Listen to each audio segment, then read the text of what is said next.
Episode 266 of the longest running episodic, whatever it is, we don't know. We're here. We're here. We are. Mhm. And the comments were here before we even got here. That's where we're at. Wow. Sports for Supers here's first. Says here early for the Rick Prostein roast. A roast? Perhaps. Perhaps. We're going to find out tonight, Eric, how you like your roast. Because there may be a couple of roasts. Well done, of course. Yeah. There may be a couple of roasts happening. Couple of roasts. A little bit of roasting. Timeless Cardboard says, so now that the official sheriff, by the way, my favorite thing of the last video, I have coined the man. He is now the sheriff. He's the sheriff to me. Now that she official sheriff of the hobby is Dr. Beckett, does that make Eric his deputy? Indeed.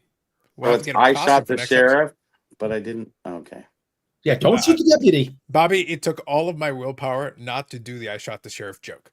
Oh, I just took it there. So I was ready. I thought about it, and I was like, nope. I'm resisting. We'll find out. That's what we're here for. Yeah. Ham says never. Just in general, he says never. Evening, Ham. Good evening, Zach. And Timeless Cardboard and Sports Pursuit. Philly Joe, good evening. Carlos and Gang. Baz here. Good evening. What's up? What's up with you? Good evening. So, okay. So here's the deal. No surprises on the agenda. I did make a slight tweak on the title, so it should be okay. I think it shows properly on the YouTubes, so I think we're okay there. Mm-hmm. Good evening. So look, I put it right in brackets, right in the title.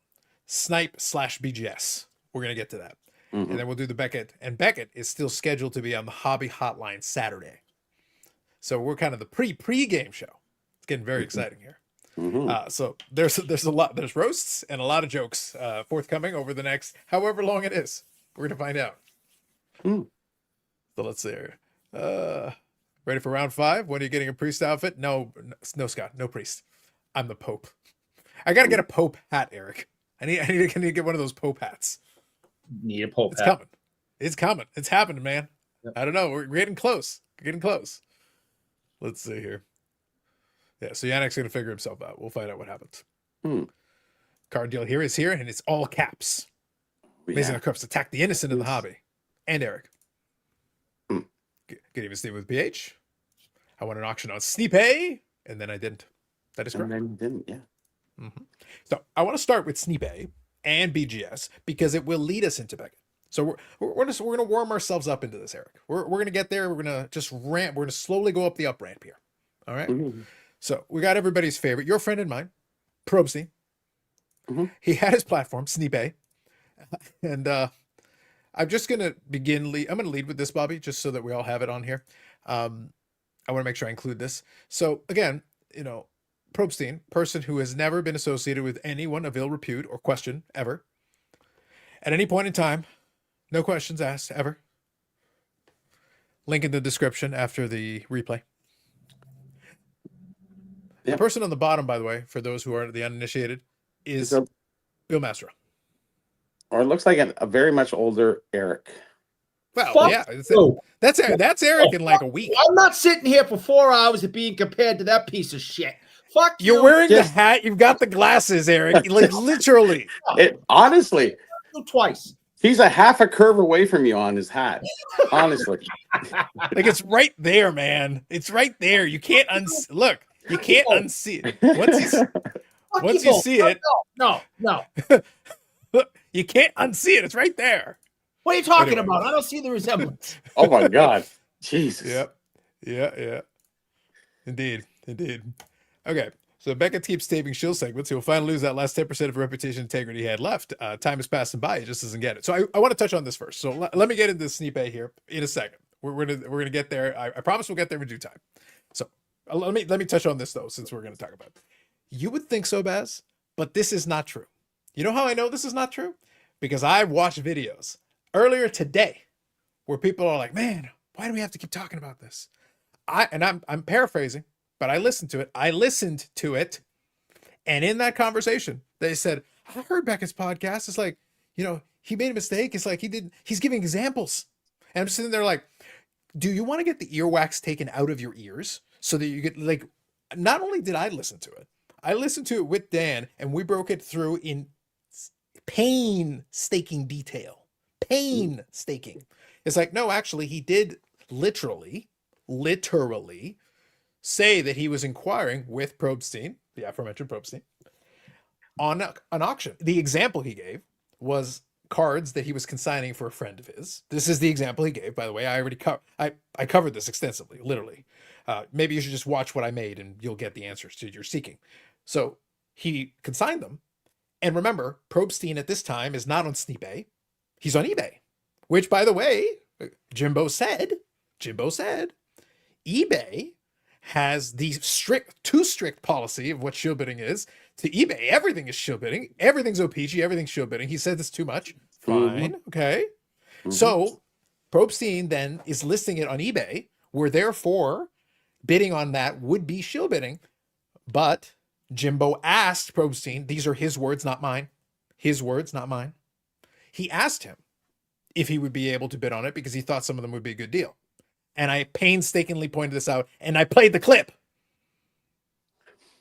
But today, Eric, I listened to someone say they listened to the podcast and didn't get that. These were hypothetical examples. I'm like, I don't know what to do for you. So to Baz's point here, no.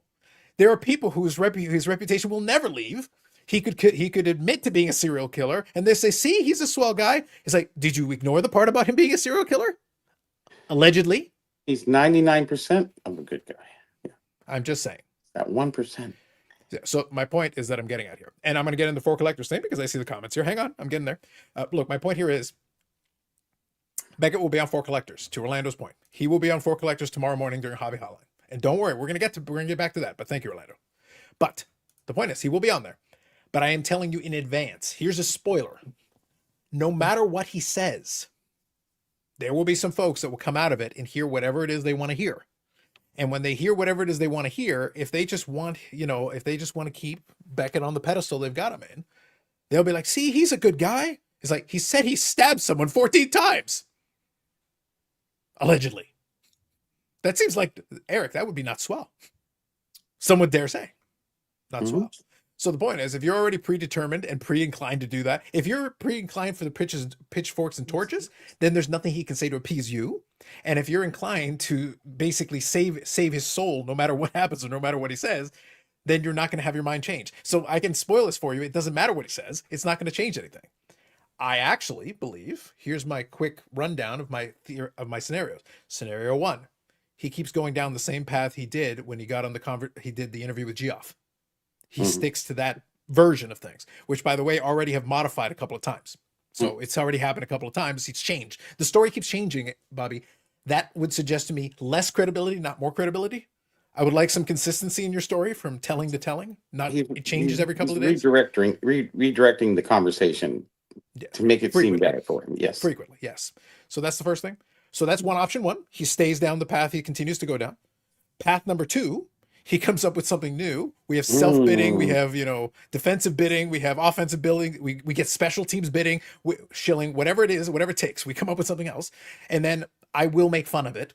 That's scenario 2. I promise you I will. Scenario 3, he goes completely the opposite way. He throws himself down before the altar of the hobby and begs forgiveness for he has sinned. It's a possibility. I'm putting that one at about 1.5%. That's I'm leaving a little bit in there, but I'm just saying I'm putting that at a very low percentage point. So these are the 3 most likely scenarios. The most likely scenario, he stays the course. The second most likely scenario, he comes up with a new thing. A new thing. Yeah, just some new thing. I don't know. We'll come up with something. And then scenario 3, falls before the altar of the hobby and begs forgiveness. I'm not going to bet on that one. I'm going to put the odds pretty long on that one. What's the over-under on that one?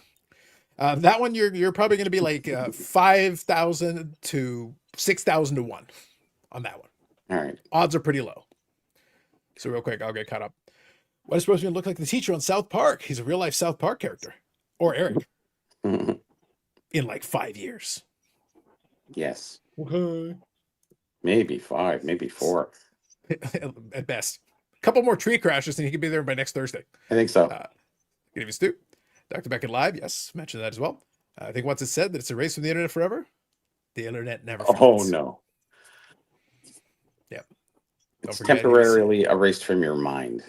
Yes. And then it comes. Don't forget, Beckett is in friends with Mastro. I literally showed him with Mastro on the screen.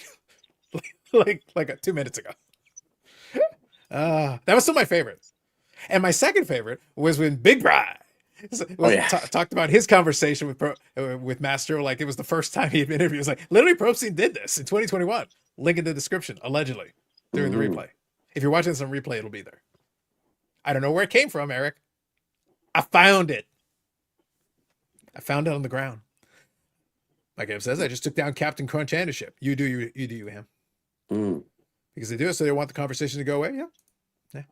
And to watch for their hardball question, you're not going to get hardball questions. I will say that I have confidence that he will try his best to be like, can you elaborate on this? It won't be as cream puff as Geoff, but if you're expecting a heat lamp, you're not going to get a heat lamp. I promise you. Like you're just not. No.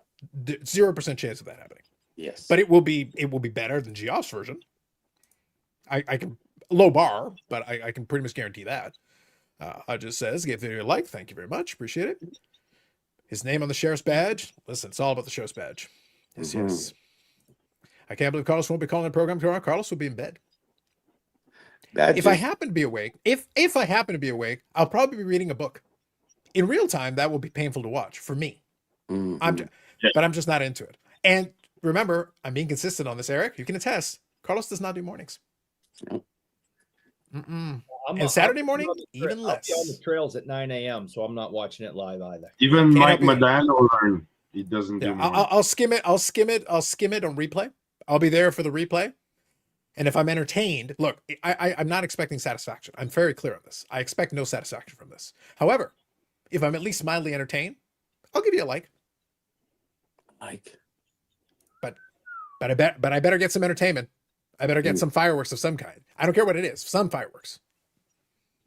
Well, that's all you're getting. And how many more interviews can you do? All the interviews. All the interviews. At what point in time do we get to, excuse number 76? Bobby, let's face this. Well, Bobby, funny enough, I have something very special related to the excuses. That I shall share with you all momentarily. So hang tight. I want to get caught up on these comments. Commenting on first.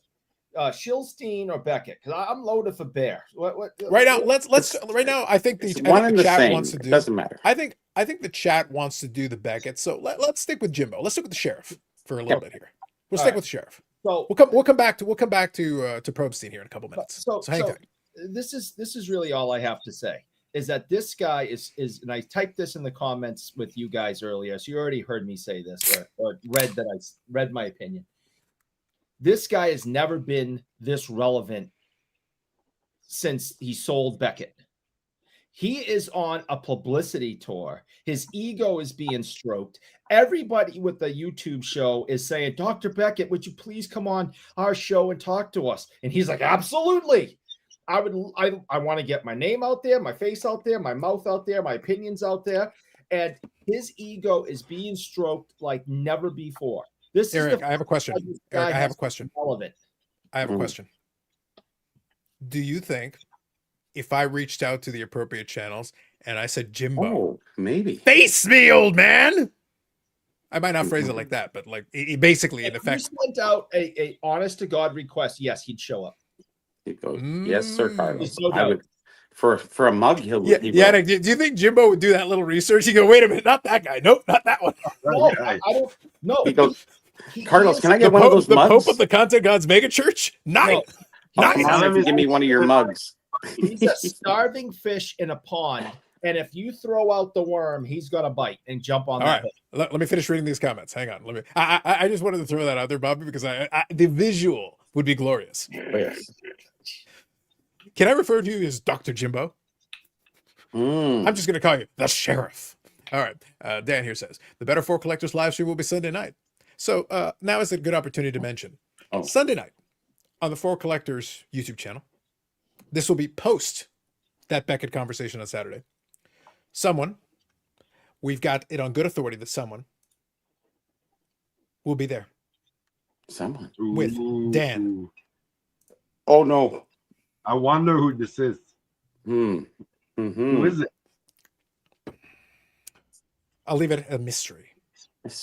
Who it could be. Okay. And also the other person on that live stream. Anyway, allegedly. Moving on. Really? Links in the description once the placeholder's in place. Good evening, Jeff. Performance art bidding. We'd love some performance art.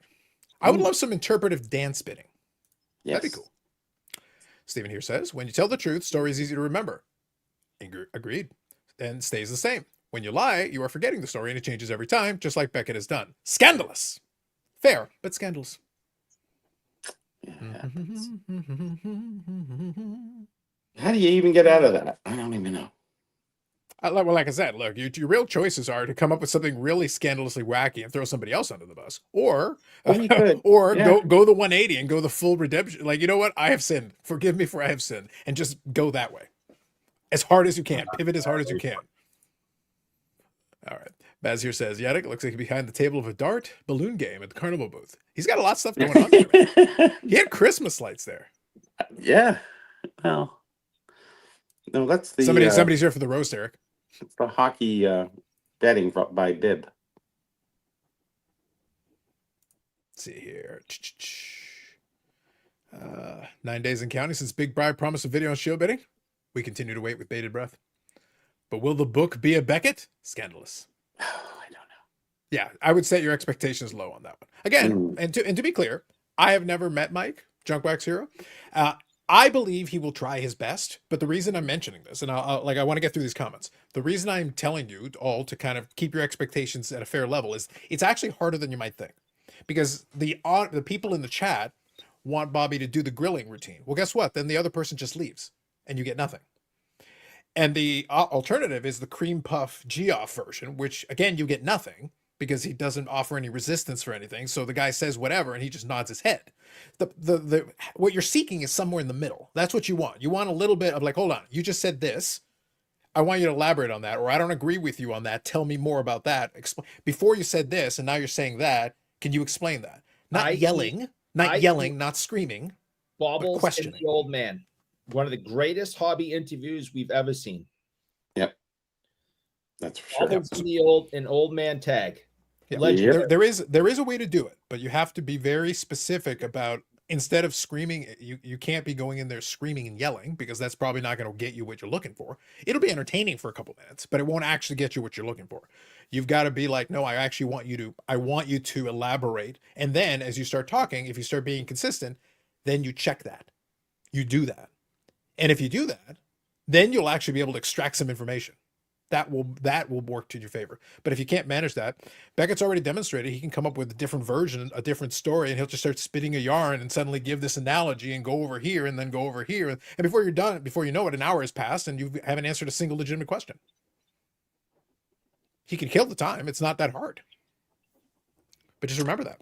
And with Geoff, he they finished up with what the condition of the hobby, the state of the hobby, and I went, oh, let's end on a good note.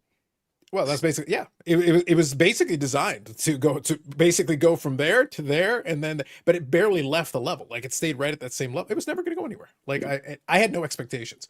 It was good fodder for me to do a reaction video though. So thanks for that.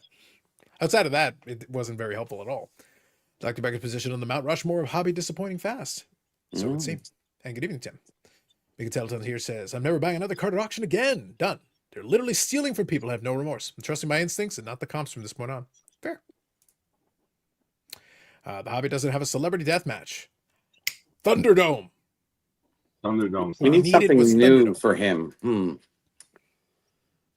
Sheriff. It's a good reference. It's a good reference. I'll I think. do appreciate it, Orlando. See, I do know, I actually recognize this name because I did watch a live stream on a Saturday, last Saturday, and I've seen this name before, Eric, and I was amused. That's it. Okay. Mike Good says, is Yadi's second set of a party favor? He is always the party. I wish. Wherever Yannick goes, the party follows. Yeah. Party folk. Yep. I never bought a card at an auction house and certainly never will. That's fair. That's completely fair.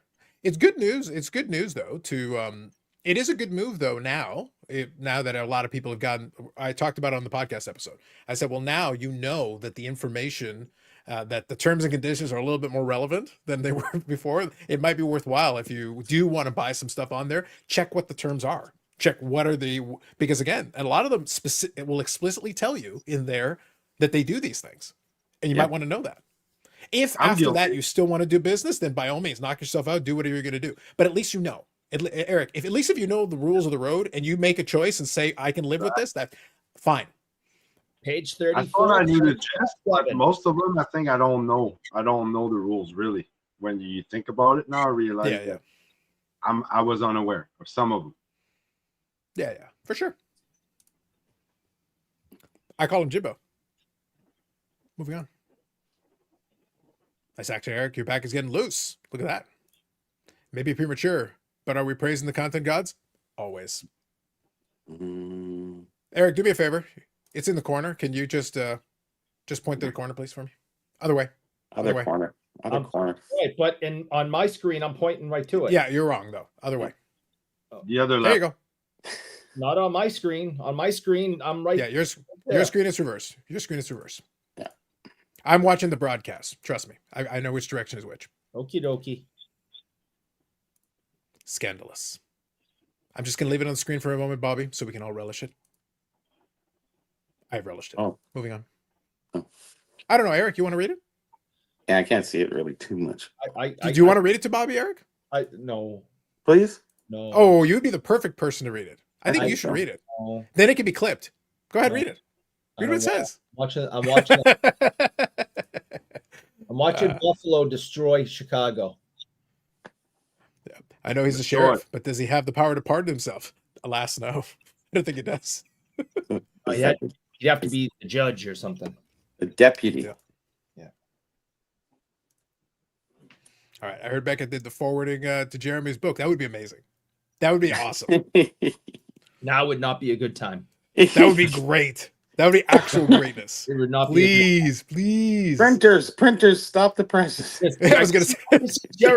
I can see Jeremy in a warehouse. All right, thousands of books piled up, and he's sitting there like on a milk crate, White out. staring out Eric, the page. Eric, let me make this clear. There is a 0% chance that I would spend a dime on Jeremy's goddamn book. But if there was a Beckett forward that he tried to destroy, I will get a copy of this. It will be in my study. I just sitting there on a That'll milk be a crate. very short print.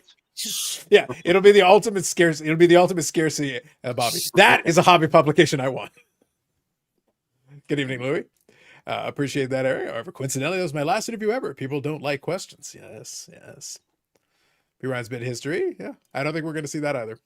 Yeah, ask tough questions, not throw softballs. Yeah, I think like I said, I'm not the one involved. It's not. Yeah. It has nothing to do with me. I will be watching the replay. That's where I'm going to be. But I will say is that it is going to be tough for him because and I said, and I'm not saying this to give him a hard time because realistically, he's not the only one who's going to have this problem. There's a lot of folks who still have, even if it's not putting them on pedestal, and I'm being serious, like just understand this. It's not even putting them on pedestal necessarily, but for some people it is. But at the same time, if we go beyond that, there's a lot of people who are just not comfortable with an uncomfortable conversation. They're like, so now I got to invite this guy and then tell you you're lying or imply basically that you said this, but now you're saying this. What's happened here? It's not going to happen. We've talked about this over the years. Oh, it's not. I don't think so. Yeah, during other scandals and people being interviewed and the interviewer versus the interviewee. And you already touched on it once. Okay. You start pressing me too hard. I don't like the direction. All I got to do is this. Yay! Yeah. All Shut right. up. So, this isn't 60 Minutes, people. All right. They're not following you with their microphone to your car and walking fast as you try to outpace them, asking you these really tough questions. Yeah. You're not going to get 60 minutes. No. Just expect that. It's just not going to happen. But that's what I said. Like, as long as you go into it with the right expectation, look, I guarantee you the chat will be entertaining. How's that? I guarantee you the chat will be entertaining. If you watch it with the chat, observe That'll the be the chat as best it's part. going on, that will be entertainment. I can almost guarantee that piece. That You piece I'm willing to. lying son of a bitch. Oh, wait a minute. Well, for Yana, I am willing to wager, Bobby, I am comfortable standing on the hill that if you observe it while observing the chat in real time, I believe you will find some entertainment value in that combination. I think you turn it right off and then just. I was going to say, yeah, don't even listen to it. Just I'll watch the chat go. Just leave the chat. That's Yeah, it. just watch the chat go. So real quick, since Rick asked this, and good evening, Rick. So since he was asking here, so I can give you part of it. I don't know one part of it, a component here, but I can show you. Okay, so here are the two back to back. So the first one, so now they've got the thumbnail up. So that's that one is going to be the Sunday. So the top one is the Sunday. That'll be yours truly, and known associate of Dan from Saugus. But then the one underneath is the Saturday morning one. That one is going to be Beckett Response. So there in the middle is Mike Junkwax Hero. And then this other guy I'm less familiar with. I don't know him. I think I've seen him around, but I don't recall. It's probably in the description. I'm not going to click on it right this second. But that is the answer of who's going to be on there. And then there will also, I believe, also be somebody who will be watching the chat. So I believe that's how they're going to set that up so that Mike can focus on the conversation. I think there will be a few other folks in. I believe they're taking call-ins, but don't quote me on that because, again, I'm not running it. So I don't know how they intend to approach that. Again, I do believe the chat will be entertaining. That is my prediction. Dom, 2 evenings in a row, catching this live. Praise the content gods, always. Hit the like button and Eric pays for it. No, screw that. Mm-hmm. I know nothing of Teapot. I know only Teapot. Eric's favorite Teapot. I just think it's funny to have that name as a grown man, but that's just my opinion. You got to go to a Pokemon show and enjoy. Indeed. What do you think about Teapot showing a lot of guts going on Sports Guard Radio? I think he was defending himself. He did what he needed to do. Yeah, fair enough. Black Box here is saying, but is all self-bidding bad? That's my favorite quote. Yeah. I enjoyed that. It's like shill bidding is bad, but is all self-bidding bad? Question mark. Yes. Yes. Not sure how he thought self-bidding was a better term than defensive shilling. Maybe not. Yeah. I think that's his way of quietly admitting he did this to himself. Yes. Teapot stepped up. He was called a shill bidder by a fraudster and then showed all the receipts and defended his name. Yeah. If you've been called in that situation, you probably need to do that. Like, here's the thing. I do give him credit because I think it wasn't the easiest environment to do it. Like going into the Sports Car Radio with that chat, who are not always men of peace. Not always. But then your job at that point is to try to do your best. And he was able to provide some information, gave the examples on it. And in the end, it worked out for him. So, and it was good. I think he came out of it. Dan said it previously when we were talking about it and when he was talking about it on live. Teapot did about as well as you could do in that situation and came out of it about as well as you could given the circumstances. So good on him. He was able to do that. Yep. I think he almost had to. Oh, absolutely. Like here's the thing. If you did not do that, you want to then do your best to clear your name because, hey, what the hell? What did I do? Like in that situation, you want no part of something that if it's not relating to you, why did I get dragged into it? That's how you're gonna have to deal with it. So good evening, God like collectibles. Let's see here. I looked up a Serbic Wigton dictionary and saw a picture of Carlos. Maybe. Good evening, name, BAC member. You're a pal. You're an ass. Mike says, don't forget to hit the like button. That's right. Absolutely. Now they know Ruben's plan is to 10x. The hobby is the shill. Where do we go from here? Defensive 10xing. Yeah. I don't know. Maybe they keep paying Rob Veers more. I don't know if you've seen that. You guys referring to? What's that? The interview. I think Beckett was with Rob Veers, and they were saying, that they're paying his shortfall. Fanatics. Yeah, half $500,000 a month. That's funny. I don't know why he left, but now I know why he left. So there you go. Yeah, I was gonna say. Now you know I still think it's a poor move. I think he should have done both, but I guess he had to be exclusive. So that's understandable. Yeah, if they're gonna pay it up, you may as well. Simon says, "What a coming interview!" So I did. It was the hobby hotline thing. I'll include links in the description for everybody watching the replay. Links will be in the description to all of it. So now that the placeholder's in place, so there'll be the hobby hotline thing will be on Saturday. That's where Beckett will be on. We'll see what happens with that. And then Sunday will be kind of an ask us anything kind of thing and whatever you guys want to talk about. The 4 collectors guys are running the show. I've just been invited, so I'll be there and we'll talk about whatever you all want to talk about. Eric, as someone that works in a sports card store, what do you make of the Topps Chrome NBA prices? You have 10 seconds to give this answer. I think all prices on common boxes and cards are ridiculously overpriced. I think the market is directing it, and if you're dumb enough to keep buying $700+ boxes of cards, they're going to continue selling them to you. Well, Phil, yeah, he's fired. What? Okay. Yeah, pretty much. What time is Hobby Hotline? I think isn't it like 11 a.m. Eastern. 11 a.m. time. Eastern. 11 a.m. Eastern. 11 Eastern, yeah. 11 Eastern. That is the answer. Time is hobby hotline. I need forward to a yet named barrister solicitor. Maybe. Need to get Mike Petty calling in tomorrow. Y'all do you. Mm. They did actual call-ins on hobby hotline. Well, I think they're technically allowed to. That's what it was originally, yes, but very few people ever really Yeah, ever I called think in. they're technically allowed to. I called in once in so many years. Yeah. And now I think this is my opinion, because again, I'm not in charge of it. I think they're going to be extremely careful who if call-in happened, they're going to be like, it's not going to happen. No, Bobby, what if one of the 457 collectors call in? They could totally get in. Yeah, like if one of those folks call in, yeah, they can get in. Not I have some a rando off the street. I got a pass card to call in, don't I?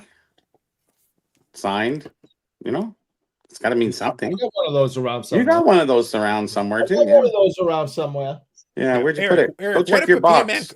Eric, what if the Peanut Man calls in just to spite you? Yes. You're like, 0. There you go. Take that. Huh. Mm-hmm. Bam. Joke's on you. I still say 0. Good old mental awards. SCR men of timepiece. That's probably the most accurate statement we've seen yet. Mm-hmm. Who got more heat, the sheriff or sports car therapist? Well, the sheriff, just because he hung around. The therapist ran for the hills. Yeah, he drove.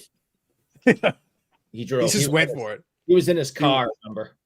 Yeah, he ran. He fled. Yeah. To this very day. Yeah, still driving. With he poked his head in one time and then ran away again. Mm. Yeah. All right. Let's see here. All right, Hockey here says, Carlos, what are your thoughts on the COMC rumors? I think they're interesting rumors. I think we'll have to find out. Like, I'm not really too worried about it. I really don't care. From my perspective, it'll be, so what this is referring to is that, I think Eric Those Back Pages on Twitter basically stated that he had some kind of a source that told him that, COMC was in financial straits and they'd be gone by like the first quarter of 2026. And just on the surface of it, here's the problem with that. eBay has already invested money into them. There's a bunch of other ones who would probably come in. Now they would say, all right, now we own it, Tim Getch. If we bail you out, then we own it. Again, if I take it at face value. Because there is a place in the hobby for that specific type of business because no one else wants to do it. The specific thing they're doing is labor intensive. Now you probably have to increase your fees in order to offset a lot of the costs because you do have a building you can see from space and the robot. So that's expensive. You need oil for the robot. Just saying. So, yeah.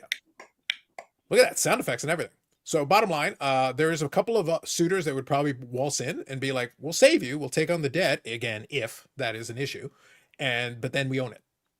So there is probably a couple of ways he could get out of it if that's a concern. And that would work out okay for them. But there is a place in the hobby for it because, Eric, let's be realistic. And I'm just speaking from my perspective. Nobody wants to go on eBay and sell $5 cards and then try to get away with like $4 shipping. The stuff then doesn't move. Whereas you can hand the box of cards to COMC, they take the picture, they process it, and you can sell the cards for $2 or $3. Oh, but after fees, you only made like $1.80. Yeah, but otherwise it was sitting in my box collecting dust. Right. I got $1.80 for nothing. And it adds up if you send them 500. Correct. So it's a very specific niche. So I'm not saying it'd be this ridiculously profitable thing. It's not. I doubt it is, and it's very labor intensive. But there is a place in the hobby for it because there's a bunch of us that can use it for that. How many people work for COMC? Have you ever gotten that information? I heard a rumor that it was upwards of like 100 and change, almost 200 people at one point. Okay. Yeah. Because remember, you got a warehouse, right? You need bodies to grab stuff and move things around. I would think that's what I was thinking. So yeah. So again, I have no idea. I have no inside information on that. But my guess would be if they do in fact have some issue, that there is at least somebody out there who would look at it and go like, okay, we have to make some adjustments here, but we could probably still make this at least modestly profitable. It's never going to be ridiculously profitable because it's just too labor intensive. But I'm sure you could do some stuff to streamline it if you really wanted to. Simon says, are you a man of peace when you're a guest? Generally speaking, I try to be 5% more mature. You are slightly better when you're on someone else's show. Mm-hmm. It's their house. I got to play by the rules of the land. Bubble says, Fanatics has figured out how to scheme to inflate prices, limit pre-order releases, hold back retail release. People buy to flips at secondary market. They mark up on future sales. It's quite the racket they got going on. Sports car theorists ran faster than card porn. 2 references. 2. And they both ran fast. Let's see here. If Mike Petty isn't asking Beckett the questions, they're all softballs topped with cream puff. I think the reality, though, like, you could put Petty on there, but here's the funny thing.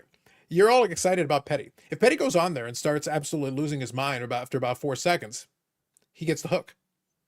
Yep. Yeah, Because Beckett will be like, yeah, no, give him the hook. So you're still not going to get anything. Again, it will be entertaining the same way that a car crash is entertaining. But it won't actually accomplish anything, if that's your goal. Shill bidding is shill bidding. Making up names, such as offensive and defensive shill bidding. What about special teams? What about self-bidding? Self-bidding. That's my favorite, I think. That's a new one. The sheriff gave it to us. Yeah, that's my new favorite. Gambling is a hell of a vice. Yes, Tom. Vice car porn and sports car therapists haven't come out to witness protection program yet. Maybe they should start a podcast. Well, now's the time for them to seep back in, because show up by the back door. Everybody's distracted by this over here.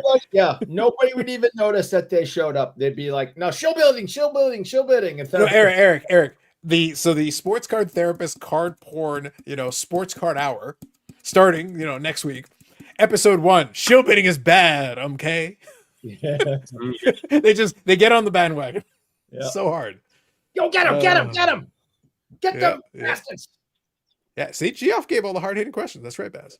All right, so Carlisle here says, I actually listened to the same shilling videos and didn't hear the same things. I thought Dr. Beckett was careless with his vocabulary and was sloppy, recognizing holes in his guest's argument. But I'm having a hard time condemning him for a few episodes on YouTube when there's so many other things he said that have been spot on over the years. I also thought Dr. Beckett looked a little rattled in Jeff Wilson's interview, and it seems like he's been hurt by the reaction. So, Carlisle, I get what you're saying, but the things that we hear, they were crystal clear. They weren't borderline. They weren't alluded to. They weren't questionable. He consigned a thing through Prostein. That's his story. He asked Prostein if he could bid on an item. That, on eBay, is shill bidding by the terms of service of eBay. Prostein's answer should be like, hell no. Now hang up the phone. I don't want to talk to you. Why are you even asking me? Why are you even asking me?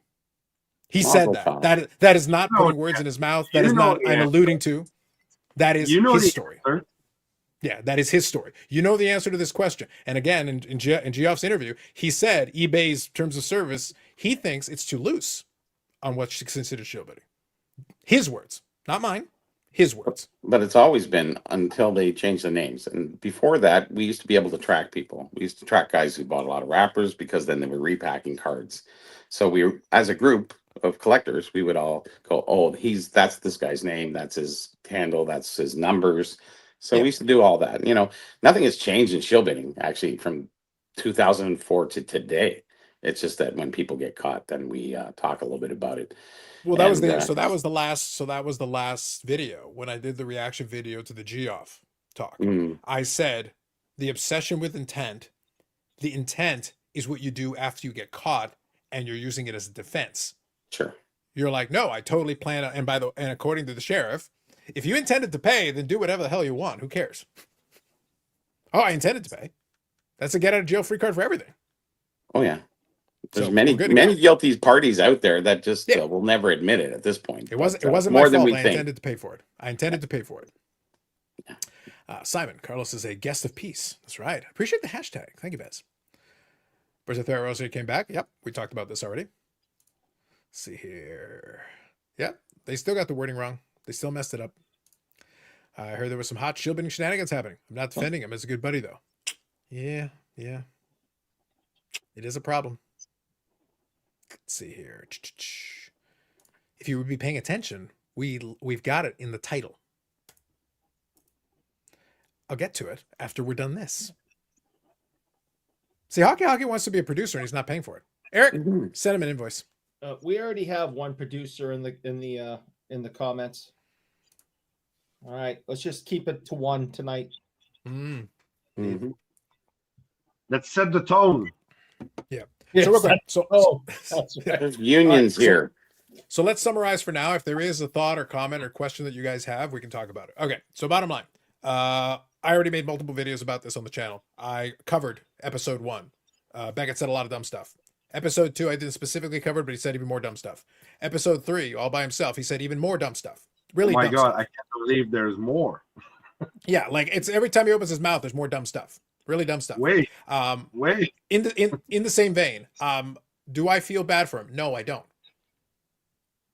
I don't care if you really like this price guy back in the day. That's cool. I don't care if you thought he's a hobby mensch because he did some really nice stuff in your opinion based on that. That's cool. I could make the argument if I really wanted to that if you guys don't like comps and pricing and all that, that Beckett popularized it. And if money is ruining the hobby, he contributed. I could make that argument if I wanted to. So you decide on yourselves how you want to play that. But for the sake of this conversation, I'm not going to worry about that. The point is, I'm not putting him on this crazy pedestal. He had a price guide that was useful as a guide. And I actually liked some of the articles in the magazine back in the day. There were some decent articles. I actually thought there was some good stuff in there. So looking back at some of the old magazines, actually, there's some decent stuff. That does not mean that I care about the man. Because I don't. Because I wrote in 2008 and 9 there. That's why. I definitely didn't see those articles. But there were good articles in there. But that doesn't mean I care about the man. So, not going to feel bad for him. Not even a little bit. Because he is because we have to choose, Eric. Either he's too old to know what he's doing, in which case someone take the microphone away. Or he's a grown man. And in fact, he can make his own decisions and has made the decision to keep talking when probably it would be good to stop. I don't think it's an elderly thing at all. I think that's what I'm getting at here. But I'm giving people the out. If you want to give him that out, then you have to give him the out the whole way. No. You can't half give him that out, and you can't pick and choose when you're giving them the out. He's you either give it to him or you don't. No issues. No, he's saying all this because this is what he believes. Yeah. And now he's running for the hills, and in one side out of his mouth, shill building is bad. Shill building is bad. That's it. That's all there is. Shill building is bad. But what about? Have you thought about what if? Listen, we have a rule. You have a lot of rules. We have do not bid on your own shit. It is fraud. It's thievery. It's shenanigans. It's bullshit. Shenanigans? If you participate in it, you are committing a crime.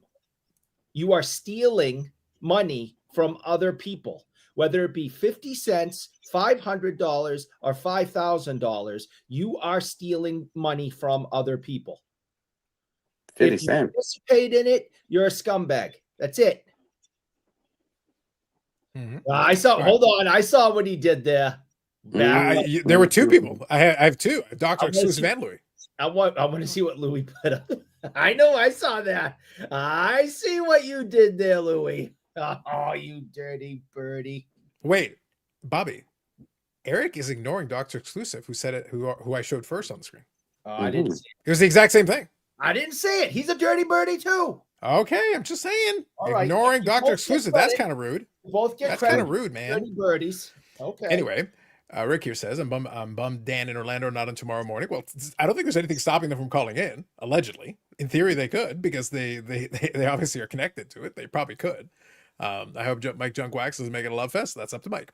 I will say, though, if any of you do want to kind of, Rick or anybody else who may or may not know Mike, look, serious suggestion, being serious here for a second. If he hasn't already seen it, I would recommend to send him to the video that I did on the breaking down the Geoff and Beckett conversation. He might disagree with my conclusions, but at least he'll get another perspective on the same conversation. Or I hope you at least watch that conversation, because I would include that as part of the discussion or conversation, because that is another variant of the story. I literally pointed out some of the inconsistencies in the story in the breakdown. You can watch it sped up, but I'm just saying, if you grab a couple of notes, it may be something to keep in mind when you're having your conversation. It might help.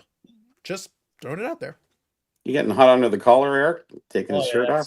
That's Michelle turned the heat up, and I'm wearing that sweatshirt, and I'm like, I can't take it. Yeah, I'm gonna have to throw a jacket on soon. It's getting cooler in here now. Well, yeah, why don't you just take this sweatshirt? Yeah, just put it through the screen there if you could do that. That'd be great. I told Geoff and Beckett that I was discussing with them in the video comment section. Very concise and dead on. I have no doubt, Baz. No doubt. But he's optimistic. Interesting. Days when tough stuff battle Beckett for price guide dominance. Fair. Black Boss says, Beckett said he grew up in an era where auction houses were allowed self-bidding. Does anybody know auction houses allowed that? So actually, there are auction houses that do allow that. So he's not wrong. I actually talked about that in that breakdown. It is correct that auction houses in the terms and conditions have house bids and certain specific kind of things. Some of them do, in fact, allow you to bid on your own shit. Yeah. In fact, they do allow it. But Beckett's point in the G-off conversation, so to give you guys a short version of what I talked about, okay? In the bid, Beckett has come up with like 8 different versions of how he wants to interpret this. In the most recent version, as of the G-off conversation, he wants to defer to the rules of the auction house. Okay? He wanted to defer to the rules of the auction house. And he said, well, these auction houses allow this and allow this and allow this. Okay? So that was what he decided to go with, the angle he wanted to go for. But then at the same time, he was complaining about eBay saying, this is no good. This is no bueno. Don't do that. And I said, well, if you're okay with the auction house being really loose on its definition on it and allowing you to do these things, then if eBay wants to have stricter rules and we're deferring to the rule of the auction house, you must then adhere to the rule of the land. If you want to operate inside of that land, then you have to operate by the rules they give. So you want to go to the auction house that lets you do whatever the hell you want? Then fine, go to the auction house that lets you do whatever the hell you want. But if you're on eBay and they're telling you no good, don't do it, then don't do it. Seems simple enough to me. Just follow the term. If you want to defer to the terms and conditions of the auction house, and eBay is a version of the auction house, and he was coming up with this whole conversation. It's like, well, you know, in the internet age, it's different. It's like, you're right. Totally is. We can then have a debate about which one is more appropriate. But for the last 150 years, they did it. I don't care. If it was wrong, maybe we need to look at it more closely and have a discussion about whether it was appropriate to allow that in the first place. But just because they did it before, it doesn't mean it's okay. There's a lot of things, Eric, where they did it in the past and we go, actually, that might not have been a good idea. Actually, maybe that wasn't the way. Yeah. We've kind of, the last decade or so, the world has kind of started to kind of have that mindset that maybe some of the things we did 100 years ago wasn't great. So we don't need to agree with it. Even if you say, oh, but some stuff was okay. Well, that's fine. We can have a discussion on which things are okay and which things are not. But I'm saying, don't give a blanket statement just because it was okay before. Now it's okay. Without looking at it a little closer and go like, but is it though? Are you sure though? Sometimes yes. And sometimes the answer is no. You got to look at it a little bit closer. See, this was Dr. Scoop's line. See the disrespect, Eric. Mm-hmm. But we can bet on our friend shit. Well, per the sheriff, you can. Unless it's on eBay, because eBay is verboten. And Andre Drummond. And Teapot was catching strays. Beckett was trying to throw Teapot under the bus. What the hell happened there in his hypothetical? I don't know. Jeff came in quick to defend him. Don't worry. Geoff was there, man. Bobby, I am hoping that Geoff is okay because he might need a chiropractor for his neck after he was doing this. Mm-hmm. The entire time. I thought it was a heavy metal concert and headbanging. Like, yeah. It was impressive. I was sitting there like, damn, man, calm down. Never a true so-called calm. The price guy was just Shill Bidding magazine. Scandalous. Beckett said Adam made the Geoff. T-Bot should be allowed to bid on Geoffs. eBay items, even though it's not allowed. Beckett said their policy was wrong. So that's the reason why Eric, I was having so much fun with it. 5 here at this section of the conversation. He says, but these auction houses have allowed it forever. That's the way they used to do it. So, that's the way it was for these auction houses. And, so it's okay for these auction houses. And then he goes, but eBay has it wrong. I'm like, but eBay's a different auction house. They're allowed to have their own set of rules then.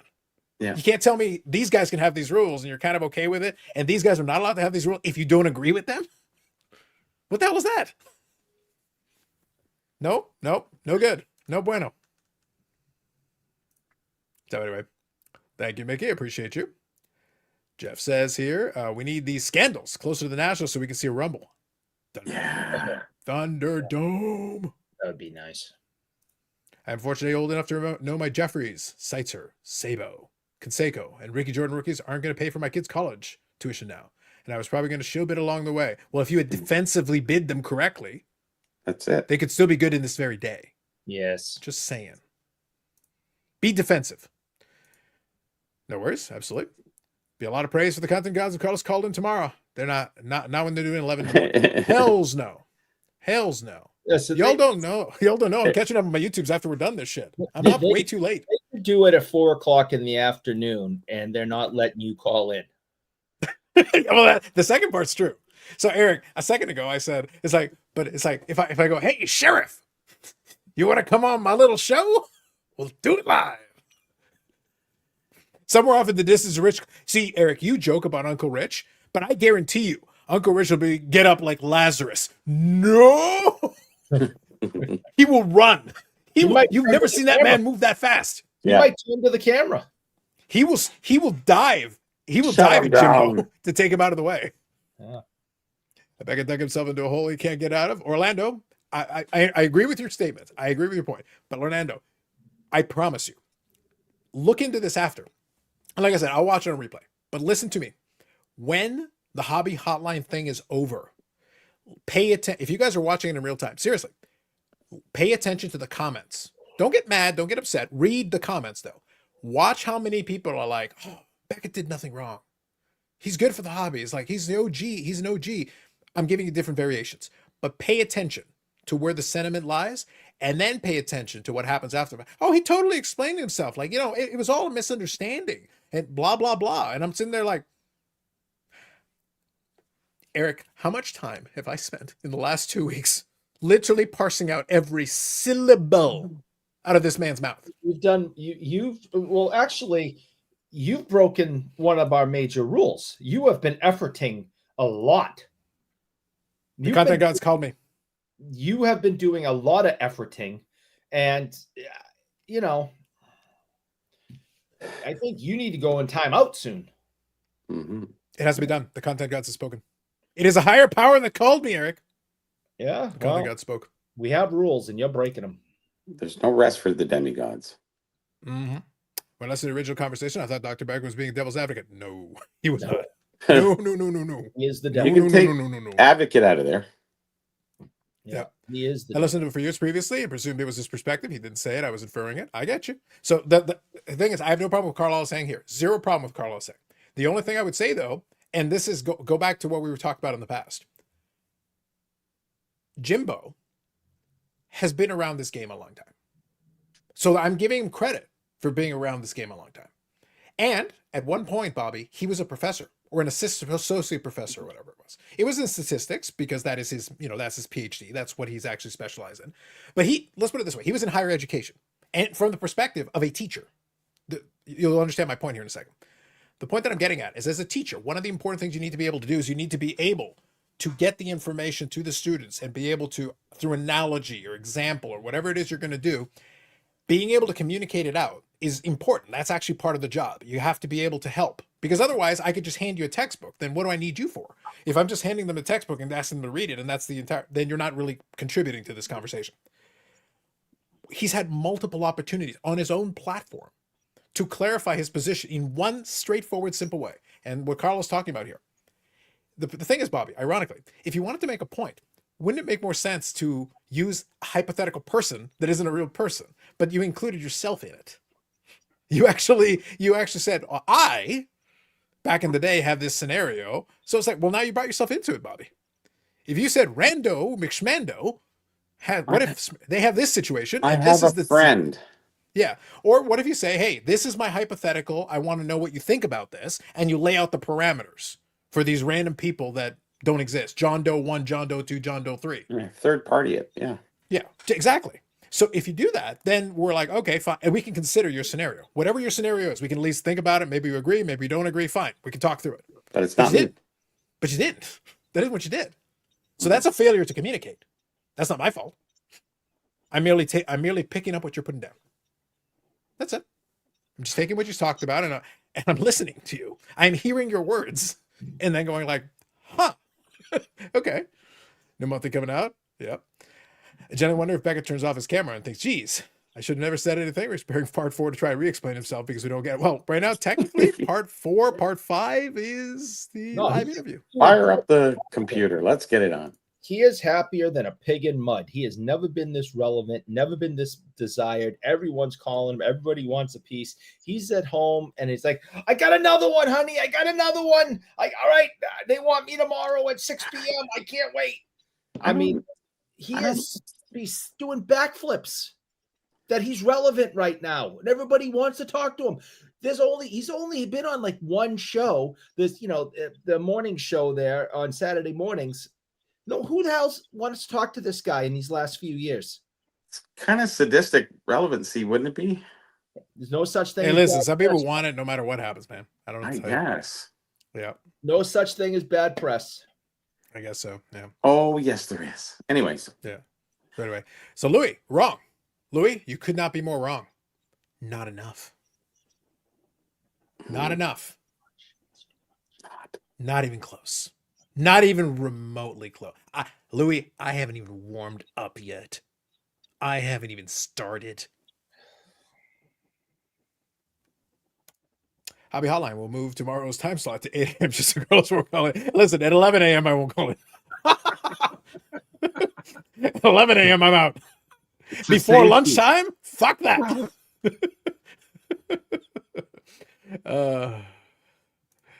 Random, but sure. Good evening, Dylan. Hey, I hope you were listening a little earlier. I was kind of talking to your boy a little bit. If you want to throw it in at the end of a podcast episode, I'm listening too. And if you want to interpret things differently, like at least listen to what's being discussed in the thing. You don't want to spend a lot of time talking about it. Perfectly cool. But then don't tell me that a podcast episode went one way. And it's like, and by the way, complain about people piling on without listening to the episode, and then give me a take that is clearly not listening to the episode. Because trust me, I listened to the episode. Black Box says Eric just needs to put the sheriff in the tickle trunk and hide him away from the hobby. Yes. Someone needs to take his internet away for a while and be like, you're on timeout. We're going to let this stuff, kind of just wear itself out. And in the good amount of time, we'll let you have a little bit of internet. Not full internet. We're not going to let you go full. We're going to reduce internet privileges. Yes. Okay. Yeah. I think all this talk about shilling is distracting from the more legitimate crusade of disparaging people who don't want to go to the national. Valid. Beckett's tenure has turned into manure. I see what you did. This one time at Ken Golden's house? God, no. I don't think that's going to appear on the Golden Touch. Also a terrible name, by the way, in context of what I just said. Think about it. That sounds like a headline that gets people in trouble, Eric. Yeah, it does. Just saying. Anyway, Carlos, you're so right. There are many bad things. This man could have done worse. We all know that. But in his own reality, this is the worst thing he could have done. Zero excuses. Yep, like I said, bottom line is I want to make sure I'm clear on this so that we're not getting confused. I am not here to give you fake righteous indignation about this. If you guys, for those of you who have been around already for a while here, you know that I find this tremendously entertaining. I really do. I actually find it tremendously entertaining. I'm the opposite. Louis and the Gong Show guys, you really don't want to address it, which is, again, completely fine. It's completely okay. But my only issue that I have is when people reluctantly touch into it, but then clearly haven't even availed themselves of a little bit of research. They're going off the absolute surface level. And it's like, no, we're well versed in it. No, you're not, because I'm listening to what you're saying. And what you're saying is literally the opposite of what's there if you go below the surface level. We're not having a debate on interpretation. I'm literally telling you what was said verbatim. And when I did those videos, I played the sections, Eric. I played the entire thing. I know. All of it. So it's not out of context. It's not just a smidgen, no. So that's why I say, I don't care. You all do you. But I get annoyed when I listen to some folks that sit there and like, oh, he didn't say that. Actually, he did. And I literally played it for you. 100%. I played it. And it's still there in the original version of it. If you want to listen to it without my commentary, it's there. I promise. So you've got that. And then I have some other people, like I watched an EDI episode, an EDI sports cards thing. And he literally said, I don't know why none of these guys want to talk about this. Like, where are you looking? I have multiple part series at this point, Eric. And it's done very well on the channel. I'll just tell you, they've done well. So clearly some people are willing to talk about it. I don't have that problem. It's the same thing as politics, Carlos. Two people can watch a politician give a speech, and depending on what side of the aisle you're on, you heard two different things in that speech. And then the people go off and yell at each other and debate about it. Even though the guy said this, and this, they both heard two different things. So it's the same type of thing. If you put Professor Dr.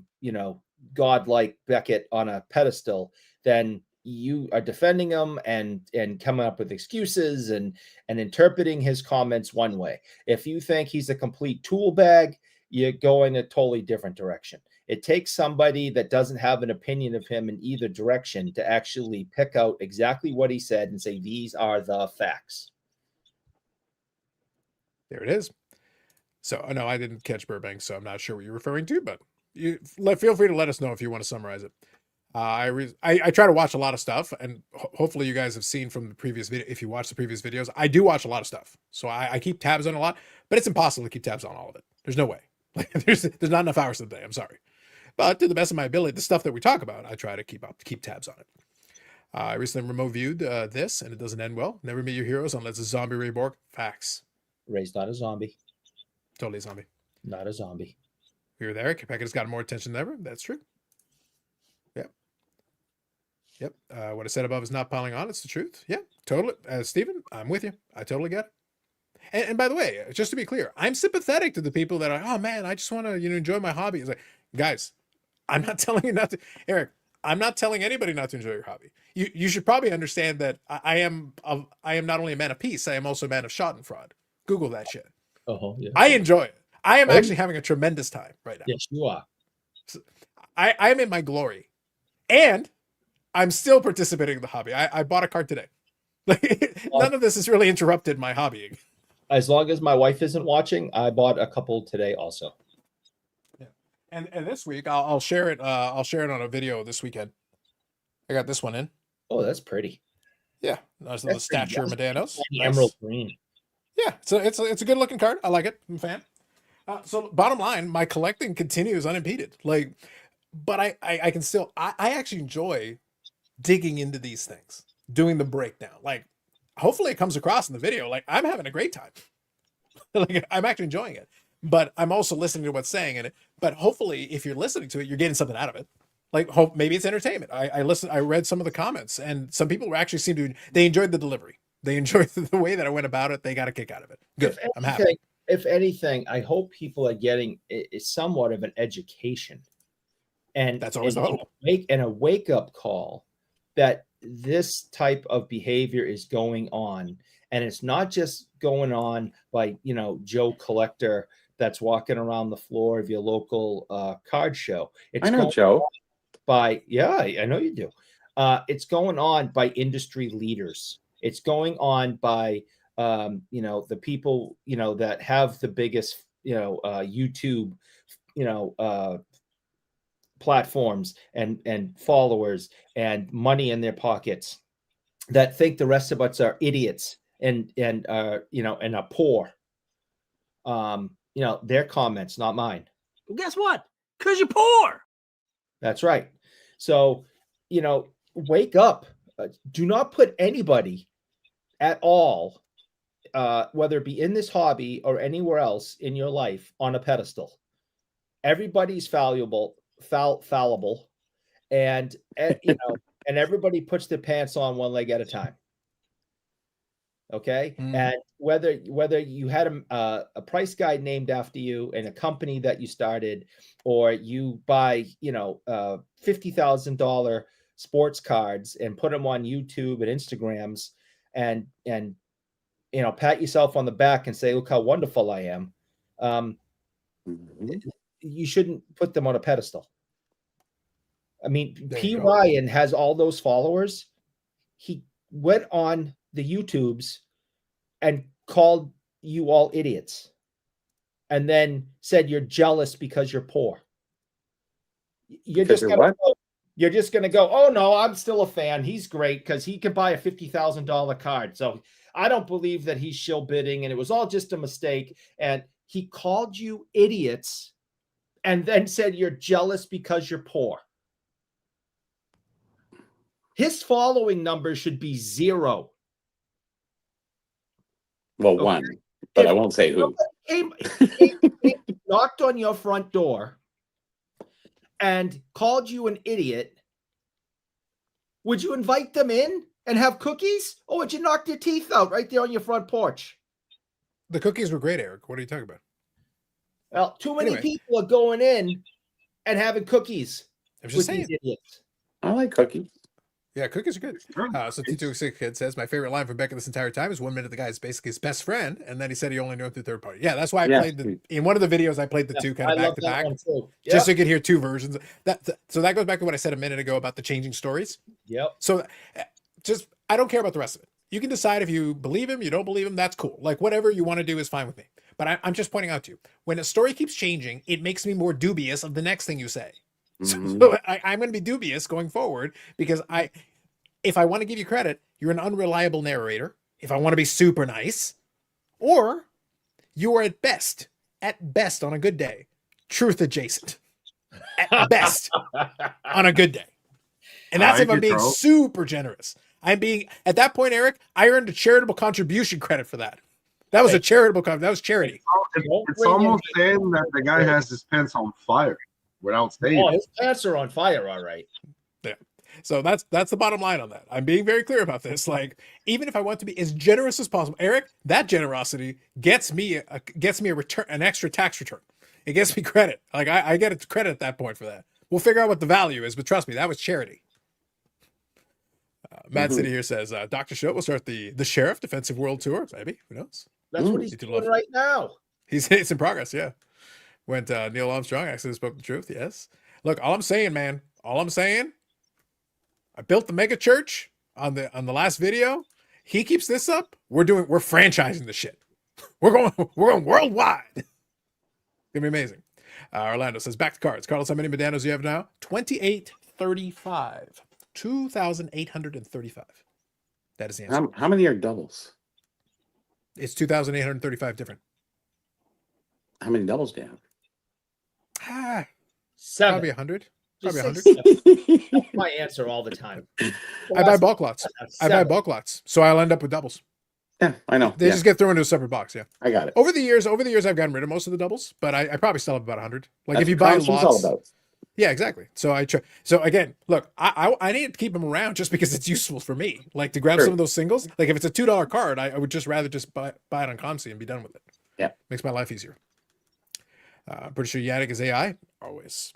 We'll get that in a second. I want to read one more thing. I'm trying to get caught up on your comments, guys. You've actually been really good on the comments. I'm only 4 minutes behind. Though, so we're doing okay. Going on there. Yeah, I figured you have something to say after the Turn Back the Clock episode, and I do. I'm saying check your boy, check him, because I can tear that apart. Check him, check your boy, and tell him to get the earwax out of his ears. Try actually listening to it in English. Eric, don't listen to it with the subtitles. Listen to it in English. Whatever it takes. Okay. Read the transcript if you need to. It's not that hard. I promise you it's there. You need a checkup from the neck up. A van down by the river? Yeah. There you go. Well said, Eric. Awesome. Yep. Tammy Faye with eyelashes. Okay. There you go. Yes. Only us old folks know about that. I'm sorry we lied. Yeah. That was awesome. So Bobby, tell the truth. Did I not say before I hit go live that we're gonna have some fun tonight? Yes. Like it was, Eric, praise the content gods. Praise. That's all I'm saying. Praise. I did not have Tammy Faye Baker on my bingo card. Eric, do not lack faith in our people. No. They're here for us. Didn't have Tammy Faye on the bingo card. Yep. Crumble cookie. Beckett is crumbling. Yes. Uh-huh. Yeah. Oh my God, I'm still getting caught up. Like, now I'm only about a minute behind, and believe me, there's still comments. I'm getting caught up here. Mm-hmm. Yeah, it was doubles, right? It was pulled over. Officer, do you know how fast you're going? 7. That would be my answer. Defensive speeding. That's see, Mangina, you getting it? Defensive speeding. That's how it's done. Right. I like that. That was good stuff. I was getting out of the danger zone. Yeah.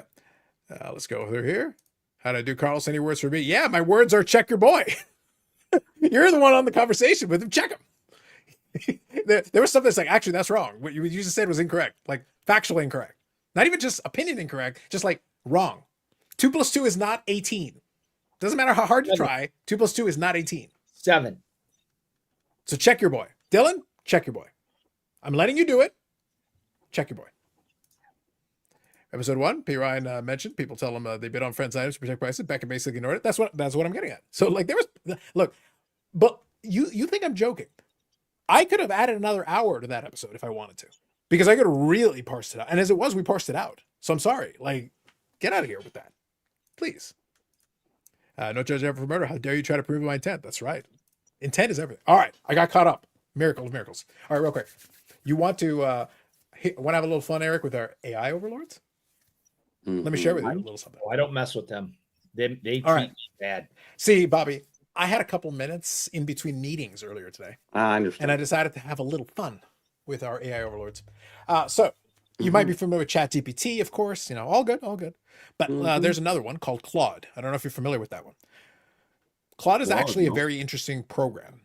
It's actually really good for like YouTube stuff, because you can actually give it certain prompts and parameters, and you can do a little bit of research and give you like lists of ideas. And there's different things you can do with it that are actually pretty handy. It's kind of fun. I wouldn't rely on it totally for anything, but it's nice to have if you use the right prompts to get some interesting stuff out of it. So one of the things I did, because it's good for creative stuff. So Eric, what I decided to do is I went into Claude, and I'm actually going to read you what my prompt was. I was playing around with this. I said, Claude, basically, could you generate for me a list of excuses for a podcast audience misunderstanding my stance on a given topic in that podcast? Please phrase these excuses from the perspective of Dr. Beckett, formerly of Beckett Media and sports card influencer. So I gave it that prompt. I wanted it to do that. It asked me for a couple of clarifications. It wanted a little bit of extra information in there. So it gave me that, and I added a little bit extra to the prompt. I said, the topic was shill bidding and sports card auctions. The tone would be defensive, as the host has over 50 years experience in the industry and would view his perspective as being more informed than the audience that is providing the critical feedback. That is the prompt. That is what I asked it to do for me. I would like to read you some of the excuses that Claude came up with. Now, some of them are very specific. They really wouldn't be something that he would say. But there's a couple here that are kind of interesting in context. So I want to give these to you. So he says, here are some defensive excuses from Dr. Beckett's perspective regarding the shill bidding controversy. They're number 2 in this list. People heard shill bidding and immediately jumped to conclusions without understanding the context of legitimate reserve pricing strategies that have been standard practice in auction houses for decades. AKA basically what he said in Geoff's conversation. Okay. So here we go. 4th one. I was clearly making a distinction between outright fraud and what is accepted business practices in high-end auctions, but people just heard what they wanted to hear, AKA what he said on Geoff's. Okay. Interesting. Here. I think a lot of newer collectors are applying eBay rules to a sophisticated auction environment that operates under completely different standards. Standards I helped establish, by the way. That is literally what he said on Geoff's. Same thing. That is Eric, it's like Claude looked into his soul and made his excuse for him. Yeah, I think maybe he used Claude. Maybe he used it, yeah. I think Beckett went on to AI and said, how do I get out of this? Yes. Eric, I Eric, literally punched in that prompt that I gave. Okay, what's why am I going getting... Okay, I'm muting Yannick. I think it was a reverb. But anyway, so I literally punched in that prompt. And that's what I just read you what it came out, what it spit out for me. It gave me that. And here, the audience took a very specific technical discussion about auction mechanics and turned into some kind of ethics scandal because they lacked the industry knowledge to understand what I was actually explaining. Idiots. Eric, Claude has seen into this man's soul. Yep, bunch of idiots. We don't understand. We're too stupid and poor. Eric, I didn't even need Jimbo. Claude could have done it for me. Basically. Claude answered it for him. I just gotten Geoff to read what Claude said. Claude is the deputy. Too stupid and poor. Yes. We were good to go, man. Yep. Just saying. So now you know. Dustin will still be on last Tuesday in the chat. He'd be on last Tuesday 4 years ago in the chat. Yep. No relation to Jean-Claude. That's right. Good evening, Brad's Vintage Collection. Operation Honey Bunny. Yes. How many times does the sports car dad carry the book bag of the interviewee in the interview? He dives into the shill with Jeffrey with the best Home Alone face. Dustin catching strays, but we were joking about it in the Discord. So I was like, how long until you defensively delete the Prostein videos? Defensively. Defensively. How long? Just throw it out there. Let's see here. Josh here. Good evening, gentlemen, and Eric. Yes. Shut up, Josh. Is it possible Claude watches Geoff's channel? Maybe, man. Look, all I gotta say, but Eric, that was legitimately the prompts that I gave it. Those were the parameters that I asked it to do. It came up with fucking the sheriff's excuses. It came up with them almost verbatim. That's wild. That's wild. All right, overlords, including we're all idiots and poor. Yep. You got to admit that's kind of funny. Yeah, that's kind of funny. Yeah. It's actually kind of impressive that they managed to be that accurate. That's surprisingly good. I was super impressed. That was the closer. That was a beauty right there. That was beauty. All right. So we can talk more about the Beckett thing after. So does anybody? I figured if the AI would be a good thing to finish that conversation on. For now, we can come back around to it if we feel we need to. All right. Who wants to talk about some Prostein and some Snype? Yeah, Snype. I've been telling everybody for a couple of years now since that interview that this guy cannot be trusted. And you are judged by the company you keep. Obviously, you could judge me by the company I keep, obviously. But Chaka 6 and the Emmanuel in space and the used pool noodles. All right, I'm not playing anymore. If we can keep running. Yannick, can you go to a headphone or headset because we're getting reverb from you? Okay. Thank you. So real quick here. All right, I can see you guys just reading your stuff. It's so, I've been saying for years now that since he did that thing with Mastro, I'm not going to buy another thing from this guy. And I've been trying to let people know that you're judged by the company you keep. And you just listed a Seals tray, so you can shove it straight up his poopa because I ain't buying it. So I'd rather not have it. So if I bought it for you, would it be okay? Yes. Big words, Eric. No, you want me to indulge now. Yeah. Are you sure that you wouldn't, Eric? Are you sure that you wouldn't do business with someone who would do business with your father? Luke, your father. Look at, I guess. Before he switched off from the dark thing, it's like, I'm just saying the uncanny resemblance. So, people have been accusing this guy for years of doing this. I just, said never again after the interview. And other than the time Yannick sent me something here to mule over the border for him that came from Prostein, no Prostein items have been in my house since that interview. None of this is shocking to me. However, you're saying you denied your father 3 times. However, I am not an expert in computer technology. Anything. Fair enough. Yeah, just saying. I've been watching, the last couple of days, a bunch of videos with either people who are more knowledgeable about it than me, or at least more knowledgeable to go get information from people who really understand computer technology and are pulling all this information that they were able to get from Prostein's computers. And if you keep an open mind, which is hard for me to do because I've been against the guy for years now, but if you keep an open mind, the information that has been shown, you have to question some of it. It's easy just to go, see, look, right there. That proves it. Eric, can I actually explain what you're talking about so that we can get into it? Like I can summarize it here so we can actually have it rather than have that vague description. So real quick. So obviously we had Snype. We talked about it already in the past. That's going to be Prostein's new platform that he has for himself.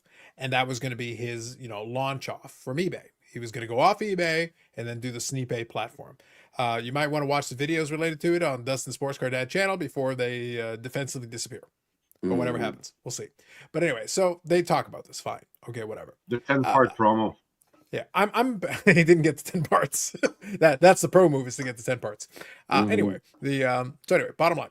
So I'm watching it from a distance, kind of as an intrigued observer, because I'm whenever somebody launches a new platform, I'm always keeping an eye out on it, regardless. We already had this in the past where PWCC was knocked off eBay for reasons that may be related to what we talked about already earlier. But regardless, that platform is still there under Fanatics. They're there. It's happening. No problem. But they're trying to do this. They're trying to do this soft launch, this beta.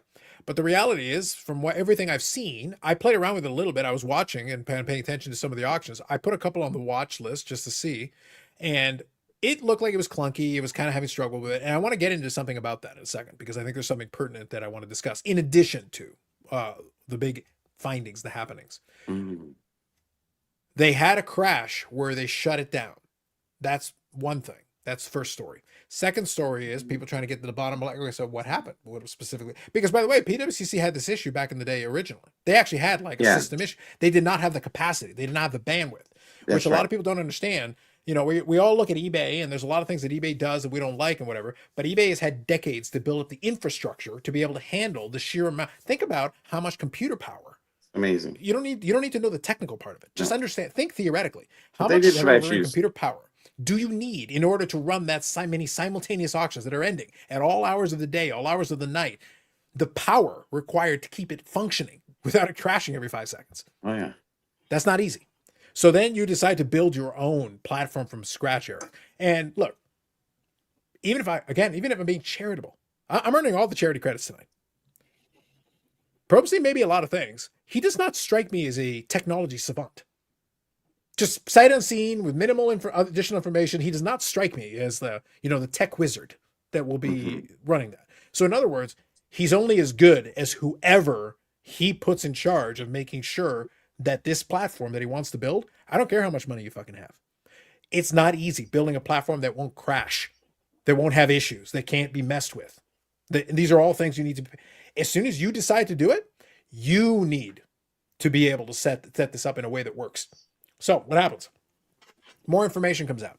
And right now, as it stands today, we'll go with alleged on everything. Everything is with the veneer of alleged. Alleged, allegedly, alleging. It looks like there was a data leak. There's a lot of information that came out. Now, it looks like from what those people were talking about that it was not difficult. To set it up. But when you're setting that up, if you leave a security vulnerability where you can pull data out of it, that's bad when you're talking about an auction. Okay, so real quick, I want to read one thing here. Magini says, the guy who started eBay wrote the code over a weekend, had the site up on Monday. The people that were doing that in 1994, John, are way better at it than the people that are doing it now that would set it up on over the weekend. Trust me, I was doing websites around the mid-90s and beginning of it. You actually needed to know how to code a little bit of it. Today, you can do it on Squarespace in about 10 minutes. So the guy that was doing it on the weekend there and had it up on Monday, also in 1994, there were 20 auctions going. It wasn't even eBay at the beginning. It was, what was it called? It was like Auction Web or something like that. There was a different name for it. Before it ever actually became eBay, there was something else it was called. But the volume was not there. So the guy who was doing that back then would be somebody you'd be paying a lot of money to do it now, and he wouldn't be able to set it up on a weekend. Especially if your actual plan is to launch with more than a small amount of auctions. It's not the same. Not even close to the same. And that's more than 30 years ago. Bottom line though, if you want to set it up correctly, today, the ways you can get into the information is a lot more sophisticated. Look, just to put it in perspective, since John was talking about eBay, Eric, back in the day on eBay, and again, I was on eBay early on in the platform. I could have gone into the web browser, gone into the developer section of it, the developer mode of it, and I could have actually seen data related. I could actually see the HTML that was running the software. Today, you cannot do that. Not to the same degree. You can't pull that information out of there because eBay locked that shit down years ago because they know that if somebody can see that, wait a minute, that'd be a problem, right? So anyway, bottom line is that it seemed that a lot of people were able to pull a lot of data, and out of the data they were able to pull, it included names. It included information about number of bids. It included information about quantity bid. It included, personal information, emails and such. And out of the ones they pulled out, this is the super alleged part. A lot of them seem to link to Eric's illegitimate father's favorite person, Prostein. Yes.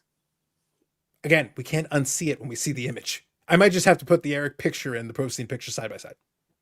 But anyway, so bottom line is that it looks like that there's a data leak. Now, real quick, I want to talk about one other thing before we get into the main meat of the potatoes of this. There is a secondary issue. So the Prostein thing, I have no more information on that than what I just described. Some of those accounts look like they're set up by people that are, but it's almost too obvious. It's almost to the point where it's like it's beating you over the head with it, to the point like one of them may as well have said, "I am Rick Prostein. I show my own cards." Like if you just done it like that, that would have been the only way you could have really hammered it home how obvious you're doing right. this. And that's the point I was trying to make, is that it's like this isn't as cut and dry as we all want it to be, because some of the people that are much Stop defending your father. People who are much smarter than I am with this stuff, they're the ones that are coming out and saying, you know, something's rotten in the state of Denmark here. It doesn't make sense that it is the fingers are so clearly pointed at Prostein on this. So either he is the biggest idiot that's ever come down the pike, or somebody, a competitor or an enemy, is setting him up. I don't know which one, but there's enough ridiculousness in this that experts and people more knowledgeable than I are questioning the legitimacy of it. It's really easy for us to go, nope, see, caught him. There he is, shill bidding. This guy's a scumbag, friends with Mastro. I get it. I want to do that. I want to do it so bad. But in listening to some of these videos and seeing some of the evidence that's being posted, it's so ridiculous that you have to just sit back and go, it seems that seems a little too ridiculous. So time's going to tell, and we'll see how it goes from here. But I don't know. I really don't have an opinion either way. It's wait and see, because like Carlos just said, these accounts are basically leading right to his front door. Yeah. It's almost what I was saying is, so Dan the Card Man kind of talked about this. I was listening to that video, and he's almost saying that it's like, you're making it so obvious, like maybe a little bit of subtlety would have been like, just a little bit of restraint. Like, hey, listen, maybe the answer is that Prostein, the sheriff, and Wile E. Coyote's super genius need to get together and start a podcast. Eric, I'm starting a podcast network. Yeah. I've got some great ideas for some podcasts right now. I'm feeling it right now. I'm feeling it. So Simon's saying the cyber risk in the 90s for eBay started versus today's cyber risk is Galaxy Park. 100%. Like, again, I wasn't joking. There were a lot of websites, Eric, that were not secured at all. You could literally see the code in the back end. You could see it on the back end. But again, a lot of people didn't even know how to look at that. So in reality, I'm sure they felt fairly secure in terms of whatever. But then as time went on and people are like, oh shit, people can see that. You might want to lock that down a little bit. So as time went on, they got a little bit more sophisticated. Now, of course, the people that are trying to find that information are also going to get more sophisticated. And then it's an arms race. Everybody is steadily moving up. And then we're adding encryption, higher levels of encryption, more types of encryption. Whenever you got financial information of anything, you really want to be super careful with that stuff. Now, that actually brings me to a point that I wanted to make. So hold on for a brief shining moment here. Dare we venture into hashtag scholarship? Dare we venture? Dare we? Let us dare. And for this, I'm going to use a website that is almost legitimate. It's from a country-ish. This is the FTC, the Federal Trade Commission. So right here, this is, I'll include a link to this if you guys want to, if you're bored and want to read this. So this is actually, yeah. So this is actually their document on data breach responses. It's actually a guide. It's giving you suggestions on things. It's giving you actual suggestions on almost a checklist of things to do if you are having a data breach situation, right down to, locking things down, securing operations. This is pretty standard stuff, if you know, but again, it's a documentation, like it's out there, but there is a specific thing that you want to do. Stop data loss, shut it down, the websites, anything. Do not destroy evidence. That, look, you even have to specify it. That's right here. But here, fix vulnerabilities. That's important. You got to figure out what the problem is, right? Figure out what the nature of the problem is, where the hack came from, what happened. A lot of this is common sense if you think about it, but it is being laid out here in a very logical manner, and you have to have this. And I want to get to a point that I want to make about this as well. But here, what does that say, Eric? Notify appropriate parties. It's right in here. Why? Because that is extremely important. It is part of the deal. So whether it is Snype or Beckett, who apparently is also potentially having a data leak. So I'm looking into that a little bit further. I just started basically in the last day or so, started looking into that. But some information is out there about that as well.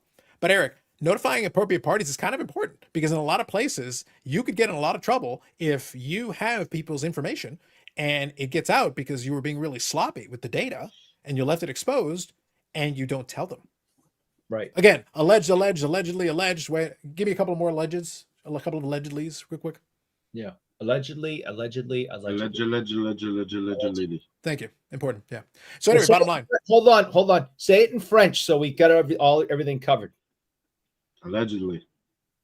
There you go. We got it. You know, Anyway, they say French is the beautiful language, but I didn't find anything beautiful about that.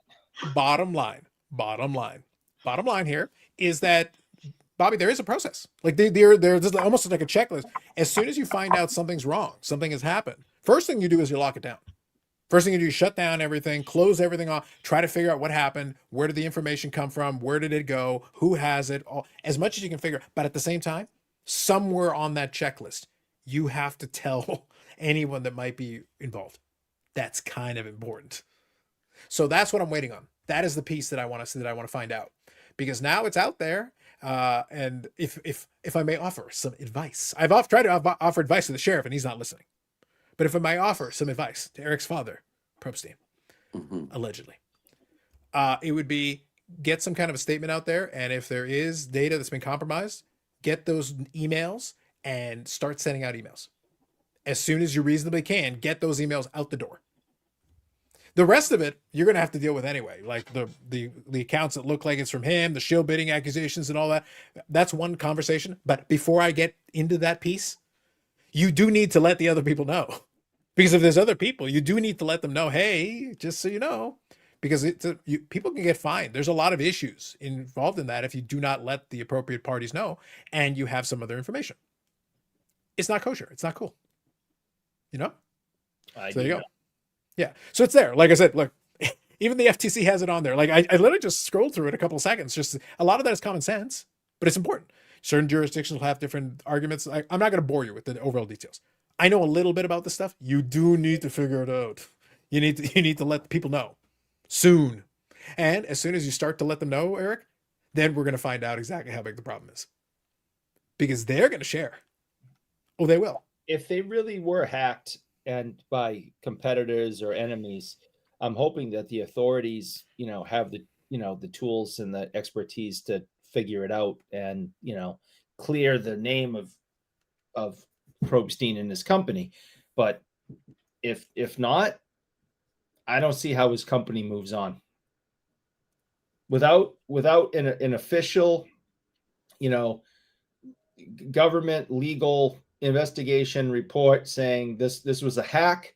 This man is completely innocent. I don't see how his company moves on from this. I just don't. Who's gonna trust him?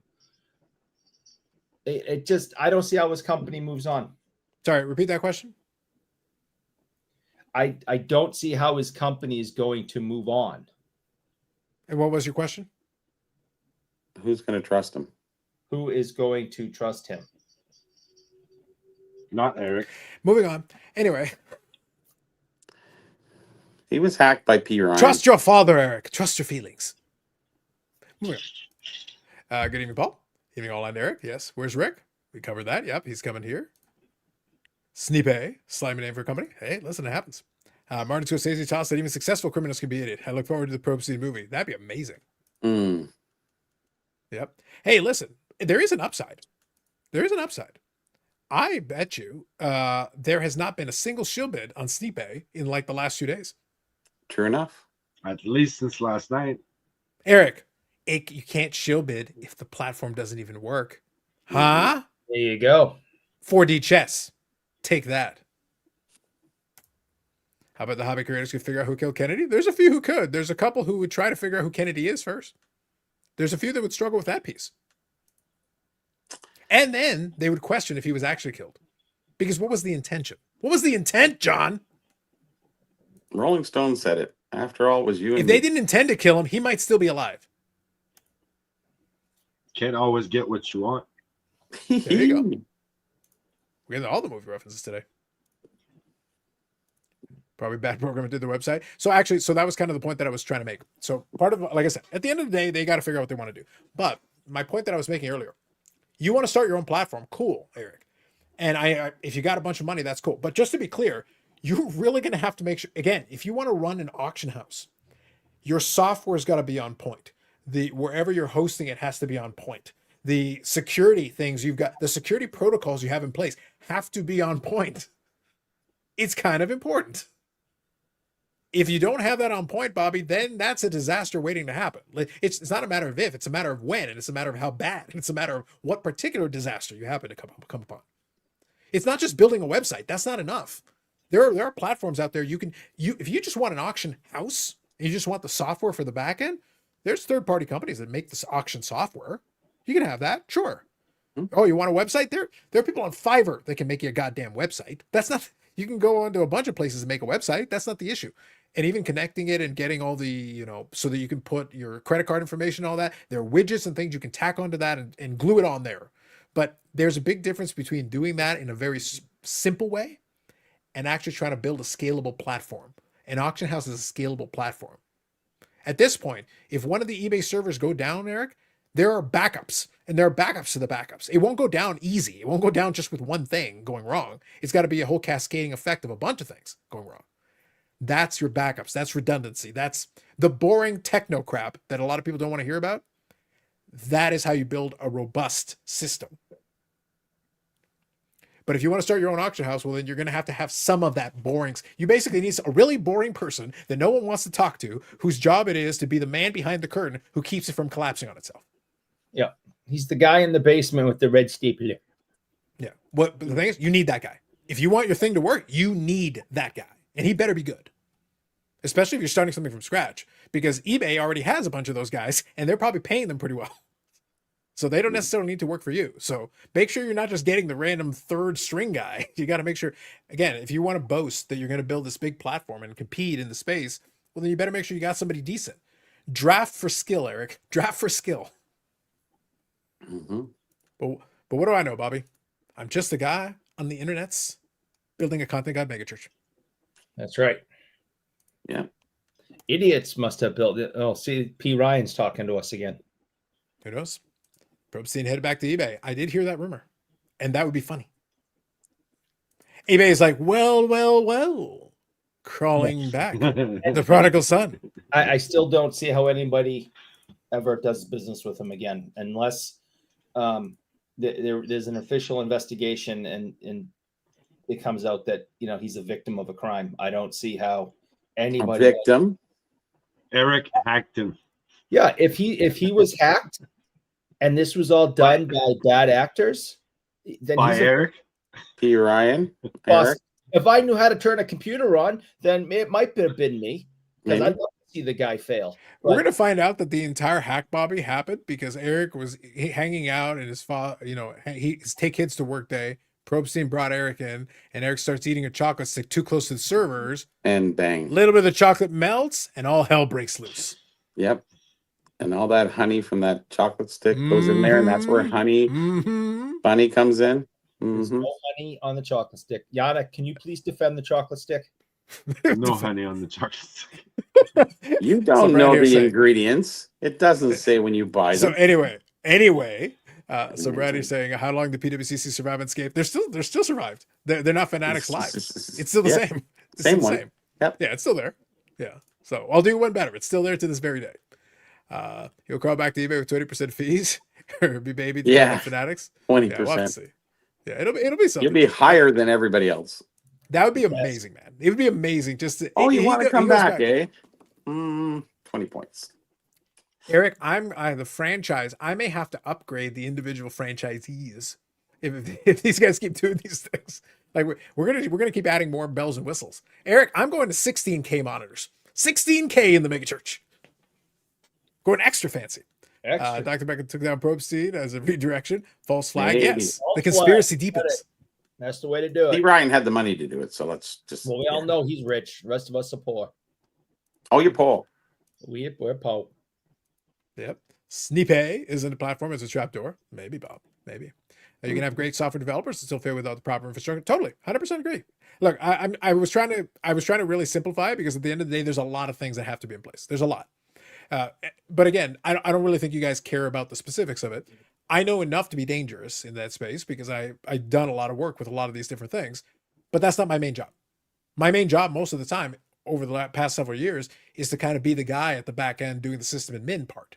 But I still need to know how the damn thing works. That's part of my job. So then when something goes down and we have an issue, that I got to talk to those guys. So the guy in the basement with the stapler, I talk to that guy.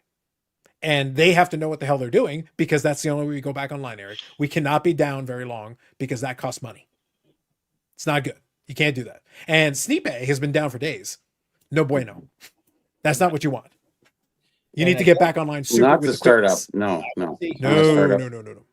If it came back on right now, I don't see who's going to go on there and do business, but I don't know. I don't even know why you left in the first place, but anyways. Mm-hmm. The hobby gods have been by your side, Lady Carlos. Numbers are way up. Hey, so let's see, man. Boozle is Chris Angel with the anthology, with the analogy. Yes. Mm-hmm. How much does failed auction house cost for it to start up? Lord knows, man. Lord knows. Vintage All Cars working on software called Sneaking. Look at you guys being all sneaky. Let's see. Because it's the other hobbies in the take. Even Mangini, the 7-point hobby president, is quiet as a church. He's literally in the chat. Yes. Look, you kids fight amongst yourselves, and if you need Thunderdome, you let us know. Okay? We can invoke that. Eric, tell the kids to break it up. Break it up. behave yourselves. You're going to get a timeout. Yep. Carlos is right about the robust systems backup. Yeah. Look, if you're being serious, if you want to play this game, you want to brag about how big you are and you're going to build this platform and look, fine. Far be it for me to stop you. How big is he now? These are the boring questions you need to be asking. And if you don't know what the hell you're doing, you need a lieutenant who knows. You need somebody there who is able to ask those people the question and make sure they know what the hell they're doing. That's what Mastro's there for, right? You hire a good company to do this. You don't hire the cheapest one. You hire an expensive one that has a long history of doing these things and puts your security first over all else. That is who you hire to build you a platform.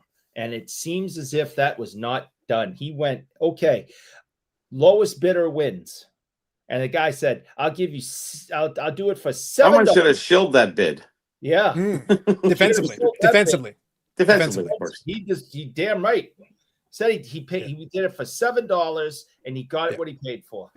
Yeah. So Noy here is right. Wouldn't it be cheaper for Rick to just buy an existing auction house and start from there? That's what Fanatics did with PWCC. Fanatics bought PWCC, and so even though their infrastructure is far from perfect, it's not perfect. It's not even close. However, you're not starting from scratch. That's the important point. So then you can bring your own people in, look at what they got, and if they've got anybody who's good, you can be like, okay, you can stay. I'll give you a raise. You stay here. You do your thing. Cool. We're good. And that's what you do. You try to find people, Bobby, that can do the things that you need. If you don't have the expertise, find somebody who does. And if you're going to brag about how much goddamn money you're making, then make sure you pay them well to do good work for you. I think it's bravado that he wanted to start his own thing. You know, it's all about Prostein, I guess, at this point. And that's why he started his own auction house, because he did it from the ground up. He did it, you know, so he's looking for the accolades, and he's surely getting it now, isn't he? Yep. Not accolades, though. It's something else. This will be the next step. This kind of goes back to what I was saying earlier, though. Bottom line is that I'm waiting for the Prostein statement. Anything. No statement. Anything. No. It's down. Everybody else is talking about it. It's good. Yeah, it's all good. We'll be back. Look at Orlando there from the top rope. I like that one. What's that? Eric couldn't hack a cookie box. He did once. Damn. He did once. He's probably still got it right there, don't you? Yeah. You know you. Oh, he does. Son of a bitch. He buys one crumble box and thinks he's the fucking man. There it is. Look at this guy. Yep. Only fucking box. Doesn't your wife, do the mice come around getting crumbs? Or, you know, I think he welcomes it, man. I'm telling you. There's no crumbs. I licked it clean. Probably. So Zach here says people are dumb. Agreed. I disagree with Eric that Prostein can get caught shield bidding and people would still use him. He might take a hit, but some people would forget. Well, that kind of goes back though. So that, yes, Bobby, yes. Yes, 100%. Some people, Mastro, yes. Mastro could show up tomorrow and people are like, yeah, Mastro's a great guy. Tomorrow. I've heard his name. Yeah, sure. Give him a break. Guaranteed. 1,000%. Guaranteed. All the bad actors of the hobby, they just need to wait a little bit and then show up and come back again. They'll be fine. Prostein wrote the appendix for Jeremy's book. It might be. That'd be good. What I was about to say, though, is that it goes back to that Beckett conversation that I said a moment ago. A lot of people were listening to literally what he said, things that were objectionable or questionable or issues, and then they literally listened to it and they said, "See, Beckett's a great guy," and it's like, no, he's talking about doing some not good guy things specifically, clearly, and excusing not good guy things, and then afterwards saying, no, I think it's bad. Well, then why didn't you think it was bad the first time? Right. Look, you're arguing with yourself, sir. Like, you're not even arguing with me. You're arguing with you from a week ago. Yeah. Like, what are we doing? That's what I got to deal with over here. Mangini hit Beckett and probes him with the nunchuck. He should. Why not? Yeah. I just know enough to be a bona fide keyboard warrior. Facts. Hobby knowledge the same as Boozle's 1993 tough stuff price guide. We do like a tough stuff reference. I love Tough Stuff. That was a great mag. Prostein versus Dr. Beckett in Thunderdome is a new main event, but who is the ref? Eric can be bought. Will he side with his father or with his adopted father? I don't. That's a tough call. Nanya. I bet if you look inside the code, it's Snype. It's loaded with G.I. Joe codes. Yes. Could have been anything else. Damn you, G.I. Joe. Why is that in the chat and on the screen? Well, Dan's been getting exposed quite a bit lately. He's been around those. I think Eric was just randomly having a conversation and Dan just showed up and he was there. Mm-hmm. I was in my shower earlier today, and all of a sudden, friggin' Dan. Guys everywhere. Yeah. Awkward. Lately he's everywhere. Yeah. Yeah. We'll see him Sunday for sure. Dan's always welcome, but we'll see him Sunday for sure because we're literally going to do a live and he'll be hosting it for the 4 collectors, of which there are more than 4. That's the hobby scandal no one wants to talk about. There are more than 4 collectors. I don't have mine handy. I don't have my passcode handy. Yep.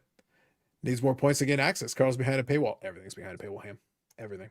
Look, Ham, you know what would be great? I think Off-Centered should have a paywall. I think on the paywall, Dustin will agree to actually read the chat in real time. No. Steve will agree to actually talk about a topic. No. Whatever it is. The paywall is everything, Bobby. It's all about the paywall. It would, yeah. Those of you who get it for free, you get what you get. It's impossible. Those things don't work. You get what you get. Our Prostein is bringing a Master to fix the site, maybe. Who knows? Yeah. Hand me the wires. We got to know about the intent, man. It's important. Welfare check on Vintage Dan. All his bad news is going to give him a stroke. Damn. Chess boxing. Yes. Ooh, we got back-to-back crying emojis. I like this. Ooh. Look at that. Bam. Back-to-back. Slam. A lot going on. Hashtag bring back tough stuff. There's a hashtag we can get behind. I like it. Who was the who produced that wasn't Krause, was it? I thought it was. Well, because they had their own, right? They had their Sport Collector's Digest? Yeah, SCD. Yeah. I thought they owned a couple. I could be wrong. Yeah, I didn't know if it was them or something. Because I really liked their publication. It was a lot smaller than the SCD. SCD was like this thick for the this is crazy. Yeah. Here's the philosophical question, Eric. So Orlando here is saying, this I think you'll appreciate this philosophy. We're all for collectors. So Orlando here is saying we're all for collectors. Back in the day, we're all Spartacus and everything's O-Peachy. Yes. Mm-hmm. So which one is the largest number? The number of 4 collectors? The number of Spartacuses? Or the amount of O-Peachies? There's a lot of good questions being asked right now. These are the real questions. No real answers. 4 collectors counts worse than the Big Ten. At least Tough Stuff gave us cards. Beckett gave us a doctor with 0 credibility. This is what happens when you do a PhD in stats and call him a doctor. Now he's being slammed. Wow. We do. Steve did not make the cut this week. Shame. Pocket pages, yes. I do miss Tough Stuff, yes. Pocket pages, yes. Thank you. Zach says, Carl's a nice guy. Dustin would have paywall if you thought we'd pay. He'd give you the paywall to watch the ads. Yeah, that's it. Wow, I get to listen to myself in echo. That was fun. So anyway, look, Bottom line though, I have no problem with anybody who has a paywall. The only thing that I laugh is that look, I have fun with it, and obviously, anybody who name and any of the people who've hit the join button, the BAC pals. But the tricky part, and this is where we struggle in this space, what would be the value? You can't say, oh, you get the videos ahead of everybody else. So what? You get the videos a couple of days earlier. Like, it's not really a big deal. So what is the value? Now, there are some podcast networks where I've seen where they've tried to find their own way to do it. I don't even mind that idea, because what they do is they got a bunch of podcasts that you can listen to for free. They're all there. But then they'll create really niche kind of specialty podcasts that maybe do a deeper dive into something. And they'll say, well, if you want access to those in addition to the other ones, then here you go. Then there's your incentive. Otherwise, like, there's what's the incentive? I don't know what it would be. Well, you get hooked on the regular stuff, so you kind of go, oh, yeah, I'd like to see, paywall. Yeah. Patreon. But I think if you're going to do it, though, damn that Patreon. I think, though, if you're going to do it, Bobby, though, if that one covers a really niche topic that some people are genuinely super interested in, but requires more research, it's not as mass interesting, then there could be some folks that be like, okay, there's value to me for that, versus the average person who's like, oh, whatever. Well, I guess if you get interaction videos and we talk a little bit about that, and there may be some value to that, but that's the only way. Like you'd have to really sit there and go, it down. I wanted to see the reaction on that. Then bloody paywall. Yeah. It'd be very difficult to do. Like that's why I say, like, I've never seen. And then I go, you're not worth it. But that's where because a lot of the information is basically free. A lot of people really have no interest in paying for it anyway. Even if it was good information, even if it was great information, they're still not interested. Yeah. So it's like, whatever. Jay here says Cruise didn't start it, but they took it over eventually. Okay, so that was the connection. So they did take it over. Thank you.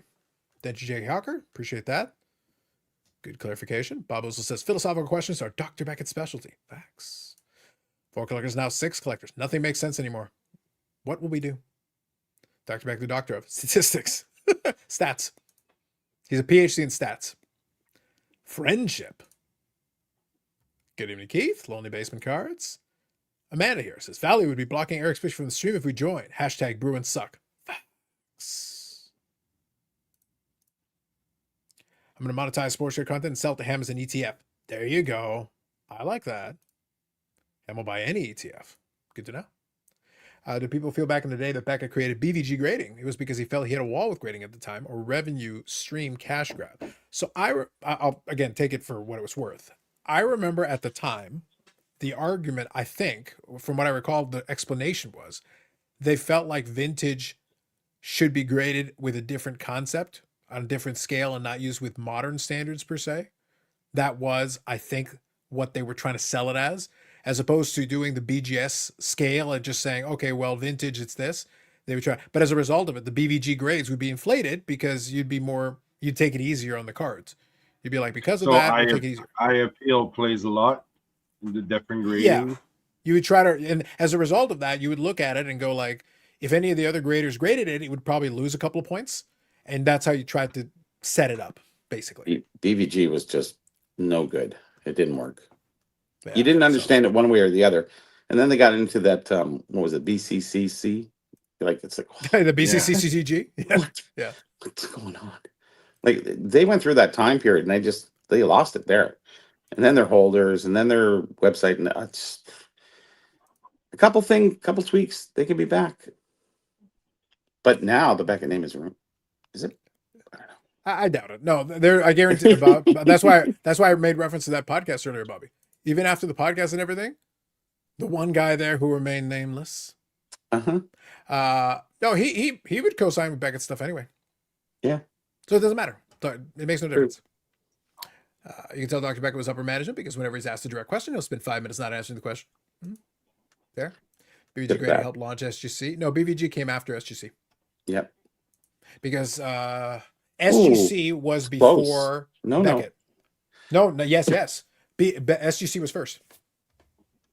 It's maybe a year or two difference. Can't be much. It's pretty close. Check that out. That'd be interesting. Because I thought Beckett was really early. No, Beckett was not. Nope. Let's see here. 95? Beckett? No. Beckett was like 99, 2000. Was it that late? Wow. Yeah. Started grading? SGC was founded in 98. And Beckett 99? Yeah, basically. 1 year difference. Okay. Yeah. but I don't SGC remember was first. SGC a lot. I know the card place I used to go to, they always had the BVG, so they always had or Beckett, and I never heard of SGC ever until what 5, 6, 7 years later, I guess. Yeah. But that's the key is that no. So SGC, it was close, but SGC was just before BVG. BVG and BVG actually, I don't think was there on day one. It was BGS. I think BVG came even later than that. BVG was later, yes, for sure. Yeah.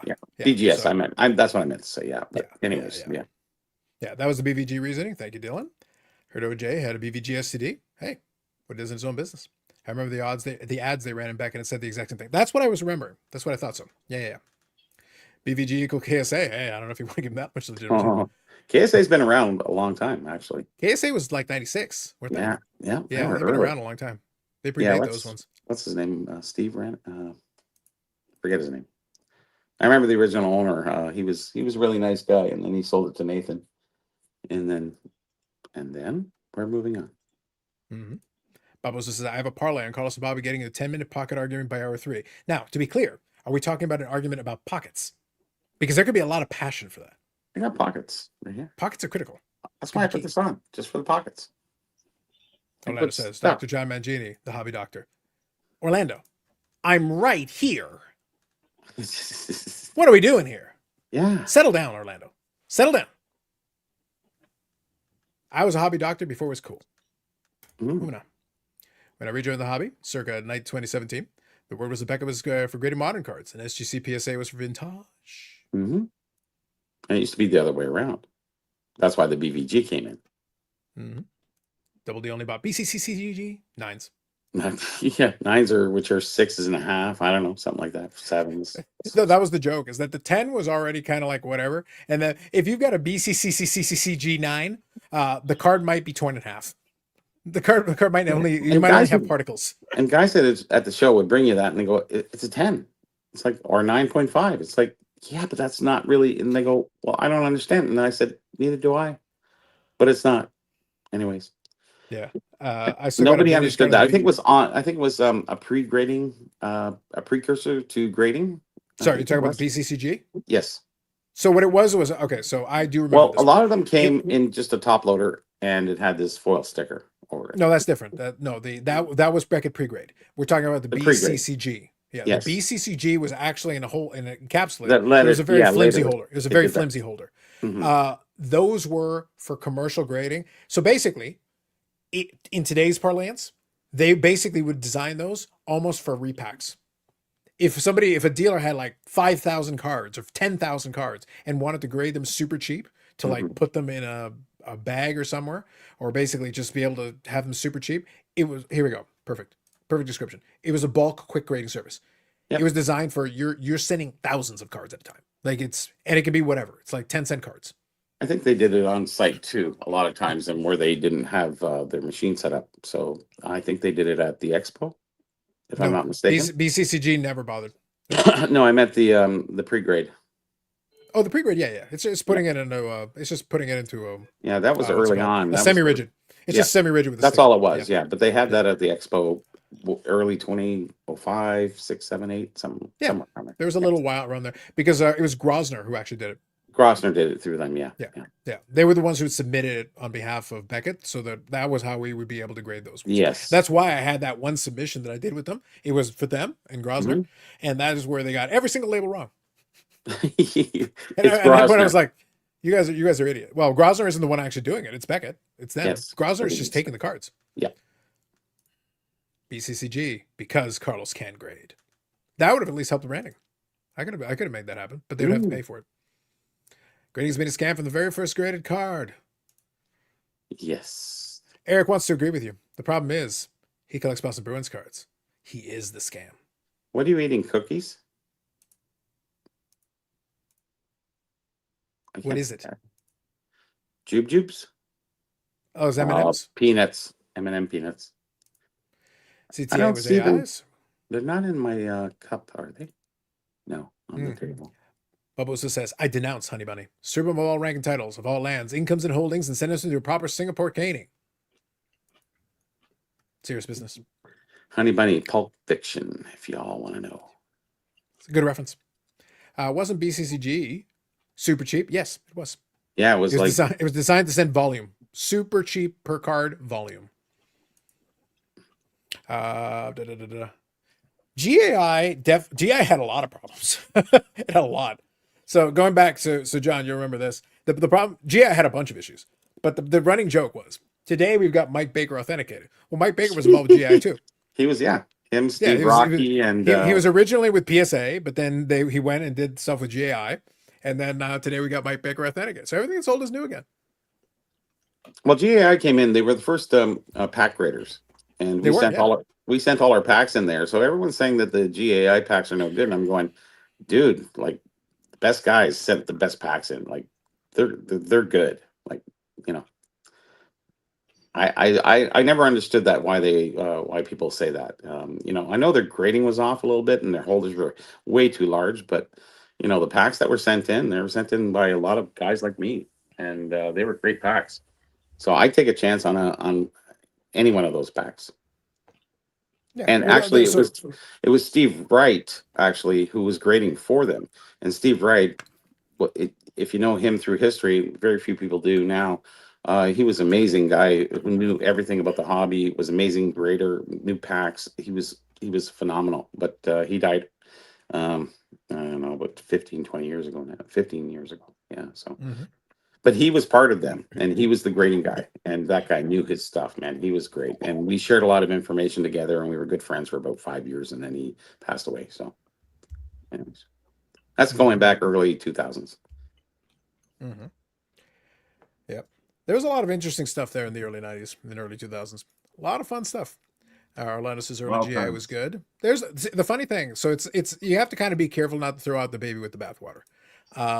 There's a lot of the cards in the GI holders that are fine, and there's a bunch of them that are no good, like a lot of things. So it's one of those things where it's a mixed bag, but it definitely hurt the reputation. Once your reputation is hurt, it's really, you're kind of stuck.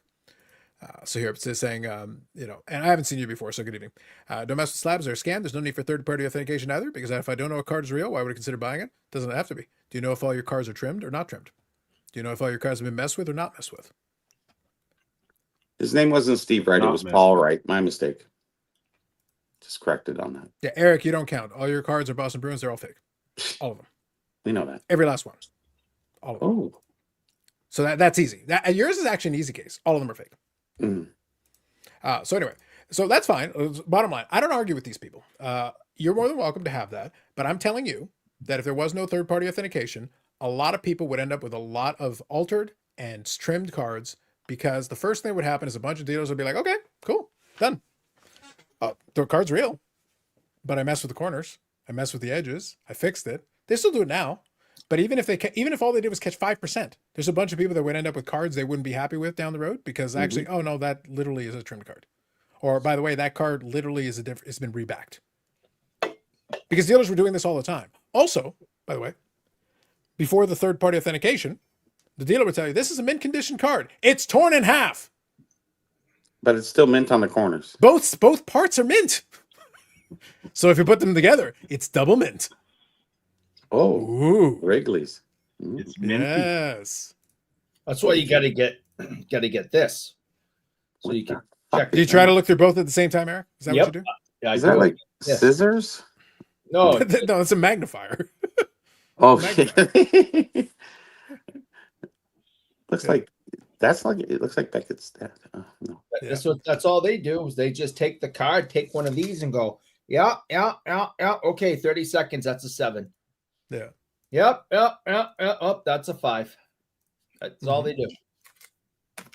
Well, that's all anybody does. Yeah, I was about to say, Eric, like, if I asked you to grade your own cards, I could give you 3 days and you'd still get it wrong. Mm-hmm. I don't like you. Okay. You're still here. Yeah. Mangini here says there's a lot of alternating trim cards and slabs. Yes. And there are a lot of alternating trim cards not in slabs. Profound. I know. It's wild.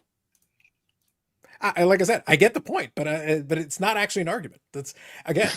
It's right. Yes, he's exactly right. Yeah. And it's also right that there are plenty of them that have not hit a slab at all. Oh, yeah. There's a lot of them. Yeah. So, okay. Let's see. Love this. I miss a good old grading talk. Listen, Dylan, we can do all the above. We can do all the above. But I got to tell you, though, my homie, the sheriff, gave me a lot of material this week and last week. So I gotta go with what I gotta go with. But yeah, we can do grading talk. We can do all the other stuff. It's fine. Yeah. We start a 5th party grading company. I want to start I want to start a company. I want to start a company. How deep are we going? Wait, no, hold on. This is important. I think we can make the 5th party thing work. I've got it. So what we do, the 3rd party is the one who grades the card. But then you can put a perfect fit sleeve on the card. But then you can put the perfect fit sleeve card into another holder. You can get one of those magnetic ones, the slab mag things. You can get one of those deals. And then we grade the slab mag that is holding the card in the perfect Mike fit. Baker's That is the graded 5th card. party. Done. Eric, nailed it. Book it. Who's the 4th party, though? The 3rd party was the slab. The 4th party is the 4th party is the perfect fit, and then we grade the holder that is holding the perfect fit that is holding the slab. Yep. Okay. All right. Nailed it. I'll send you a check. I want to make this. I want to get on the ground floor of this new investment. It's going to be amazing. It's going to revolutionize the hobby. Yep. And then wait, Eric, until we figure out a way to link it to Arena Club for reasons. Yes. And then we get rich. And then we're all rich. And it's online. You don't even have to do anything. I know. Then we just grade pixels. I want it times the hobby. What? This is the future, man. This is how you 10x this shit. This is how we do it. I think so. Yeah. We see those Mike Baker stickers a lot this week. Now I know what they are. Yes. So look, here's the thing. A lot of sports card guys are very perplexed by this. Mike Baker's the wrong guy for it. But this has been going on in coins for literally 15 years. And they made a lot of money with it because a lot of these same guys make the same argument. Say, oh, I know what IAPL is. Like, yes, you know what IAPL is for you. That's great. Again, forget about the slabs for a second. Let's pretend the slabs don't exist. Okay. Just for the sake of argument. Let's pretend they don't exist. If I put 2 cards in front of you and one is really nice, you look at it, you look it over, you do your magnifying glass, whatever you want to look, you put it look in decent light and you say, okay, that's a really nice card. And then you got this other one that's literally torn in half and I've dragged it across the asphalt so that the entire bag is completely scratched up. And I hold the 2 in front of you and I say, you can have either one for $100. You're going to say like, I'll take the nice one. But why? What if I give you the other one for $90? No, I'll still take the nice one. But why are you paying $10 more for the other one? Because it's nicer. Oh, so then it being nicer matters. Okay. Well, the scratching's on the back, right? I'll do it on the front just for you, Bobby. I'm going to scratch both sides. Just for you. I'll scratch it on the front. Paper loss is on the back, so that that's another part of the grading that pisses me off anyways. Yeah. So anyway, the point is that until the day you are willing to pay the same amount, whether it is torn in half or whether it's beautiful looking, then it won't matter. Then the grade no longer matters but the thing is, the grade does matter. The collector, the discerning collector is looking at it and go, I would like the nice copy. If I'm going to pay the amount, I would rather have a nice copy versus a really shitty copy.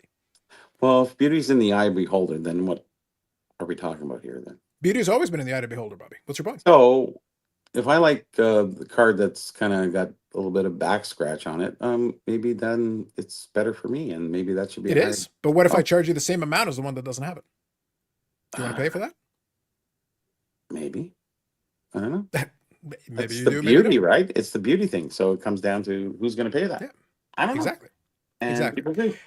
So the issue that you ran into back in the day is that the dealers would make up their own grading scale.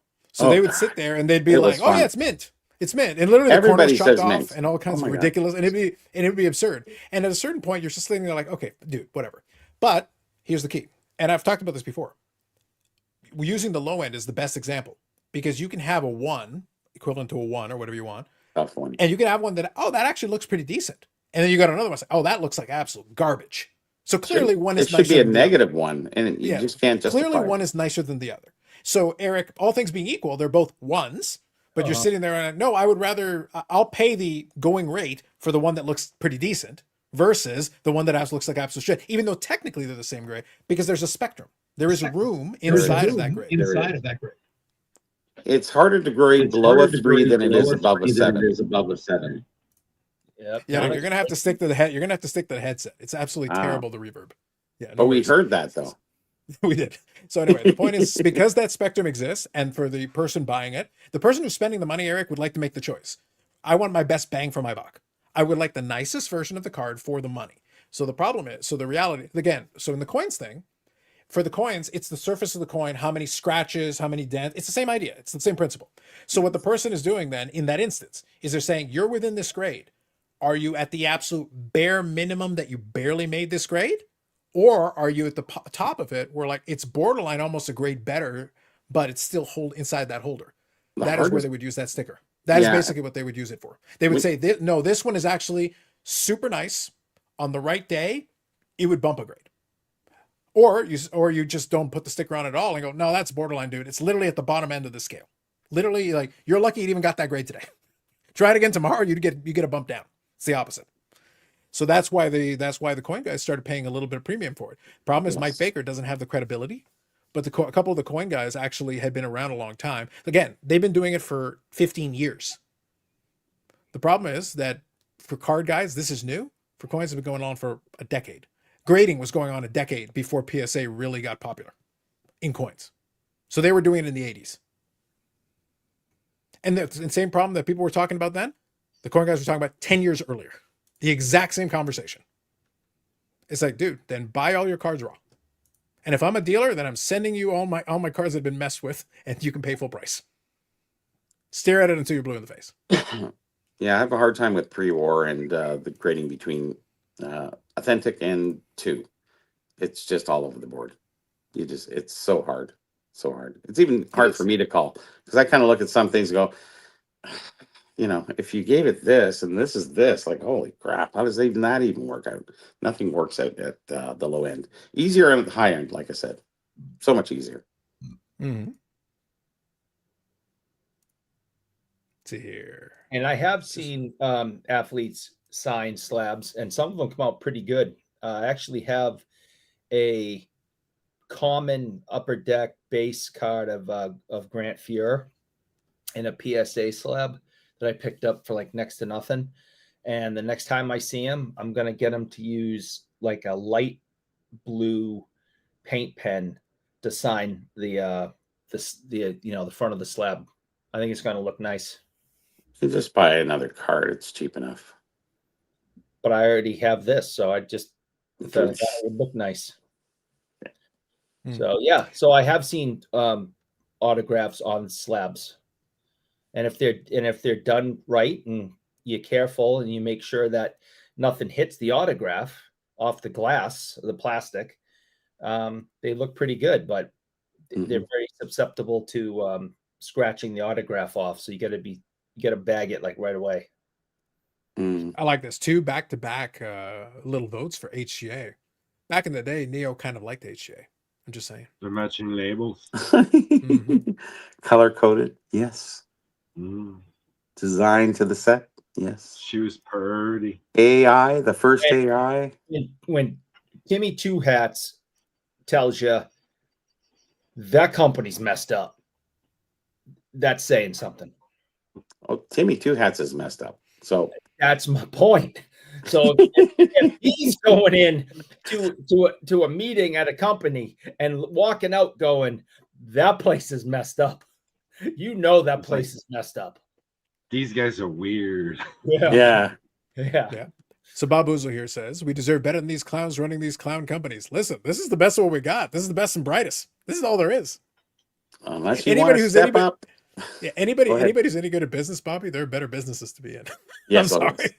Like there's way more money to be made elsewhere if you're actually good at business. Yeah. Cardboard and Plastic here says, can't leave the hobby with all this drama in the hobby. This is the guy's version of Real Housewives. Finally, somebody gets it, Eric. Yes. I've been saying this Eric, how long have I been saying this? To me, this is a feature. 7 days. I'm a fan. Huge fan. How long will paint stay on the card? I think 30 years from now will be powder on the slab. Who knows? I'm dead in 30 years. I don't care. You might be dead in 30 days at the rate you're going. I might be dead tomorrow. I got a mountain bike ride tomorrow. I actually like the old SGC numbers, 96 grading scale for mint. Odds are. The 100-point scale that wasn't 100 points. It was like 15 points. That was special. What's the card set where the autos faded over time? There were a few. There were a couple in 95 and a couple in 96 that had that issue crop up a lot. It depended on how on the pen they used and also if they had any exposure to light. But I remember there were a couple in 95 and 96 that were particularly problematic for that. So if you actually have nice autographs, there's a little bit of a premium for them. When the Housewives going to fight? All the time, Bob. All the time. The drama is constant. It's wild. It's scandalous. As often as possible. Oh, yes. All right. So real quick, I want to see this. Okay, so we did the Prostein hack, the data leak thing. Talked about that. Talked about the Geoff show with Beckett thing. Got that. I'm trying to remember if there's anything else that I wanted to touch on with that, but I think that's about right. Sweet Spot, yes. Those have problems, definitely. I remember that one. That was later on. I was thinking of the 90s version, but Sweet Spot in the 2000s, a lot of those have problems. I'm upset at how many Sweet Spots I now have that were signed with invisible ink. Yes. Because they used the wrong type of pen. And it faded right into it. HA was awesome briefly. They returned cards quickly according to the time span they promised. They matched labels to the card. They did it again if you weren't happy. And they started behaving like PSA. Well, their problem was as soon as they went away from the queue, because the queue limited submissions. And that allowed them to keep up with the demand because they basically made people have to wait in line. They were it when there was nothing else moving or available to grade anything you had. I told this story 100 times. All the lubobs. You know, yes. Back when Clubhouse was rocking, it had 100+ people in it every minute of every day.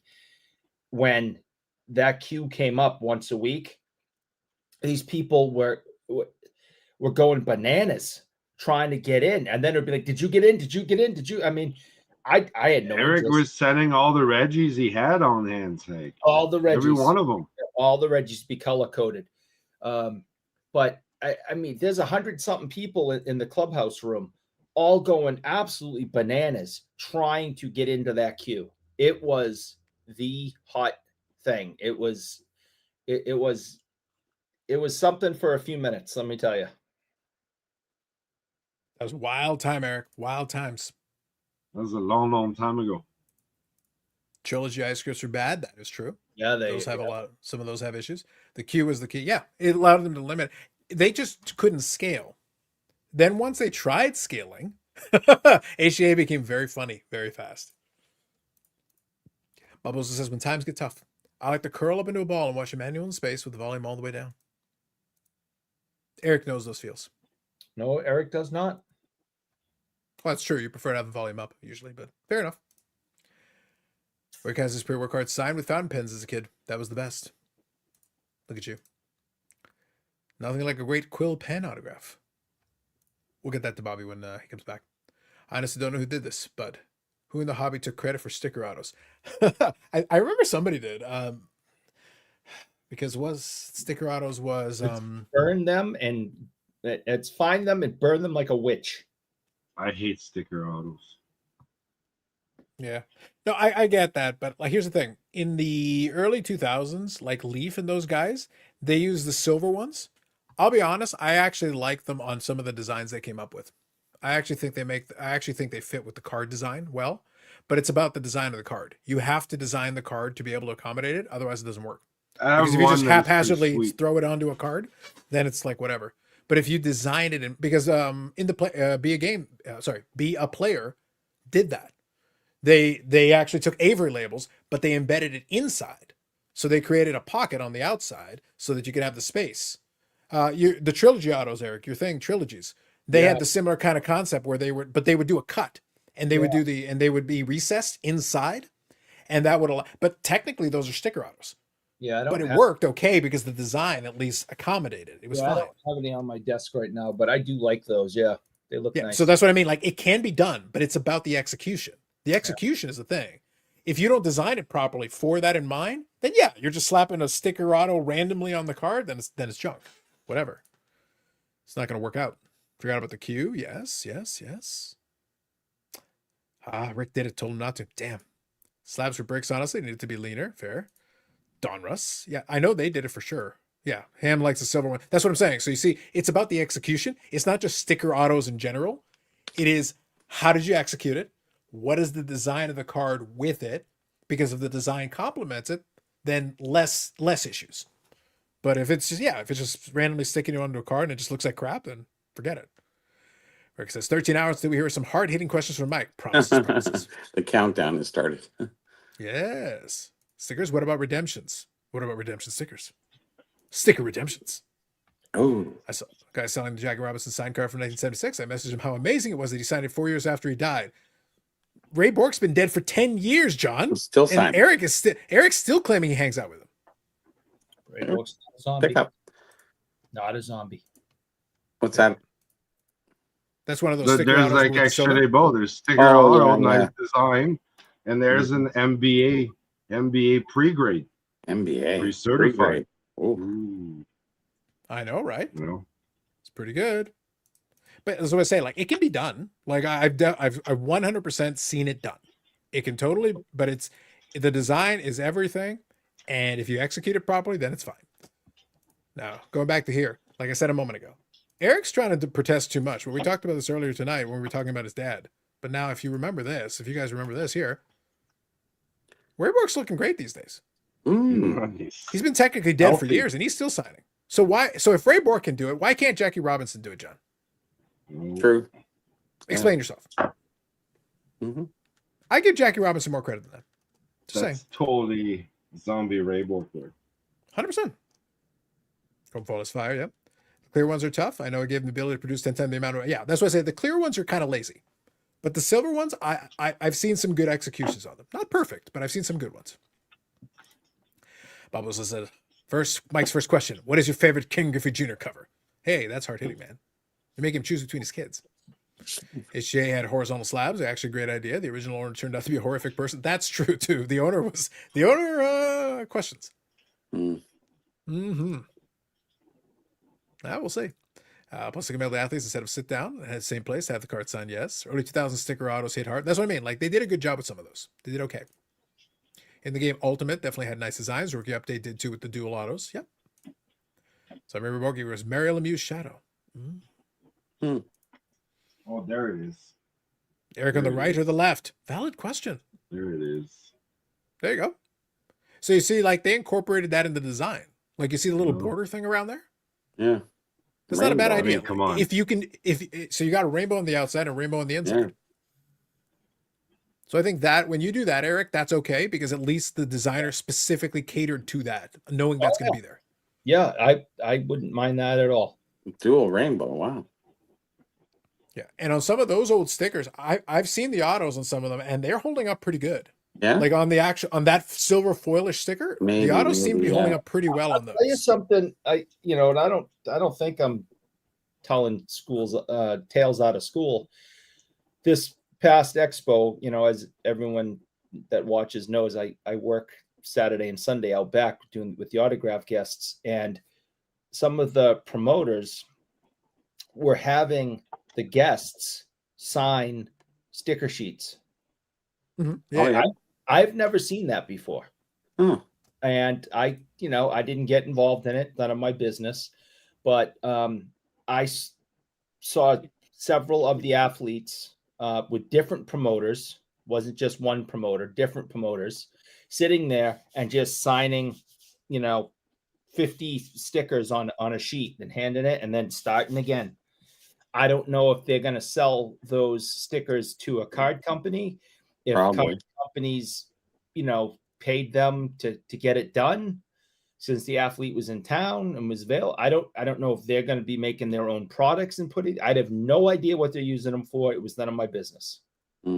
I stay out of people's business, but it did surprise me to see, at a autograph, at a card show, with these guys coming in to do autographs, they were signing, sticker sheets. Well, what else can they sign in advance? Nothing really. So sticker sheets is I was last resort, never right? seen that before at, with all the different card shows I've been to, I've worked at, worked with different athletes. I've never seen a promoter push across the table a stack of stickers. And they were signing them like crazy. So I don't know what they're doing with them, but something I had never seen before. How with that attitude, Eric? How with Yeah. that attitude? Sadly so. Indeed. So real quick, I'm just going to scroll through. So I thought I would. So chat, we can talk about anything else that you'd like to chat on. We can adjust a little bit from here. We did touch on the main topics that I wanted to make sure I hit on. We can circle back around them later if we need to, but I think most of it we got in there. Look, there's going to be a lot of this. It's gonna be good. Look, I'm looking forward. I am waiting. I'm going to be watching the replay on our friends hobby hotline, and I just want one person to absolutely go off in the chat. There's going to be more than one. No, but do you know there's going to be somebody who's going to like push it, Bobby? They're going to like go. There's going to be the line. There's going to be where some people go, and then there's going to be that guy going, Geronimo. Someone's going to go. Someone's going to Mike Petty it. It's good. They're going to be like, Petty is going to be like, damn, that's harsh, bro. There's going to be one guy. Yeah. There's going to be one guy. Whew. That's what I'm thinking. Who is that one guy though? I don't know. Somebody's going to be it's going to be 11 a.m. Eastern, and somebody's going to hit the Jack Daniels hard by 10:45. They're going to be ready. Watch out. I don't know what's going to happen, but then we're going to see what's going to happen. I thought it would be worthwhile, Eric. Would you like to close the loop on the infamous Gong Show repack Jean Beliveau card? So I put the card up. I handed it over at the expo to Slab Sharks. Mm-hmm. So we have the results of me selling it on Slab Sharks selling it on the eBays because that ended yesterday. Let's find out. This was the Jean Beliveau, the out of 10. So 2007 Ultimate Collection, Jean Beliveau Achievements, auto out of 10. Now, the auctions, they run them in Canadian dollars, but American people can bid on them. I've seen it. So whatever, they can do whatever. I can tell you I got 13 bids. Would you like to guess the total? $76. Canadian? You think so little of Jean Beliveau? Damn. 125. Wow. 151. All right. Here we go. Bobby was very close. 122.54. There you go. Not bad. Yeah. And what's that well, in real money? Well, the repack was 325. Yannick. It's kind of bad. Yeah. Say that again. I said the repack was $325, so it is kind of bad. Yeah, but that was. But you have the excitement. You can't put a price on excitement. So Yannick, though, here's the question, though: is that Jean Beliveau supposed to be a floor card? Because I don't think it is. You should have. Because remember, we could have shilled it. Defensively, should have defense shield. Yeah. Because I really wanted that card, but Eric. So tell me, is that you're saying? So were we right all along? Does hockey really suck? Yeah. Because Jean Beliveau was obviously trash. Nobody thought he was any good. Out of 10, he's trash. On card, trash. That card is fantastic. I would have loved to have added it to my collection. I have enough of his, and I didn't want to bid on it because of everything that's been. I bet you don't have that one, Eric. Do you have this one? No. How about that one? No. How about these guys? I don't have those. What? They're from a flip book. Are they Jean Believeau's? Yeah. I can't see. They did a flip book. Yeah. That's like that's before the Montreal Canadian Jean Beliveau. Yeah, Quebec Aces there. Yeah. Actually, that's even before that. That's the Citadel. Oh, it was the Citadels. Oh yeah, okay, yeah. Best Bond villain's a good question. I like that one. Tears will be shed, says Bob Oozle. I like that. Chat's gonna be crazy. True. Panini to blow out their sticker autos, so football product can be loaded all year long. Yes. Yeah. Ham, if it gets bad enough and they need to get rid of all their sticker autos, all of a sudden you're gonna have like, what's this? It's like, who's this? Oh, this is a random Miami Dolphins player. Why are there like 6 autographs on there? Just stick them on anything. I don't even care. Yeah. So someone can say, let's go. Look at I got 6 autographs. Yep. Rick here says, what time to be there? 11 a.m. Eastern. Adjust to your time zone. Be there or be square. Best in life, best advice in life, don't be that guy. Don't be that guy. Best Bond villain, Barry Bonds. Well played. I can put my other trolling schedule on hold. Listen, this is priority. Take priority, man. It is. Peak condition for the roast. I'd like to see a guess of how many people they think they're going to be online at that time. Oh, for the live? Yeah, I think there's going to be 800. So let's God no, not even close. I think we're going to be close. if it's 250, I'd be shocked. I'm going to say, so what I want is for guesses. Don't just pick a random number. Let's talk about peak. What the peak number is. Because obviously there's different numbers. It goes up and down in waves over the time. It takes a couple of minutes to ramp up because some people are going to be there early. Some people are going to join in a couple of minutes in. Whatever the peak moment in there is, guess for the number. So Bobby's going super high. I don't think he's going to be anywhere close. Yeah. Because I genuinely think you overestimate how many people actually give a shit. Or even find the YouTube channel. Well, I think people's lives are boring enough that they probably will be on there.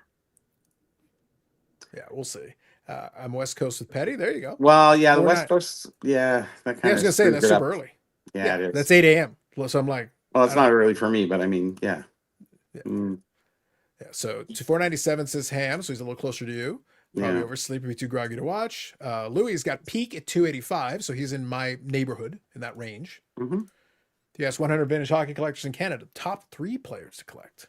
What would be the top 3? 100 vintage hockey collectors in Canada. The top 3 players to collect. What would be the top 3? Same ones. Eric, you're in Canadian adjacent. Who are the top 3 vintage? In as someone who lives in Canada, you want to say pre-war? You want to say post-war? Eric, when he's saying 100 vintage hockey collectors in Canada, he's basically saying 100 vintage hockey collectors because outside Canada they don't exist. Okay. Pretty much, yeah. All right, so I guess you're gonna go with like Howie Morenz? No, pre-war. No. You're gonna go, Bobby Orr. You're gonna go Mickey Mantle, Maurice Richard, and Daryl Sittler. Oh my god! For Bobby, Sittler would be an interesting choice. I think that'd be kind of funny. Yeah. I think you go Booby. I think you go Booby. I think you go Howe. Good Lord. You go Booby Orr, you go Howe, and then vintage. See, I'm not counting Gretzky, even though 79-80, I'm not counting that. No, I think you have to be like, I think you have to have a longer run in vintage. Yep. So you have to put Terry Sawchuk in there. I was gonna say, I feel like you got to put a goalie. Like the other 2 guys kind of cover the other end of it. I feel like Sawchuk's pretty big for 51, so 52. Yeah. Jacques Plante. Plante later, but yeah, and 50. Well, he's got a weird rookie card because he kind of comes out a couple years earlier than his official rookie card. So, Plante on guard and all those other things that happen in Parker. So, yeah, time to take all the Quaker Oats. Well, significant in value. I guess it's different. Yeah. So, yeah, I would put Terry Sawchuk, Bobby Orr, and Gordie Howe, Maurice Richard too. Yeah. Yeah. Ham has got 497, 6 minutes in. There you go. 420. Look at you, Laura. 420. Wow, Shake hands. Yeah. Can someone do a defense bid for me on Shine? Listen. Oh, Eric Shine. Sherman. Oh, yeah. He'd be good. Yeah. Yeah. Eric's your man. That's the guy right there. But that's how, like I said, I wanted to get the entire loop. I'll probably do a little video where I'll talk about it and everything. I will say this. So here's my little short version. And like I said, if I have the energy, I'll do a video about talking about it. That was my first consignment submission with Slab Sharks. What I will say, the result obviously in the Belleville was disappointing, but I have no idea what it was going to be. We just left it open. Oh, okay. So you didn't. I was kind of shooting for half. I wanted to see it get to half. And I thought that was reasonable. I didn't think that was too outlandish. I think that was minus the fees, it really ends up yeah, about $100. Yeah, so like honestly, very low. Like it feels, and like, but so the reason I'm saying though particularly is that I feel like that Belleville wouldn't have been like a floor card. So you know what I mean? Like you've got like your floor and like the chases. Yeah. At that price point, then the Belleville is a floor card, and I don't think a Belleville out of 10 on card auto it should be a floor card. No, it's really not. It's just never got any traction. Like, and the thing is, it ran the full time. Like, and it got 13 bids. It's just, I guess, whoever they sniped it up a little bit at the end, but it didn't really move a lot. I was a little surprised. I did 4 other cards as well. A couple of the wrestling cards. The wrestling cards did okay, not amazing, but they did okay. And 4 out of 5 that all the 5 cards that I did, all of them sold technically. 4 out of 5 have got paid within a couple hours. So I was actually pretty impressed. So that's good. So would you use that auction again? So it was very convenient. It was very convenient. I think you've got to have the right stuff. Here you go. See you later. Thanks. Yeah. Well, not only that. So this is what like I said, I'm going to probably talk about the probably talk about in a video. They actually have like a little site. Once you create your account, they have a little site and platform, and it actually shows you at a glance all the information. Shows you all the different lots you have. It actually is connected to eBay's API, so without leaving the page, you can see how many bids it has, how many watchers it has, what the price it has, and then once it gets paid, it gives you a little notification saying, "Hey, it's been paid." And it actually keeps a tally. It shows you exactly how much it charged you. It shows you the fee you got charged, and it shows you the total. So it shows you the final bid, it shows you the percentage, for the commission and everything, and then it shows you the total that you're getting paid out. And what is the commission on that? So it depends on how much it's sold for. So if it's at the if it's a low dollar amount, then you get 80%. If it's above $100, you get 83%, and then it goes up from there. The more it sells for, the higher percentage you actually receive. Is there a max percentage? It's like 90 something, 95, 96. Wow. So like if you're selling like a big item, they're actually giving you most of the money. Obviously, yeah. Sounds good. So it's like, that's not bad. Yep. Fair. Very fair. Yeah, that's what I mean. And that covers all fees. That's everything. And then they'll mail it. Here you go, and see you later. And and they're shipping it out. If there's an issue, they're dealing with it. It's not your problem. Yeah, it's actually a good service. Actually, when you look at it that way, yeah. So for the convenience, I'm okay with it. Oh, it's super convenient. Yeah. Yeah. So it took it out of my, and then basically once the by midweek, they will basically do like a little reverse invoice and then send me the transfer for the funds directly. Through PayPal, through transfer. You can do either or. Yeah, you have both options. That's great. That's actually a very good service. Yeah. So I was like, for my first time trying it, it went off without a hitch. The totals, that's not on them. That's on eBay and the yeah, sure. But overall, I was pretty happy with the experience. Was super hands off, and I should get paid next week, and that's pretty good. So I'll basically report back once I have closed the loop on everything. Between that and ComC, you can do okay, really, with hands off. It's just having the right combination of items. It is, of course. So on ComC, I've done well with those in the past. It just depends on what I submit. Well, stuff sitting around, right? There's different cards that fit under certain buckets that make more sense for certain ones, and other ones make more sense than other ones. Sure. So let me scroll here. Bourbon or red wine next? I'm out of beer. Look at you. The important questions Carlisle is asking. I'm familiar with soccer where good defense can be your best offense. Bourbon. I'm 3 deep. Bourbon for sure, yeah. Nice. Oh, this is a good one. Hold on. I'll finish reading these. Yeti mug. Scrolling through here. Which is maybe evidence I should have another one. Facts. Captain Yannick is at the helm of the French-Canadian USS Enterprise. We. Bottle of wine with hoops and glasses. Yes. Yeah. All right, Eric. So let's do our initial pitch here. I'm saying YouTube, Hall of Fame, under new management. We get a push video from Eric. We might have to send Eric out on the tour. This might have to be like a goodwill tour out there to build our. Although I will say, the intrepid coverage of Shillgate has been good for the channel. The numbers have been good. The subscriptions are up. There's a lot of good stuff, a lot of good momentum. But I think we might have to send Eric out there in the goodwill tour to keep it rolling. We'll have to see. I'm willing. I'm willing to do anything it takes to become Hall of Fame adjacent. Okay. Yeah. And I want this more than I have wanted anything in my entire life.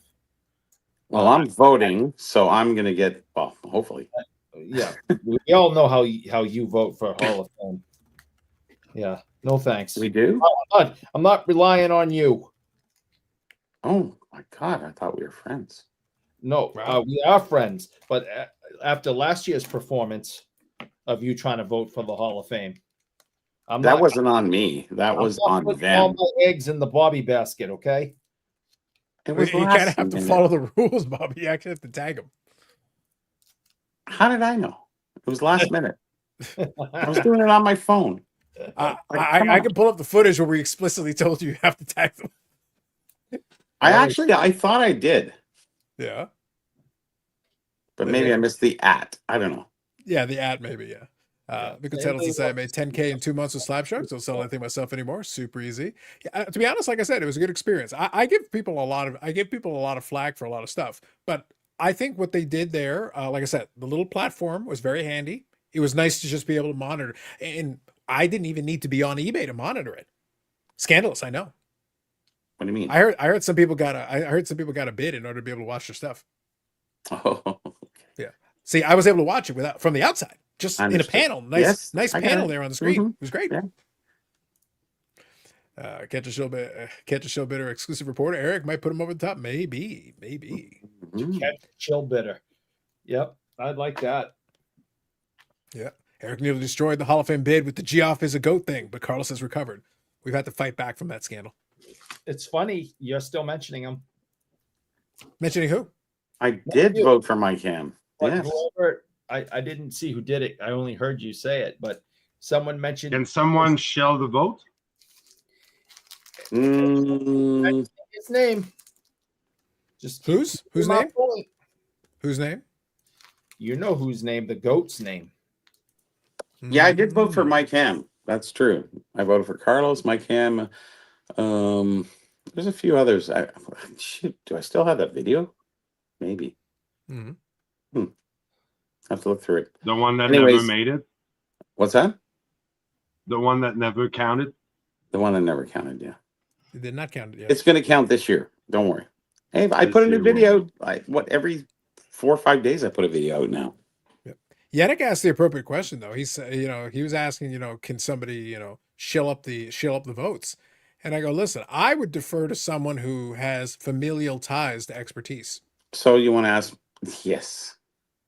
Eric's dad. Exactly. Look at that. Look at Eric's this. father. Look at that. Eric, Look at this. Eric, Eric's he is your Eric's father. Faja. He's your Faja. Embrace your father's Father. legacy. My Faja. Embrace your father's legacy. He's your Faja. Faja. Yes. Mike Yeah. Myers, keep your elbows up.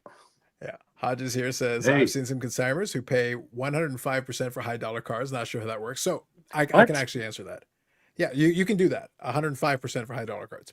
Oh, So yeah, okay. he- So you so take the basically- front end. Yeah. Yeah, so basically what happens is in those auction houses, they're charging the buyer's premium. So Mhm. whatever the buyer's premium is, let's say 20%, because that's a big one. So your card sold for $100. You pay it 120 because of the buyer's premium.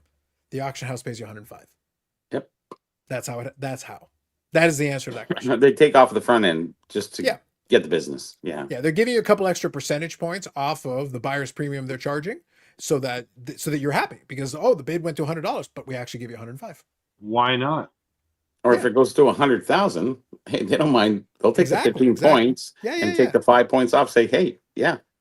Yeah, it's a good way of encouraging people to consign with you because then Yes. they feel good. They feel like they got an even better deal. Like whatever the bid went to, they got a couple extra bucks out of it. Like they feel good.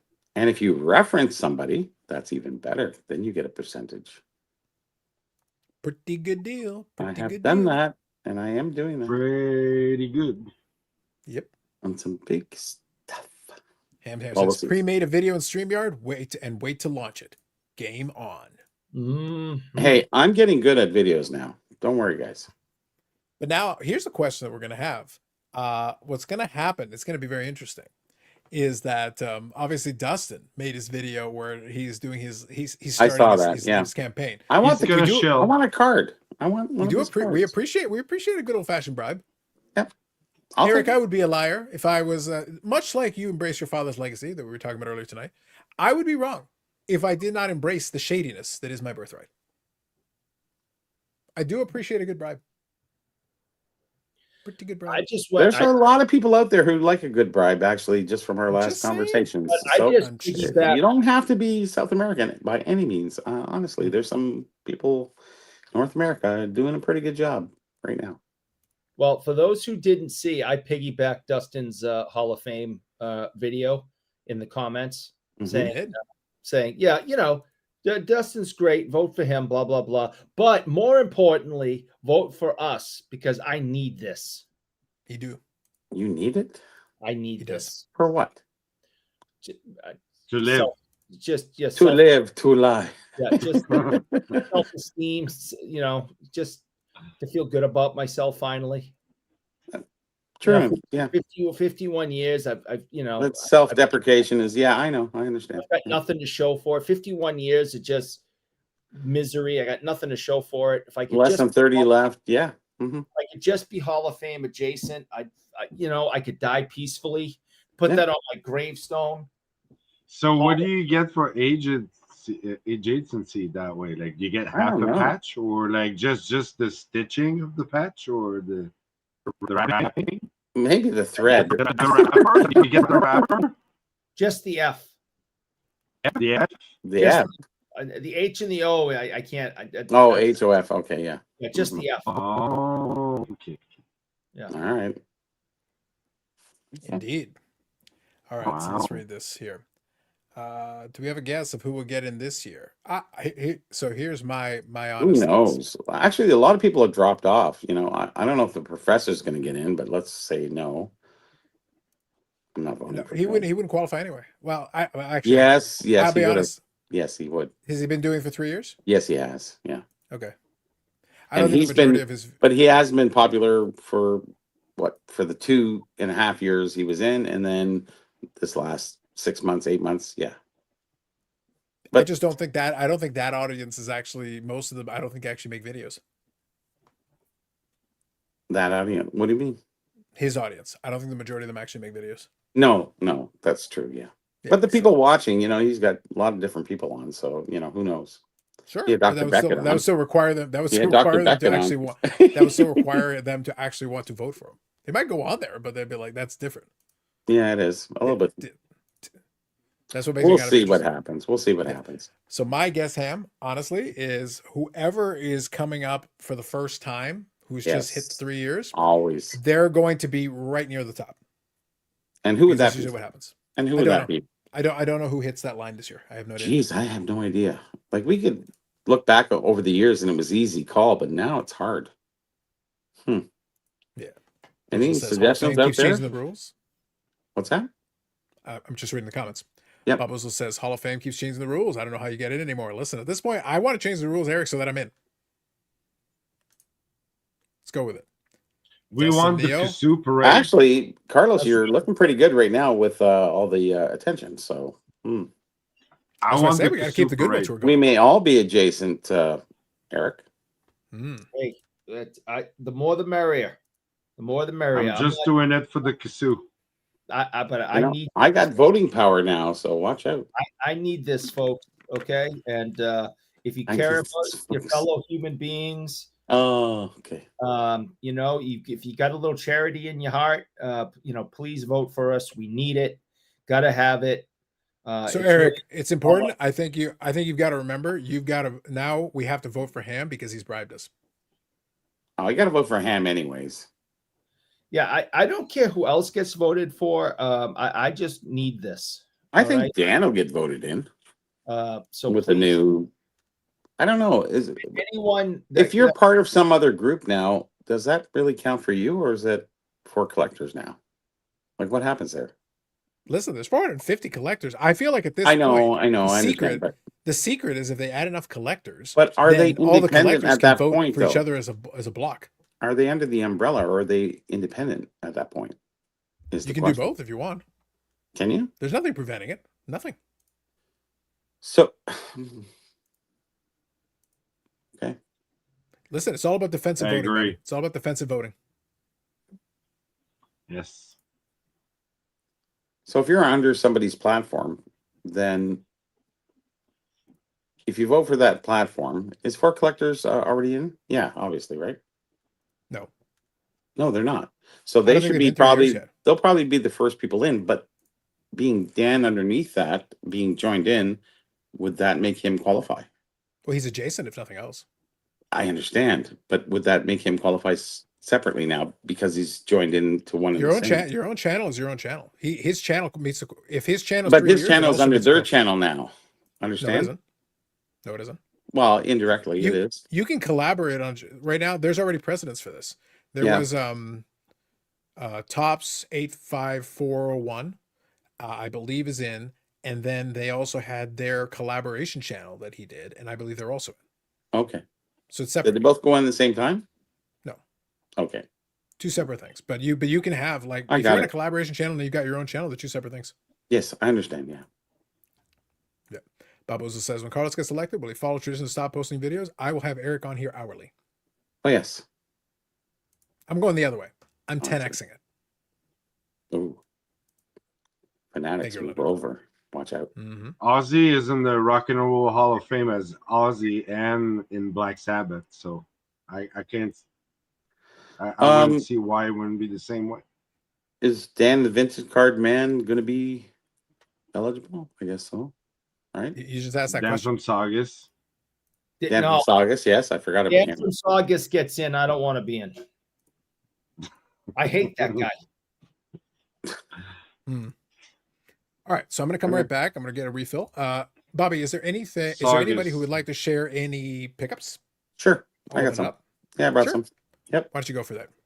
All right, guys. So from the expo, I did pick up some Gretzky items.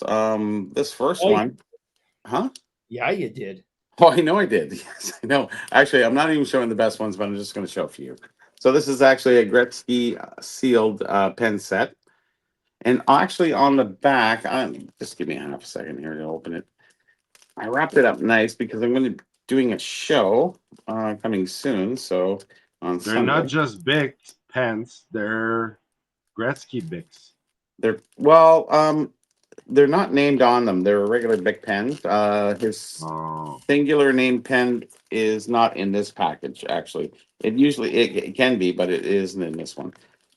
So you do have the pen package. It's sealed, and on the back has a Gretzky card, which is kind of nice. There you go. So very nice piece. I also got a now this is a very rare coaster. It's actually made of leather. It was made by a manufacturer. This was for his brand. What was it called? Gretzky Western Corral. So his corral. This is leather. It's about 4 inches or so. And this was a coaster for his restaurant that only lasted 6-8 months, something like that. But it's completely leather. It's great, but they didn't.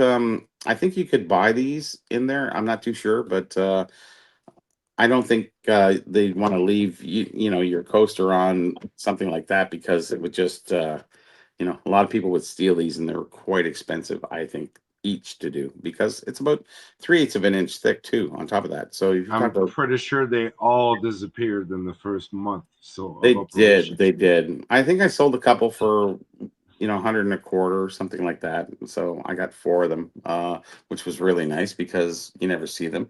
I did get some unused decals for his lunchbox, which was kind of nice. Absolutely. Recognize that right away. Nice. I kind of got 2 of them. Yeah, actually. that's the stickers. Yeah. I got 2. Yeah, so that's the unused decal for his lunch boxes. I had a couple other things, but I didn't bring them. I thought I included them in here, but I didn't handle them well. So actually, it was a great Gretzky weekend. I did get a lunch box. I did get probably about 100 different things. I actually helped buy for some other friend who's a big Gretzky collector, so that worked out very well for him and me. And what else? I bought a ton of stuff from this guy. He was just kind of dumping it for the most part. He was finished with his Gretzky and he wanted to move into 51 Parkers. He wanted to change his collecting mode. So he had some great stuff there. They had a beautiful display piece. He that floor to ceiling kind of huge piece that was Titan sticks. That was the coolest thing I saw at the whole show. It was a really nice piece. It was a nice promo piece that you wouldn't see another one. There was only 200 sticks available, and he had 75 of 200, so that was kind of cool. And that stuff doesn't survive because it's so big; it's just thrown out. Maybe the stick is kept, but the whole display piece was really nice. What's that? Did anybody buy that to your knowledge? I don't think so. Towards the end, I didn't see it sold. I thought it looked great in AMG's store. It was a beautiful piece, like a unique piece. But all right, I'm just going to grab a couple of these comments here. I just got Sure. a quick phone call, so I'll need a minute. So if you, Eric, want to show off anything, otherwise I'll go through these comments real quick and I'll come right back. Go ahead, Eric. You're all done? All right. Yeah, I'm done. I didn't bring everything. I forgot. Sorry, a few pieces. Quite a few pieces, actually. Bobby gave me this. What did I give you? I have a Gretzky Bic pen. Oh, the pen. Yeah, actually, that was from. That's a single issue pen. That was with. It was included with something else. I forget. But yeah. Well, you said you like it, and I said take it, and he said okay. So, And I like it, and I got it in a bag here, so keep it safe and not get so the letters don't get all scratched up, throwing it in a drawer somewhere. yeah. So I got that's anyways, I thought that was really cool. As soon as I saw it, I thought that was really cool, and then you were generous enough. Well, he says, "Hey, I like that," and I went, "All right, Eric, take it." And another thing, Bobby gave me. I guess this was a thank you for the for being a mule, but A mule. a forgetful mule. Yeah. Mhm. But I love collecting stuff like this. Like up on my wall, I have a Gordie House gate sharpener that's in mint condition. I have a Derek Sanderson hockey stick. Yeah, player promotional stuff is really I just kind of love cool. And when they have their picture on it too. Yeah, so I got a bunch of Phil Esposito things, and this will add to the Phil Esposito collection. So it's a street hockey ball, and if you notice, even the little punch out here that because these would sit on a on a hook. It's unpunched. Yeah, it's in. I mean, it's an absolute mint condition. Unused. Yeah. I mean, so I thought that was super cool. So that's another Bobby gift. So that's sitting on my desk. So those two things. The other thing I was really happy about, and I put it on my Instagram the other day, is that I finally finished the 1968 puck insert set. Oh, wow. And I now have all of them. There's Makita and Frank Mahovlich. Of course, I don't want to hear that they're all upside down. I know they're upside down. So no, they're fine. Bobby Hull, Gumper, is Jean Beliveau. So those were issued in the 68 second series, and they would they're die cut, and you would punch out the puck, and you could wet the back with your tongue or water and stick them to your bed or a wall or a door, anything, bike. Yeah, very nice. I've been working on this for a long time, and our friend Bill from Nova Scotia, Bill Forget, had the ones I needed to complete the set. So Eric, I'll give you a break there. I'm gonna come back in here, and Will, always on Mega Church business, always, never any questions. Mega Church, yeah. Lots of Mega Church business these days. Once you go big, make them small. Hey, listen, it's important, man. Let's see here. 1 second. Now, Ham, when it comes to that, I wanted to make sure we at least got through the chat. Listen, this is the anti-Dustin, technique that I'm using right now. So, got to do what you got to do. So that's what happens. That's how this goes. Okay, let me scroll through here. Yeah, Carlos says, be careful. If you carry the doctor title too long, you go crazy. Look at what happened to Jimbo. That is true. Never go full Jimbo. No. Street ball hockey takes me back. I play in the streets with neighborhood kids with those. Yes. Best would you put Bobby on a graded Gretzky birth certificate? Well, I'll ask him when he comes back in a minute. All the monies. Terry Starcher Conda with the tagline. Look at Ham. Ham's having his bourbon. Eric will also buy it. I would. Just saying. We only allow it Ham because we like bribes. We do like bribes. Just saying. Not just anybody, but we like bribes. Wanted to mention that. So here's a question for you, Bobby. Yeah. What price would you put on a Gretzky birth certificate? I don't think it's valuable at all. They're public. They're, that's, you can go down to City Hall in Brantford and just get one for like $5. But what if you get the birth No, certificate? you can't. No. It's a public document. You should be able to go to any city. No. You can get a copy of one. Yeah, you can get a copy of one. Yeah, but you can't get We're it. talking about the birth certificate, Eric. The original The- birth certificate? Holy shit, man. That'd be well for the Gretzky. Oh geez, yeah, you get into the collector, man. That might go for a lot of money for the right guy. Yeah, tough That's call. what I'm saying. But it's about the I original. think they have there's an insert from He has it. a newsprint that has something like that in it. If I'm not mistaken. So Yeah. What was don't that? buy it Eric? if you think it's original. So Yeah, what did you say, Eric? I said either the original is at the city hall, or he has No, it. the original would be owned by the people, the parents or Gretzky himself. yeah. The now, what if Gretzky is still holding it and you just chopped off his hand? Well, his hand's worth a lot too. You're getting his hand too. Mhm. You're getting a twofer. Twofer, yeah, twofer. So you'd be, 8K, 9K, something like that. Mhm. Yeah, if he's got his Stanley Cup rings on, the hands are worth even more. Yeah, a lot more. Mhm. Now we're talking. Now we're tripling up here. He's got a lot of rings.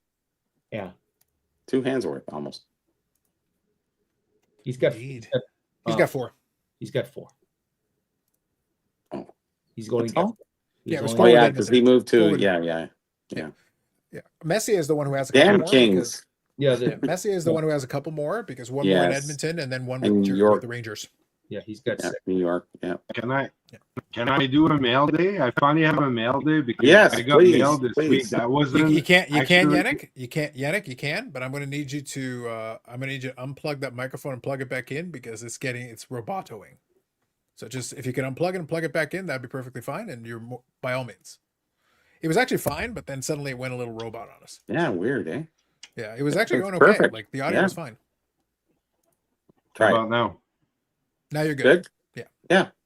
There you go. Perfect. So go ahead. I finally got the Danvers post office open for Eric. Danvers. So I got mail this week that was addressed to me. It was addressed to a certain Eric Wade, and I was like, no, I'm not taking that mail. I'm not taking that envelope. Mm-mm. So, You but like finally, after the mailman wrestled me to the ground, and they basically said, "You're gonna take this." I'm like, okay, fine, I'll take it. There you go. There was Wayne Connolly knocking on my door. Wayne Yeah. Connolly. Yeah, he played for the Bruins, and that's his rookie card. With the Canadians? Yeah, How does that work for you? the next season is his first. I like to get rookie cards of, It's kind of pretty nicely centered, considering. I really like that issue from Parkhurst where they did the backgrounds with the logos and what have you. It was a beautiful issue. Plant is probably one of the best cards ever made with him in the background. now- He has the Canadians logo. Basically, like we're looking at those earlier. They're basically like pre-rookie because he's playing with like the junior guys, but that's the small Matchbox version. But I got the big version. Oh, look at that! Is that a mail away? Sign it. You should get him to sign it, Yannick. Oh, there we go. Yeah, That's I better. would have to dig for that. So, and now I found the flip book for it. That's coming in the mail, basically. Look at you. So those singles are from a flip book. So they had about 20 different one. You flip it through and it make an action scene of Yeah. Bellabo. Yeah, I assume that's cool. with the numbering on the bottom. It was in order. Yeah, 12, they're- 13. Yeah. Yep. Makes So, sense. talking to pre-rookie. Yeah, well, they did a lot of unique promotional stuff back then time, so it was really nice. Well, Bellabo was a big name, even coming up. He was known. And same thing with I don't Orlov. know how big a name he was. We checked earlier tonight, and I wasn't super impressed. It wasn't, well, yeah, that's Maybe it that's needs to after be a the bigger name. fact. That was Maybe it needs to way be a after bigger the name, Eric. fact. He's no Hal effing Gill. Is all I'm saying. Who is? Yeah, honestly. What year is your card, Adjacent. Carlos? 07. Okay, that's why. Yeah. Yeah, the big thing, like I said, the disappointment is because it's actually a nice card. It was still fairly low numbered, and it's a nice on-card auto. Like, and Beliveau has a nice signature. Like, it's actually a nice, clean-looking card. So for a Beliveau fan, it's a nice autograph to have on there. So somebody got, I think somebody got a decent deal. So congrats to them. Bob Oozle says, once Carlos makes the Hall of Fame, I'll be selling transcripts of his shows on eBay. I would love to read those transcripts. There are certain times, Eric, where we'd be like, wait, they really said that? Holy crap, they really said that? Oh, what? Yeah, we probably said it. Don't shill bet it, please. Oh, it's awful. It's awful. Now, here's the question, Eric. If there were transcripts and they actually wrote them out, you know what I would like to know? Like, so you're reading it and you're seeing like, okay, Carlos says this, and then Eric says that, and then Carlos says this, and then all of a sudden.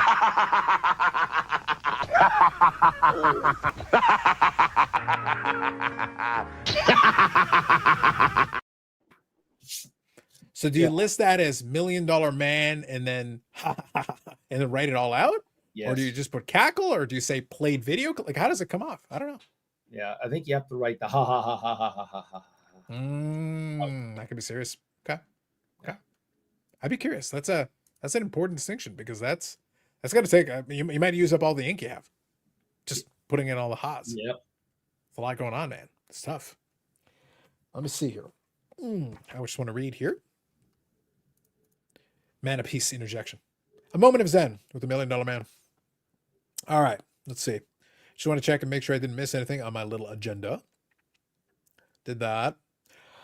I think there was one more thing on the Jimbo thing, because we obviously had a lot of fun with it at the beginning, but the chat also kind of got carried away in a curl angles.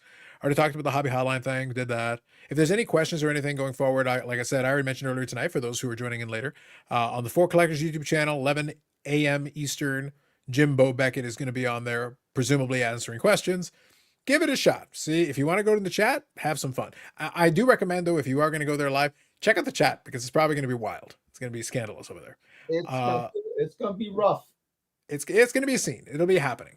One thing, though, that I'll mention also, the same channel, Four Collectors, they've got a Sunday live stream that they do, that they start. I think it's going to be 9 p.m. that one, if I'm not mistaken. I'll double check it. I'll include the information anyway. So Dan's Vintage Baseball is going to host that one. And then he's asked me to come on, and I'll join him, and we'll do like I think it's basically like an Ask Me Anything kind of deal. So yeah, come up with fun questions.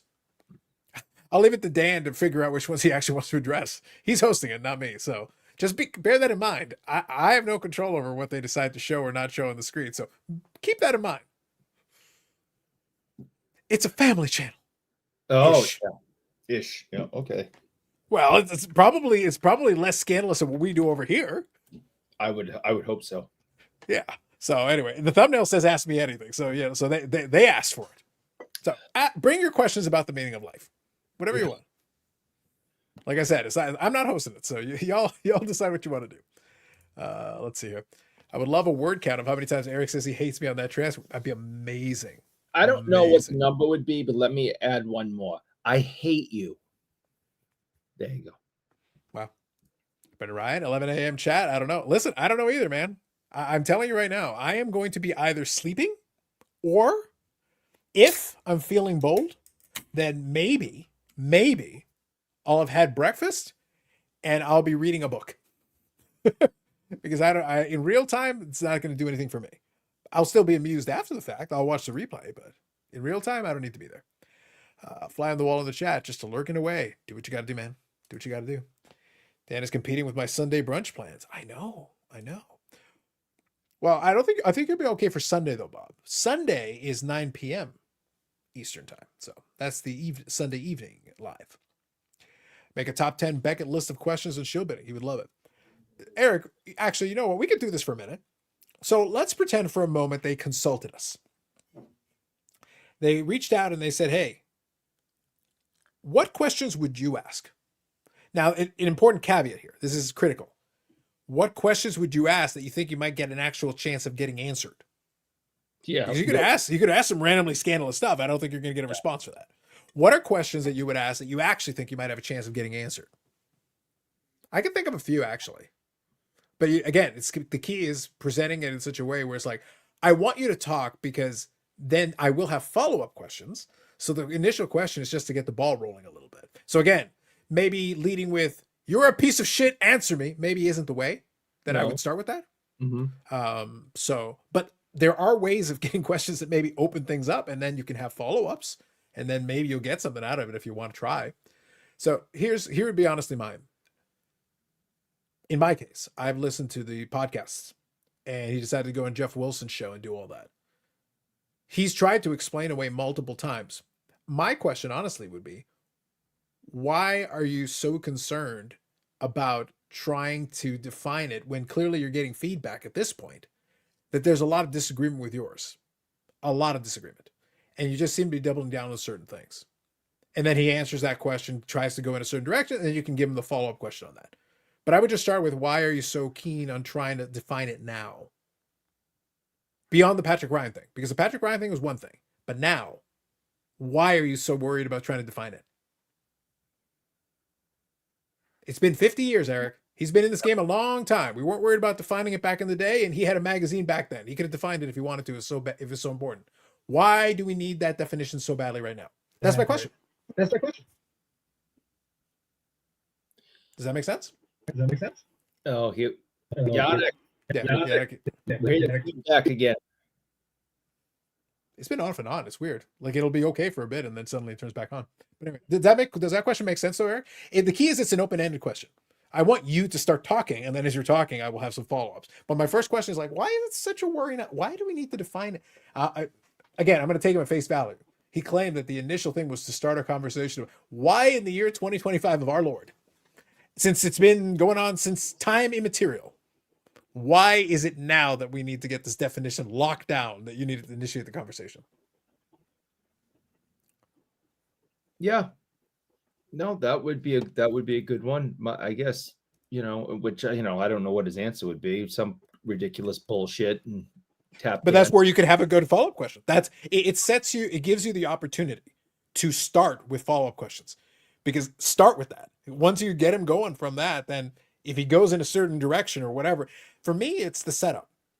It's not a gotcha. I want you to actually try to explain this to me. But then as you're talking, I may then kind of be like, wait, hold on. Logic. About what you just said. Yeah. So for me, that's always the key thing, is that the first question can set up the follow-up questions, because depending on what your answer is, then we can go from there. And then we can go beyond that. That's what I want to know.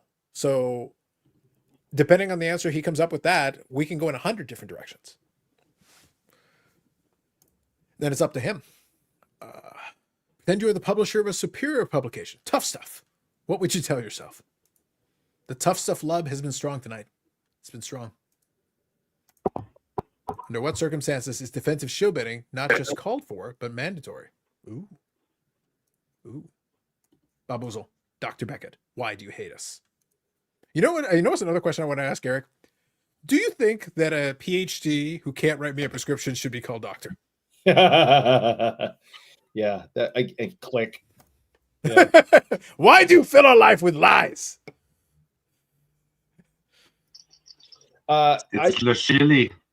I'd ask him at this point, and it would be kind of a tough question to ask. What are you trying to accomplish by going on all these shows? Sure. You are, you're doing multiple shows a week, all on the same topic. What is your end goal? I think that's a good one. That's a fair. So do you guys get what I'm trying to do here? I'm actually asking if anybody, what would be an open-ended question, because Eric's question is an open-ended question. It allows for a response, and based on that response, you can then give a follow-up question. You just want to set up the initial, because again, if it's just a screaming match, you're not going to get much out of it. Again, unless your goal is just to be entertained. In which case, yes, then you get something out of it. Beyond that, you won't get a lot out of it. This is a good question right here in general. I can just see he's backpedaling. That's all. This is a valid question here. Better tap dancer than Sammy Davis Jr. I mean, this guy is this is ridiculous. I mean, he's just embarrassing himself, and he's destroying his name more than his former company ever has. This last week, it's been an absolute, and to take Brendan, Dumpster's fire. It's a train wreck to take. But does it really matter anyways? No, the guy doesn't do it. you guys kind of got on. Let him do what he's doing and just take it from there. You know, it doesn't affect my hobby any which way I look at it. So no, he doesn't. The guy has no purpose. It's entertainment value. That's all it is. No, and Carlos knows that very well. The guy has I'm all about the entertainment value. Of course you are. I understand that. Praise the content gods. There you go. Yeah. Enough said. No, he's somebody needs to take his internet away. There it is. Oh, you invoked the. Always be careful. Coliseum. You might invoke. No, this is the mega church. This is a mega church, Bobby. The mega church. Never seen the mega church? It's hard to see around it. Yes. No, hold on. Check it out. Pulpit and everything. Oh my God. It's pretty. I spared no, Bobby. My mega church will be the greatest mega church the content gods have ever seen. Yes. Carl, is it a tax-free mega church? Yes, it is. They're all tax-free. They're all tax-free. Yes. Somebody just making sure maybe that one is more special somehow because Eric is preaching up front. Yes, he is. What happens is in my mega church, non-believers pay extra, and they pay for the like button. So you will believe Eric, or else. Eric, you are the lead. Does Eric wears a robe in that church? Yeah, but like a real dirty, beaten up bathrobe. Yeah, with the manual and space on the back of it. I know. With a pair of black socks and sock garters and moccasins. You know what the problem is? You're all envisioning everything that Eric is You're envisioning everything that Eric is describing to you, and you're like, man, that sounds really dilapidated and horrible. And then Michelle walks in and goes, "Is it Thursday?" Yes. It's just standard operating procedure around the household. Just standard. All right, real quick. Brad here says, Dr. Beckett, why do you feel the shill bidding conversation is any more complicated or nuanced than don't bid on your own shit? Listen, valid. You're right. And by the way, I talked about this earlier. There were some amazing comments in there. The thing is, there were so many good comments. I tried to respond to a few here and there where I could. I really did. But the reality is, Bobby, I got 48 comments just on the most recent one. I know. One of the other ones is over 100 comments.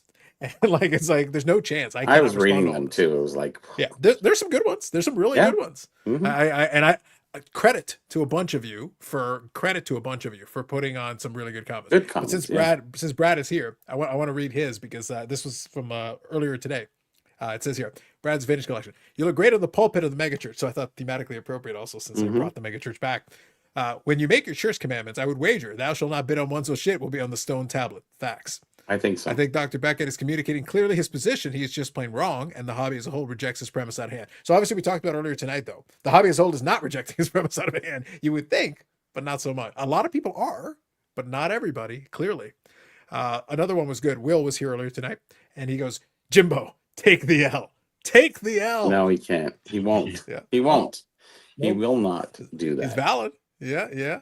And here, Ed actually chimed in here just like a minute or two ago. Wesker Grip. You're doing Wesker Grip in the comment section here says, you're doing the Lord's work, Carlos, the content gods. It's got to be exhausting fact-checking all these long episodes from the good dog. Hashtag Fact Checker Hall of Fame 2026. Hey, maybe I can get another Hall of Fame in there. But so real quick, I did appreciate Ed's comment though. And this actually plays it. So hold on. So just being serious here for a second. And I want to read the rest of these comments, I promise. But just real serious.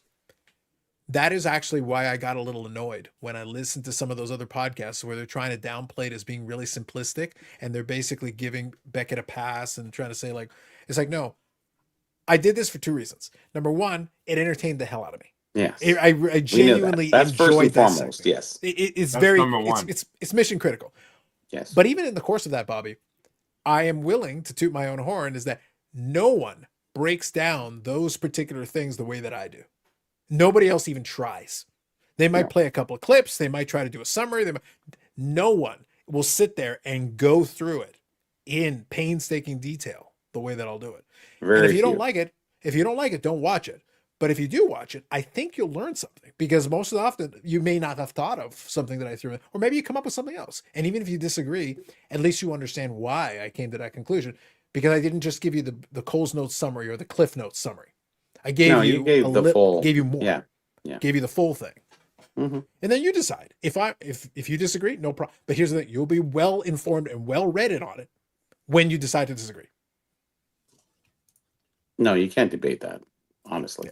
You know, everything that was said is definitely, you know, on him. So he's either gonna, well, tomorrow's gonna tell a lot of tales. I don't know what's gonna We're happen. gonna learn. We'll find out. Well, look, that's why I half joked about it, but I was being serious.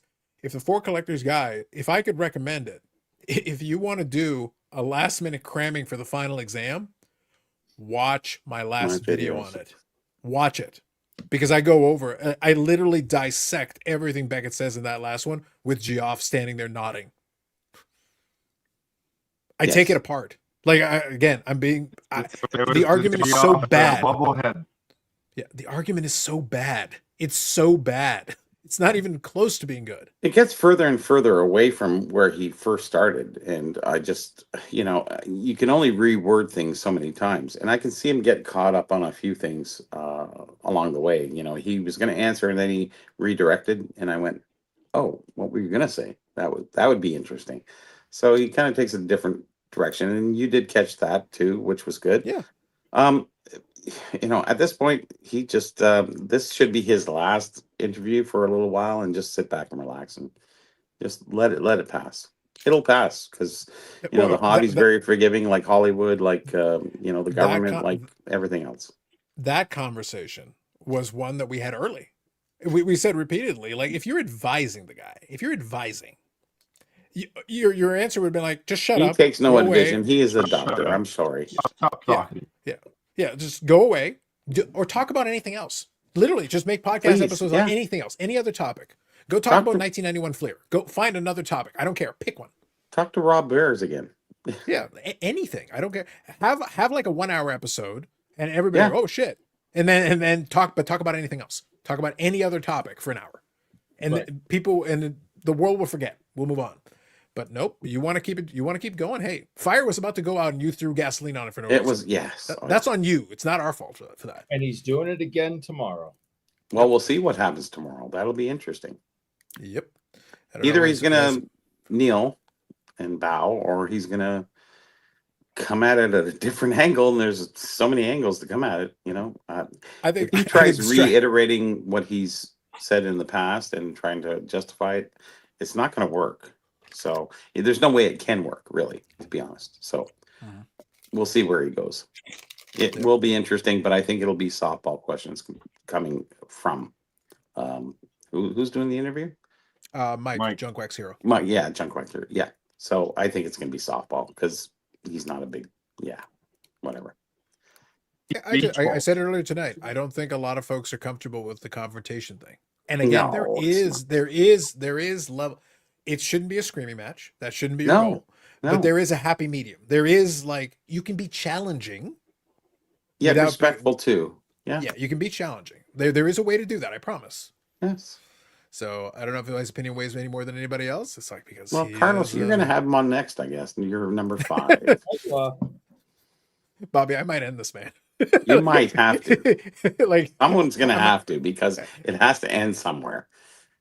Eric, like, listen, no spoilers here, but if Beckett ever came on here and I was doing it, like, it'd be like the end of Old Yeller. It'd be bad. Oh no, like it'd be done. I'm sorry, it'd be done. Nobody wants. Nick, no spoilers. The poor dog. No spoilers. No spoilers.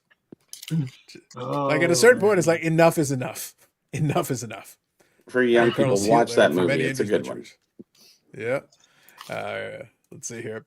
Emmanuel went to space. What? Dang, missed that. Must not have had the Cinemax then.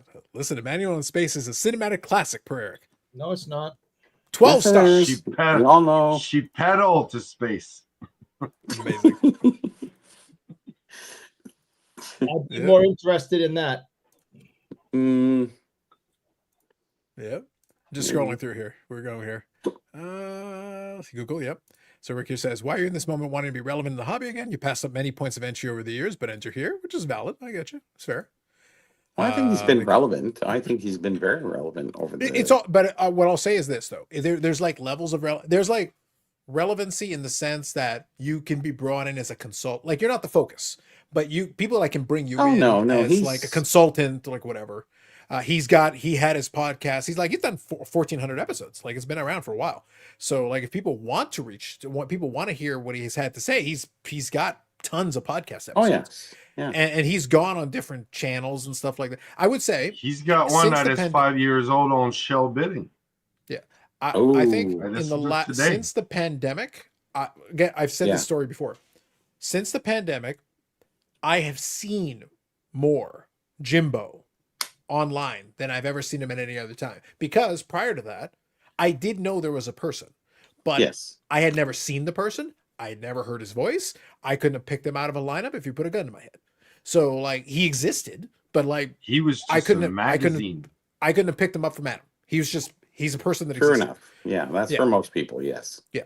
So since the last 5 years or so, that's when he started kind of popping around here and there, and he'd show up here and he'd show up there, and we've seen him a lot more the last 5 years or so. In the last year, especially, yes. In particular, yeah. In the last year since, yeah.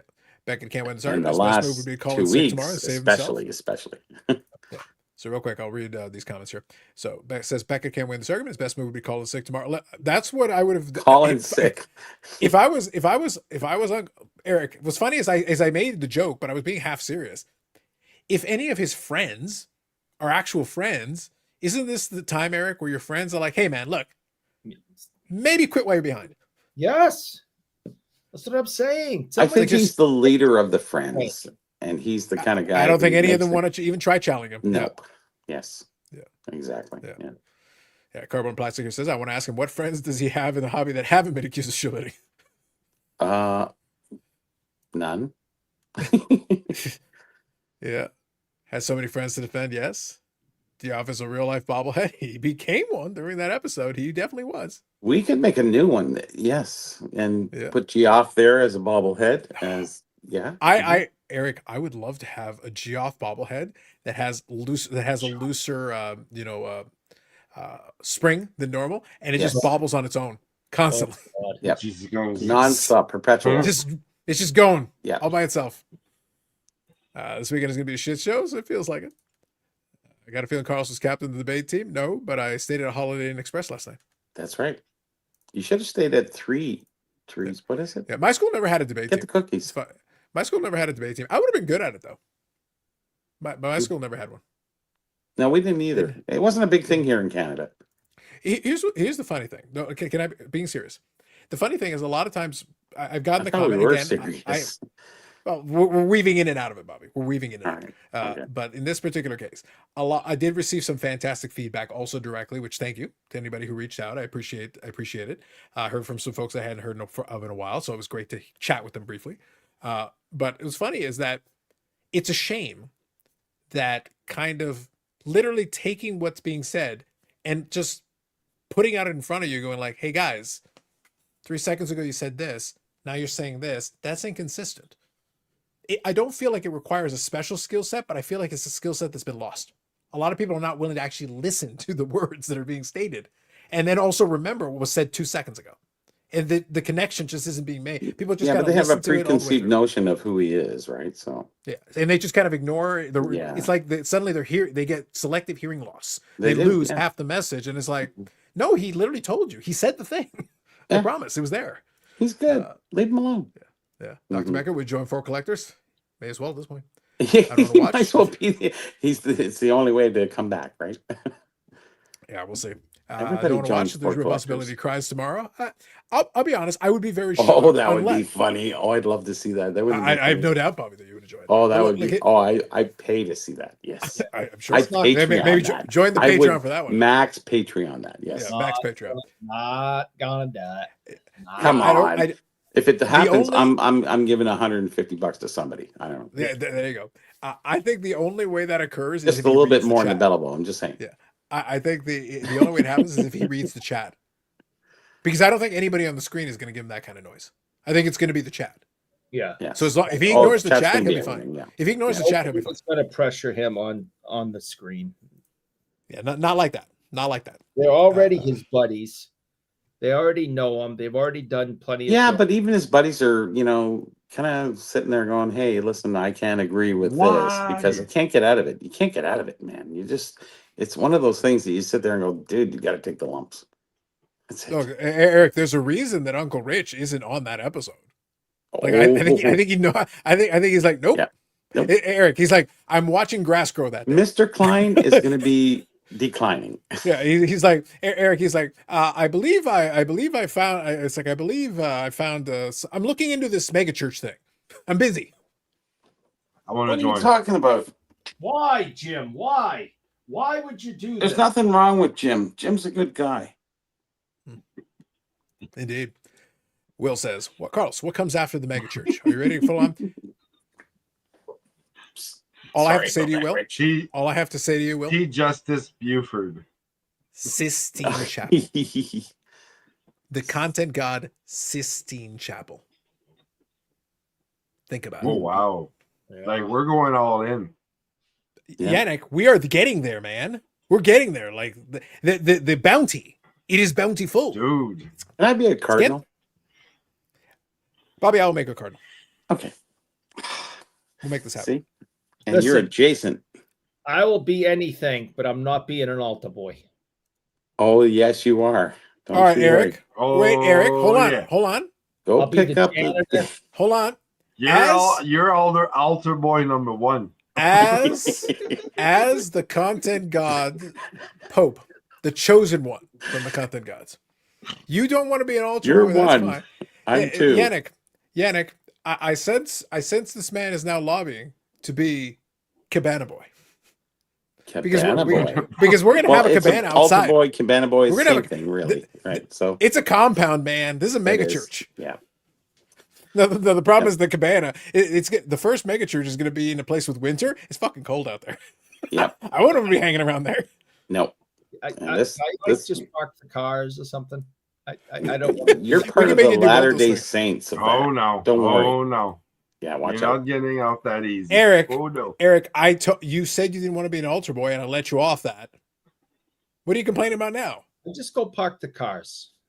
I don't know, man. Like, what are we doing? I have a Wait. feeling- You didn't say it right.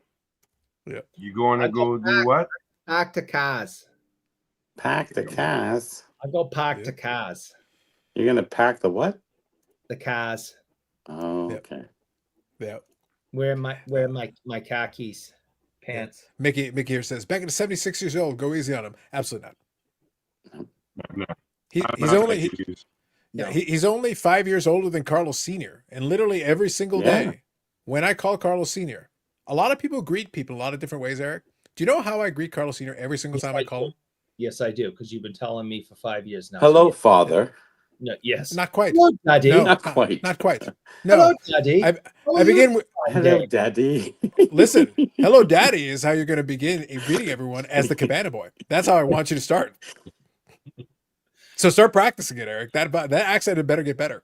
You got some Hello, work to do. Father. No, it begins every single one with "You're old." Yeah. So no mercy. Cobra Kai never dies, and no mercy. Yep. Moving on. It's funny how Beckett did a price guide for so many years, and yet I put out 3 price guides through those years, and I sold out. Interesting. Because you're a sellout. Huh? What the fuck Sacker was says, but that? like I said, Dr. Beckett doesn't act like someone trying to dig himself out of a hole. No, he's like trying. He actually look every single time I listen to him talk, he believes that he is correct. Right. And he believes he can talk his way out of this. And he believes that it's like, no, He these can't. plebs will never know. These plebs will never, they do keeps not hitting the understand. wall.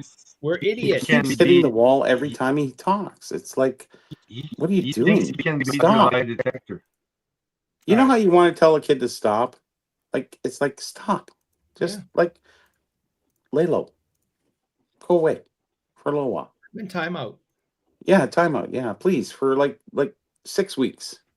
I It'll just want to pass. say it for the I don't Eric's know. got a We got to van. come in with another excuse, reason. So Yannick, you'll have to unplug and plug Question. back in one more time. Bits robot it again. What's that? I Yeah, just want that's to make sure we're trying to fix Yannick's audio here. Yeah, I know. So Jay it's having Can a here hard time. says, so basically you're saying you'd rather hang out with Tag. Tag's not a person. There's old man Tag. Oh no, Brandon J- did a great job on Tag. That was actually the best interview I've seen ever. That's fair. Brandon did a great job. Yeah. We yeah. got Geoff, Dustin, and then Dr. Beckett. Well, listen, first of all, out of the people, so first of all, Tag's not a person. But so I get what you're saying, but Tag's not a person. Now, Geoff, here's the thing. You all may not understand this. I would hang out with Geoff. Now, I would make fun of him without mercy. A lot of people are like, oh, you wouldn't say that to my face. Yes, I would. Oh yes. Yeah. Eric, We do I not could say hung out horrific with things him. to your face? Geoff is a nice guy, really. Honestly, like That's Eric, not- we that's met not him. the issue. He was very humble. Remember? He sat next to us at the food court. Yes, he did. Me and Eric were there, and you were there too. I Right. think. Yep. We're all wearing a mask. Yeah. That's because we had bad breath. Yeah. Probably. Yeah. So real quick. So Yannick, unfortunately, it doesn't seem to be clearing up. I appreciate you joining in, but it's right now kind of hard to hear with the echoing kind of coming up. So why Put don't the we earphones just, on. Well, he's got the earphones, but we're still getting like that roboticness coming off the microphone. Like he's got the headphones on right now. So it's not the echo this time. So anyway, Oh, so shit. Geoff, no, I'd make fun of him mercilessly. That'd be fun. Dustin almost as mercilessly. But at least with Dustin, maybe we got codes, we can get discounts or something. Yeah. So that'd be fine. But Jimbo offers me nothing. Jimbo offers me nothing. Look, Tag can give me a coaster. Geoff will give me some entertainment fodder. Dustin can give me offers stuff. discounts. Dustin can give me discounts. Dustin He offers stuff though. Yeah, he can give me discounts. But Beckett offers me nothing, Eric. He brings nothing to the table for me. Except being a part of a podcast where we were called idiots and poor. And he did not say, hey, now stop. That's not right. You shouldn't call people in the hobby idiots and poor. He just went along with it. So therefore, guilty by association, he also participated in calling us all idiots. And we're jealous because we're poor. Just keep all that in mind, folks, when you want to defend them. That is what these two guys said in the podcast about the rest of us. Just You don't know, that. you have to give him credit for being a pioneer, and you have to give him credit for certain things. What has I did. come I to do. light And I lately? do. For No, very I'm just specific saying, things he just- did. Yeah. What has come to light lately is just something that he should have backed down from. And, I feel sorry for him in a sense that he should just say, listen, hey, all right, let's just shut up and move away from this. And, 6, 8 weeks, 2 months, it's gone. Or it's not so bad. But he keeps on reiterating his stance on things, and I think it's hurting him. I like Jimbo. I like to hear what he has to say. He's actually a pretty smart guy, but he's being very stupid right now with what he's doing. The great irony, Bobby, is Yeah. that literally days after the last episode, But you on his cannot wipe podcast- away his whole history, though. I don't have to. I it think doesn't matter. that's Yeah, that's the it beauty does is I matter. don't have to. do that. His history matters because you can't make one mistake and be foreboding forever. Bobby, there's no verboten. Like we There don't is. have the ability to verboten him. There's nothing we can do to him. No, he's done it to himself. I'm just saying. Yeah, like the point is we can make fun of him, but it doesn't change anything he's done, and he is what No, he is. no, it doesn't. No. Yeah. So So he that's the doesn't thing. still have that respect. I'm just saying. I just think he needs to be quiet for a little bit. That would be wise, but It would be that's been the wise, advice yes. for a while. I That's think been you said it advice right. for a while. That would be wise, See, but yeah, he doesn't hasn't want gotten to the clue be. so far. He hasn't got the clue so It's far. like the kid who said, "Did you steal that candy?" No, I didn't steal the candy. No. Let me tell you about the story about the candy. It's like, no, I don't want to hear this. 17 different stories about the candy. And Candy is in your back pocket, you dope. is it? I don't have pockets in my track pants. Anyways, Yeah, we'll get back to the pockets. I'm here in a nice and second. warm Hang now, tight. though. This is good. Yeah. Hang tight. So let me hear. So Baz here says, Carlos, people are dopes. Hey, lesson rule number 1. I was at the Super Bowl party with 20 others the year the famous wardrobe malfunction happened. Only one person caught that it happened live. People were oblivious. Yeah. Do we have dopes as a rule? No, it's We have rule people 1 and stupid. 2. 1 and 2 We is people are dopes. stupid. Stupid. Yeah, we're solid. We're covered. Yeah, we're good. Let's I see. like dopes though. That's kind of nice. Yeah. So I said, I think Beckett would make you stop BIC if interviewed. Stop what? What? Stop what? Yeah. It's my show. I think If I it don't would- like- I if think I it don't would like the cut of- enhance it. I don't think it Yeah. would stop it. Yeah. I think it would be enjoyable for me, but it would be wise of him not to do that. Can't come with Golden Corral at 4 p.m. anymore. That's right. Boozle is tired of cleaning his bib after gums applesauce. Damn. Harry's already the de facto altar boy of these lives. Damn. I don't like that at all. Do we ever have action in the chat today? Wow. That's why I'm trying to keep up. Yeah, amazing. It's important. Wow. It's important. There's a lot of activity here, man. Yeah. What's funny is, like I said, I was teasing the Gong Show guys. At the end of the day, they can do whatever they want to do. I have no issue. Not everybody wants to delve into these waters, but Bobby, the engagement has been tremendous. It's been very strong engagement. People are interested. For all the people that protest, oh man, no one wants to talk about this. Yeah, people clearly do. Oh yeah. That's not true. Oh yeah. They clearly do. It's the first thing out of their mouth.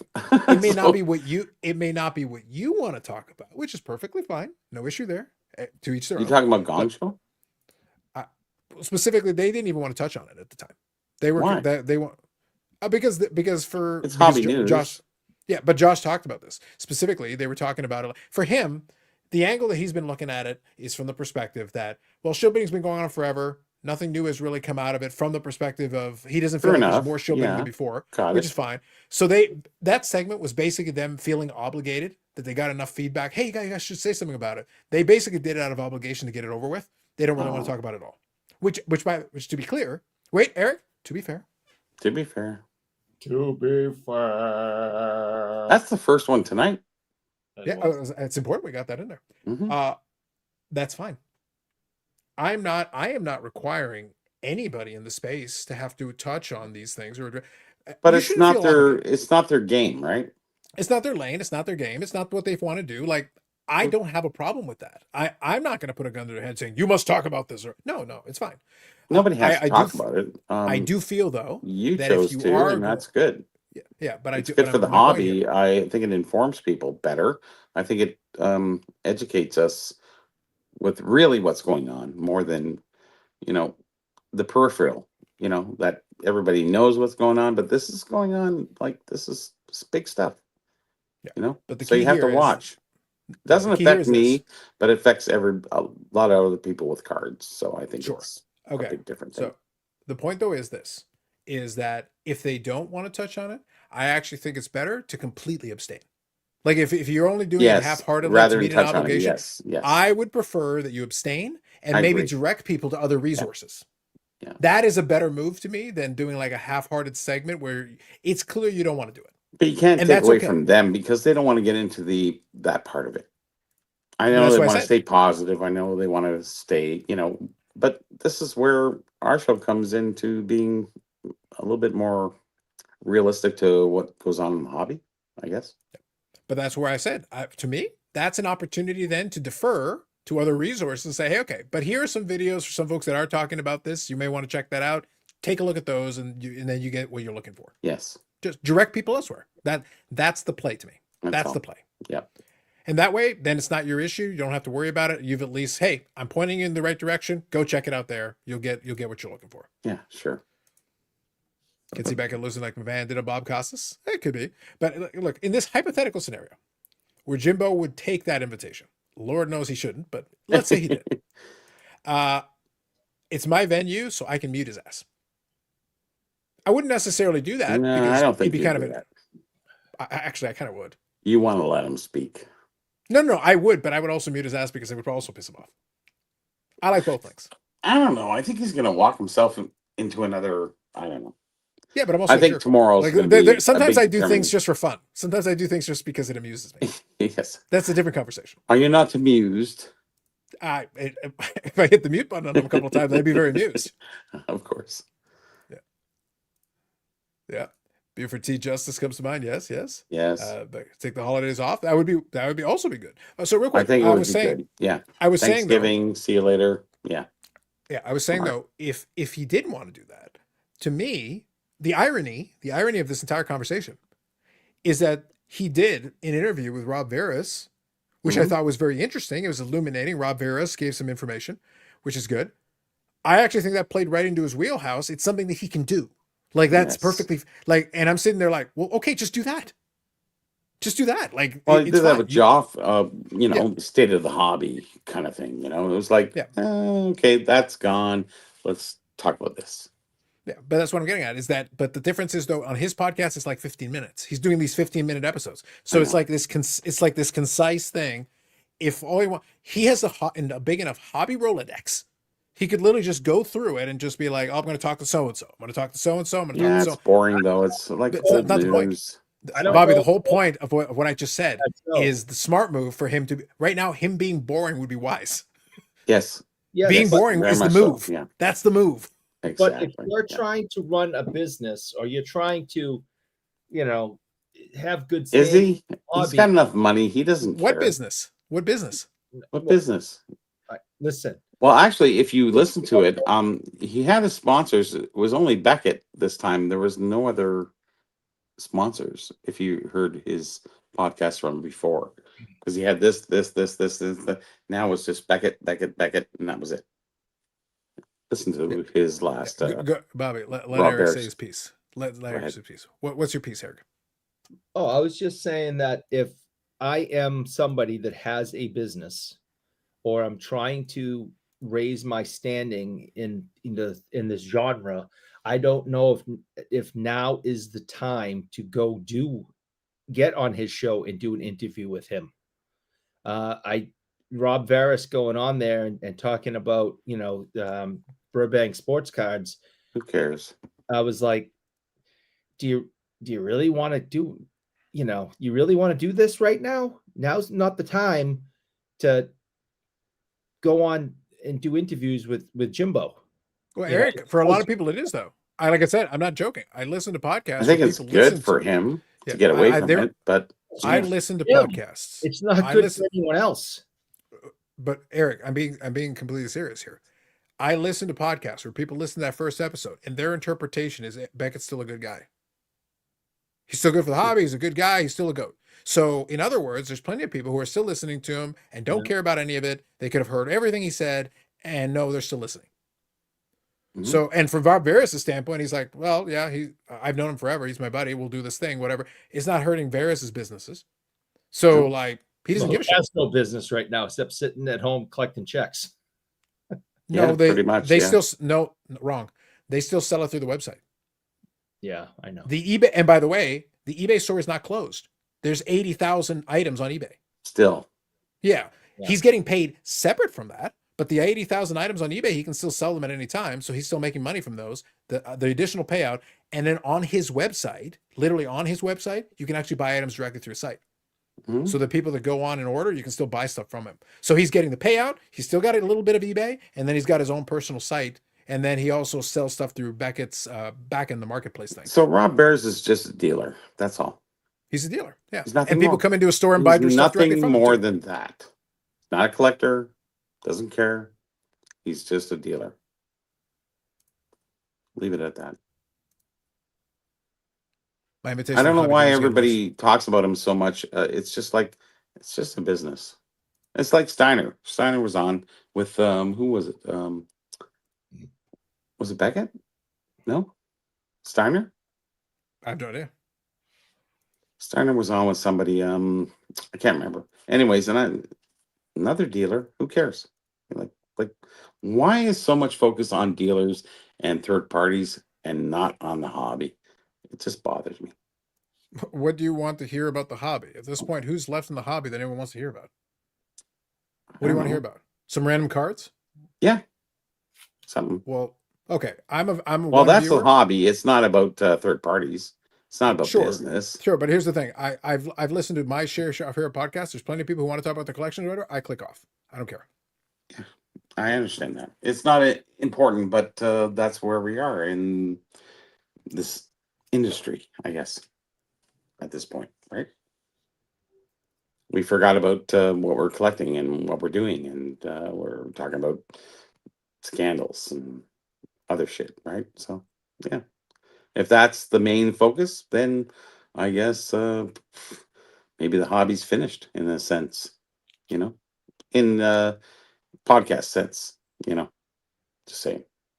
Well, so the thing is this, when we're talking about content here, Everyone has a chance to vote with Yeah, their attention. content is content, right?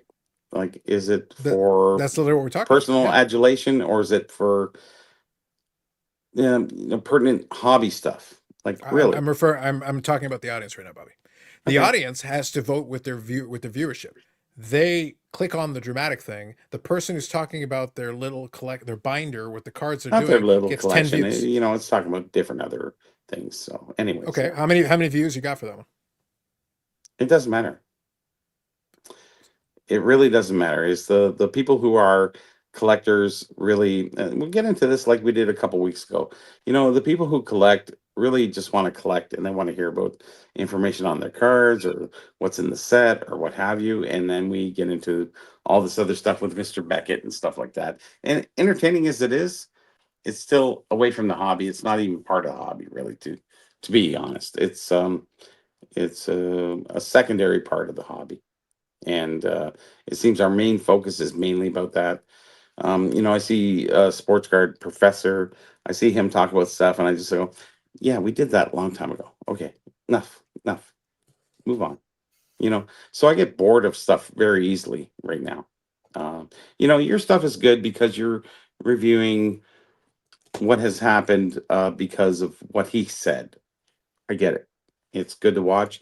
It's entertaining, but we're getting away from the hobby. We're getting more into the business end of things, and I just don't like it. I don't enjoy it very much. I don't watch much of anything, to be honest, anymore, as I used to in 2000, 2001, 2, 3. We just changed.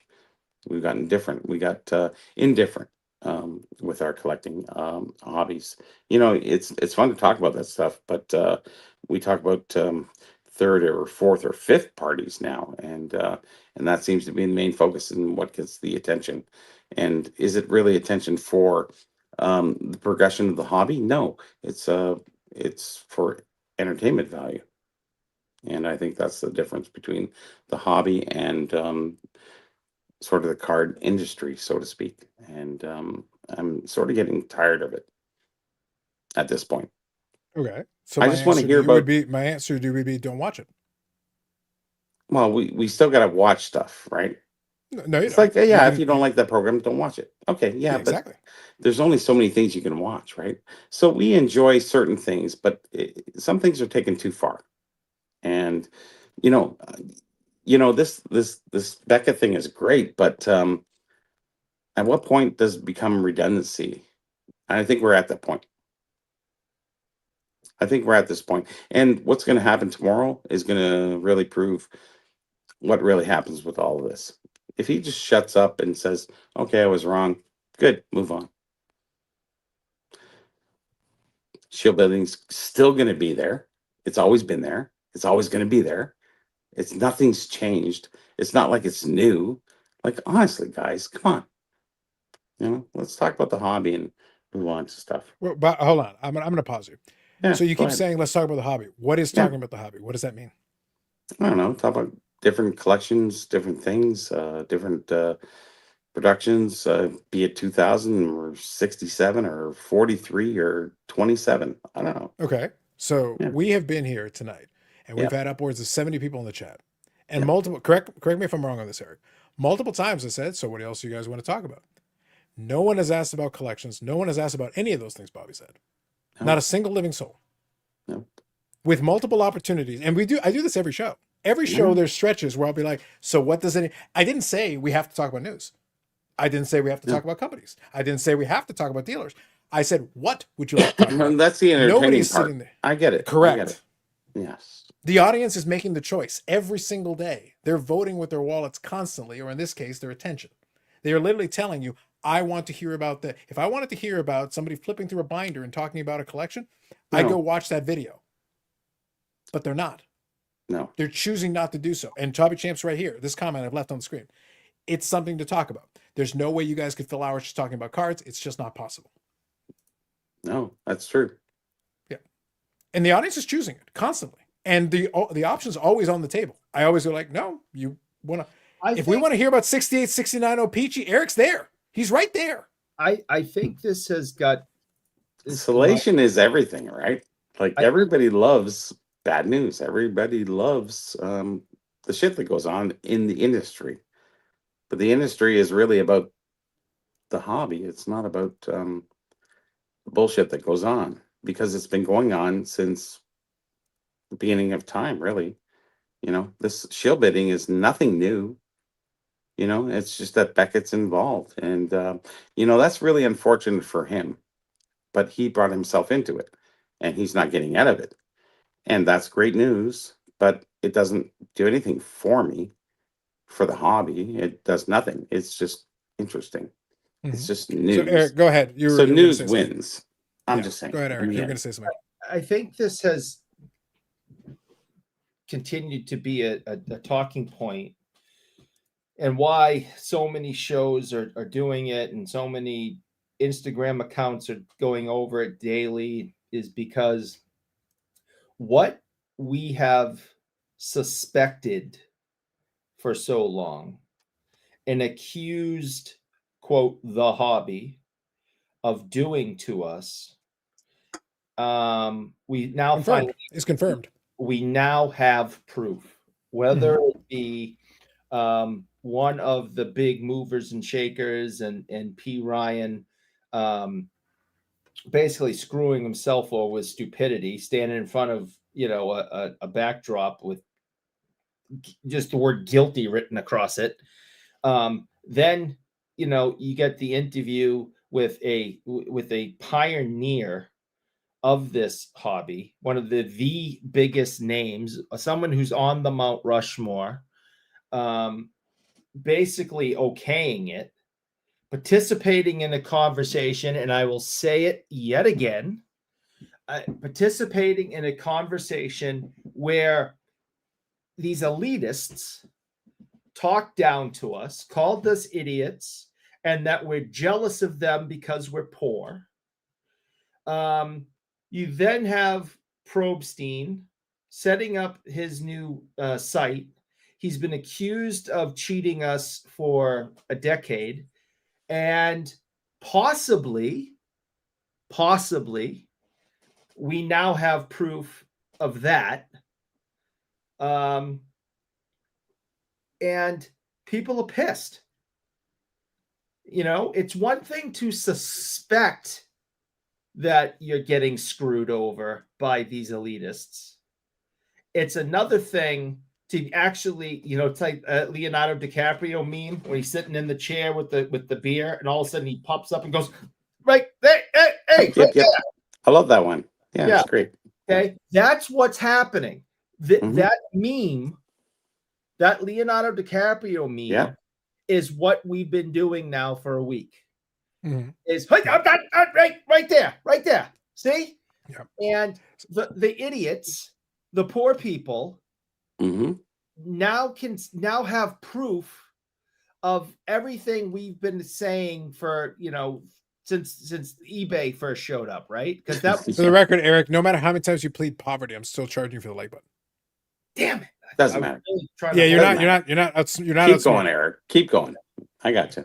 So I think that's where, why this snowball going down the hill is getting bigger and bigger and is turning into an avalanche, because, we finally, the idiots and the poor people can finally point and go, this is what I've been talking about. This is what I've been accusing Shillstein about. This is what this is why I don't like the big companies. This is why I don't like, grading. This is why I don't like the auction houses. This is why. And I think you have a lot of pissed off people. And that's why this is worthy of discussing and beating into the ground right Sure now. it is. Yeah. It's beating into the ground. I don't know. It's an outlet. It's an outlet for our frustration and anger. Sure it is. Yes. Because I've been enjoying Carlos's, soliloquies of what Beckett said, and he broke it down really well, and I enjoy that. I do enjoy that, but there's so much more to the hobby that is overlooked, and I kind of miss that part of it. Yeah. I guess I don't have a problem with that, Bobby, but I just want to be clear about this. That's I understand. I understand, Carlos. Yeah. you know, I know what you're saying too. I get it. I get it. I'm just handing saying, that baton it's to not other about folks. likes. It's not about looks. It's not about views. It's not about that. The hobby is the hobby, you know, and the card industry is the card industry. And then we have the third parties, and we're talking more about third parties than we are about anything else. And that's fine because it's news and it's up because we can't talk about cards all the time, I guess, you know, but I talk about other stuff too. You know, if I logged off and never came back on your group again, and I would still do the same stuff I've been doing for the last 30 years, and it wouldn't change me at all. Yeah, but And if you can understand that in a sense that I am really not part of this, but I am a part of it. I'm trying to keep up with it. You know, what's going on and we all know what's going on. We all know that for what 25, 30 years. We know what's going on. And it's just I don't know, it's overkill sometimes. And you know, Dr. Beckett, just shut up and just, you know, drop out for a little while and we can get back to talking about silly, fun stuff. We'll see. I would love to go back to talking about silly, fun stuff, you know. Yeah, but we can't. And we don't go that way. All the fun we had at the expo and what. Yeah, that's fun. You know, that's really good talk. And I appreciate that. I really enjoy that part of it. Absolutely. You know, how I went down through your story about how I acquired that stick for free, like your Bobby Orr stick. Mm-hmm. You know, I told you that story because it wasn't about me acquiring it and how I did it. It was more about the story. And I want the story to exist long beyond the stick that you have. You know what I mean? It's all about the stories behind the stuff. Now, these other stories are great. You know, they've all been salacious over the years, and I've heard many and I've seen many. I could tell you stories that you've never even heard before that would just, you know, shock the hell out of you. But you know, I'm lacking in stimulation for hobby information, I guess, and I'm just not getting it. I'm getting it from outsources of you know, people doing bad things, I guess, and it kind of bothers me in a sense of being a collector. And and it should, and that's why it's important of two things. That one, we shine a light on the bad actors. Well, I always have, and we always done that, and we it's never stopped. I'm going to pause you both because I want to read these comments. We're 10 minutes. Sure, please catch up. Yeah. So Fallball here saying Carlos attacking Beckett mainly for clicks. No, I do it because I'm a jerk. See, I don't want them to be against you in any way. You know, there's nothing wrong with clicks. I just want to be clear. Nothing wrong with likes. No, the attacking part is because honestly, I'm kind of a jerk at heart and I really enjoy it. I don't think you're a jerk. If it was for clicks, I think you're honest. If it was for clicks, though, you're wrong, Foulball. And you know why? Because I use much more sensationalized thumbnail. Yes. The title would be far more scandalous. Way more. And so you don't even do that. That's the part I like about you, Carlos, is you don't go for that. It's cheap. Gotcha. I don't need it. I don't need tricks. I don't need tricks. So Foulball, you are wrong. And if you continue this foolishness, by the way, for the record, if you think that what I've done is attacking Beckett, then you are cream puff soft. And boy, would you have fun if I actually decided to attack Jimbo. He would be on fire right now. He'd be burst into flames and would be ashes. You've been pretty monochronistic about that. I've been very light. I have, by my standard, these are kid gloves. If you think that's Eric, if he thinks that's me attacking Jimbo, you've been respectful. Jimbo would be 40 feet underground. Oh yes, he would be. He'd be buried so far you'd never hear him again. I could say the same thing too. Yes, I know. Like, please, son. Please. You're all nothing but a bunch of poor idiots. Jealous. I gotta go to the washroom for a sec. So Zach says, I think the difference. Bobby collects really unique stuff. Super cool with the hockey I know about. That's why I say I want to get caught up on comments. So I'll read through these quickly here. But the guy's just talking about the same old mantle card every vintage guy has. It gets old. It's not interesting. Fair, Zach.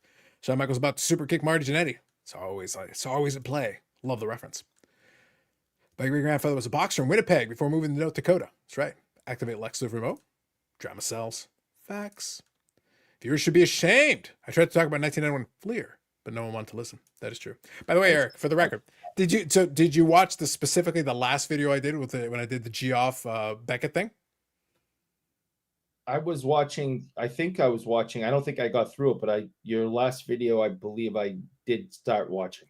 Okay, so real quick, the reason I'm mentioning this, I've done quite a few lately, and I've been trying. I have. The reason why, though, that I'm mentioning this is at the this is literally in the first minutes of the video, right at the beginning, before I even hit play on the thing.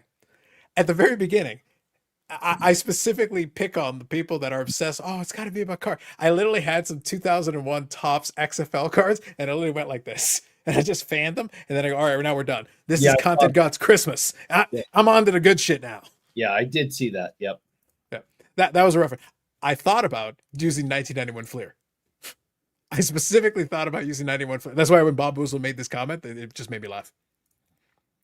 So a bit about the cards collection without the drama of owners, from Whatnot to Dr. Beckett. Yeah. So real quick, I wanted to say, like, I wanted Bobby to say his piece. I know a couple folks in the chat were noticing. I'm sitting there like, I get what Bobby's trying to get at, but let me just be clear about this. And I'm just being honest with you guys, and you already know this is the case. There are other channels that will do that. There's plenty of them. I'm happy for you. Do that. I don't want to. I like to talk about some of this other stuff because honestly, it's a lot of fun. Honestly, it is. It's enjoyable to me. But the reality is that, no, if it was just talking about cards on it, no, I'm not interested in doing that.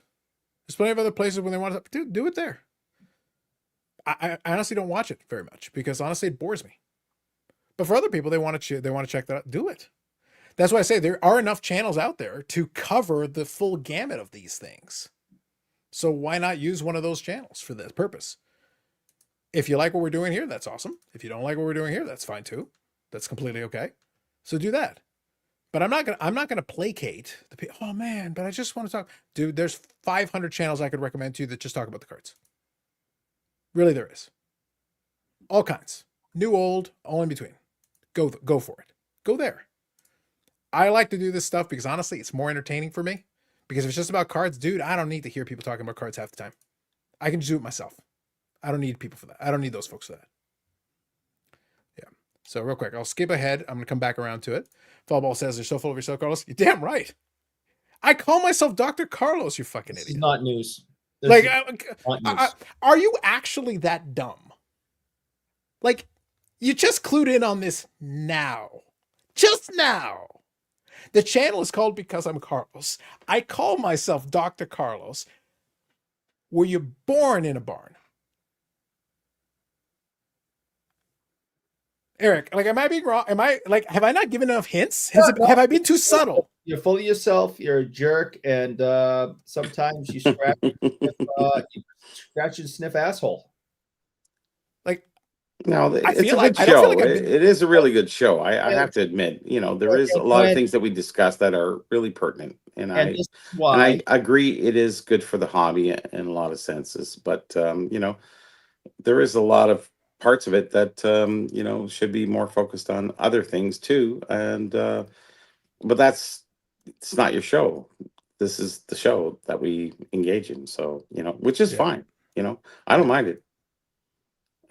There's certain other things that I appreciate more, but that's fine. We're all different in the way we collect and the way we see the hobby. So Beckett, I'm done with. I was done with before his last one. It was just like, okay, move on. Shill bidding, really? You're gonna talk to me? I've been 30 years in this thing. Are you kidding? I know about shill bidding. I know all about it. I know everything about it. I know everything about everybody. Yeah, that's fine. You shill bid, you shill bitter shiller. Yeah, sure. Everybody's a shill bidder. That's right. And might as well be right. So I'm good on that. But it's good to go over it because he keeps on killing himself, and it's just like, yeah, let's have that personal attack, and that's good for him because it's hurting him, and he's being silly. And Carlos is pointing that out, and that's a good thing because it educates maybe the people who aren't so informed in this hobby as to what goes on in the third parties and the rich guys like Prostein and Honey Bunny and whatever else is going on, you know. So it's it's very interesting in the grand scheme of things. Yeah, I still collect. Like I said, whatever I do doesn't change anything that goes on this show or any other show. Everything stays the same. Thank God. Beckett 10 years goes, Carlos, the package drop is so tranquil. I feel at peace. You feel the warm glow of the content gods. I think so. You feel it. You feel it. No one has Eric's trying to start a revolution every single day. Every day. Well, it's a revolution between everybody, right? Everybody's got their own Eric thing, just right? wants a revolution just in general. He just needs he's kind of like that. He wants to be revolution adjacent. He needs something. I need something. Yeah. Form me another one, Eric. That's right. Eric is a man of the people. I was with Eric until he brought up Leonardo DiCaprio.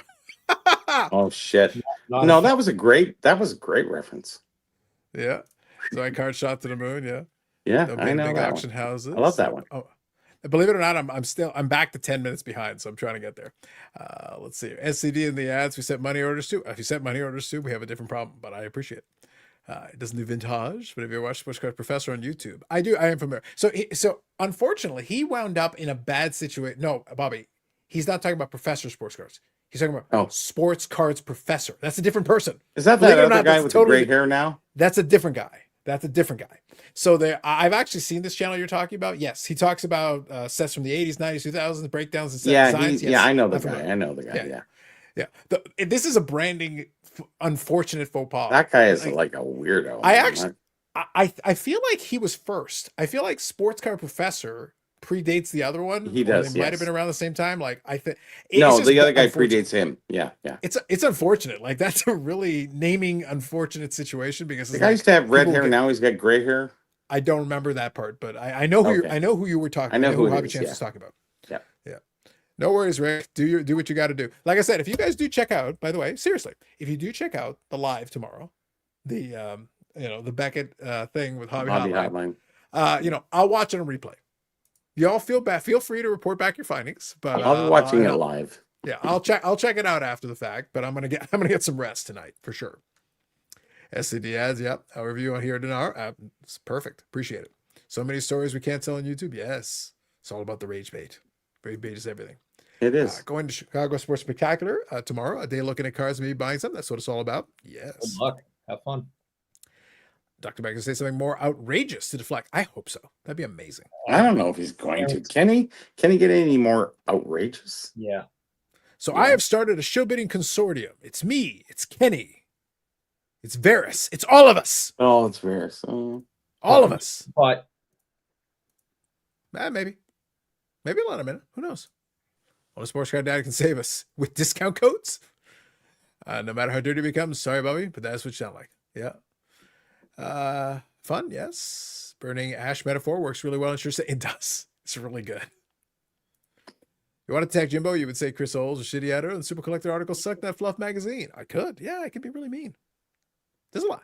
This is me being nice. Eric, I'm trying to be nice and they're complaining. Good Lord. If you're confusing them. I know. I'm trying. This is nice. This is nice adjacent for me. This is the best I can do. Cheese and rice. You're still alive.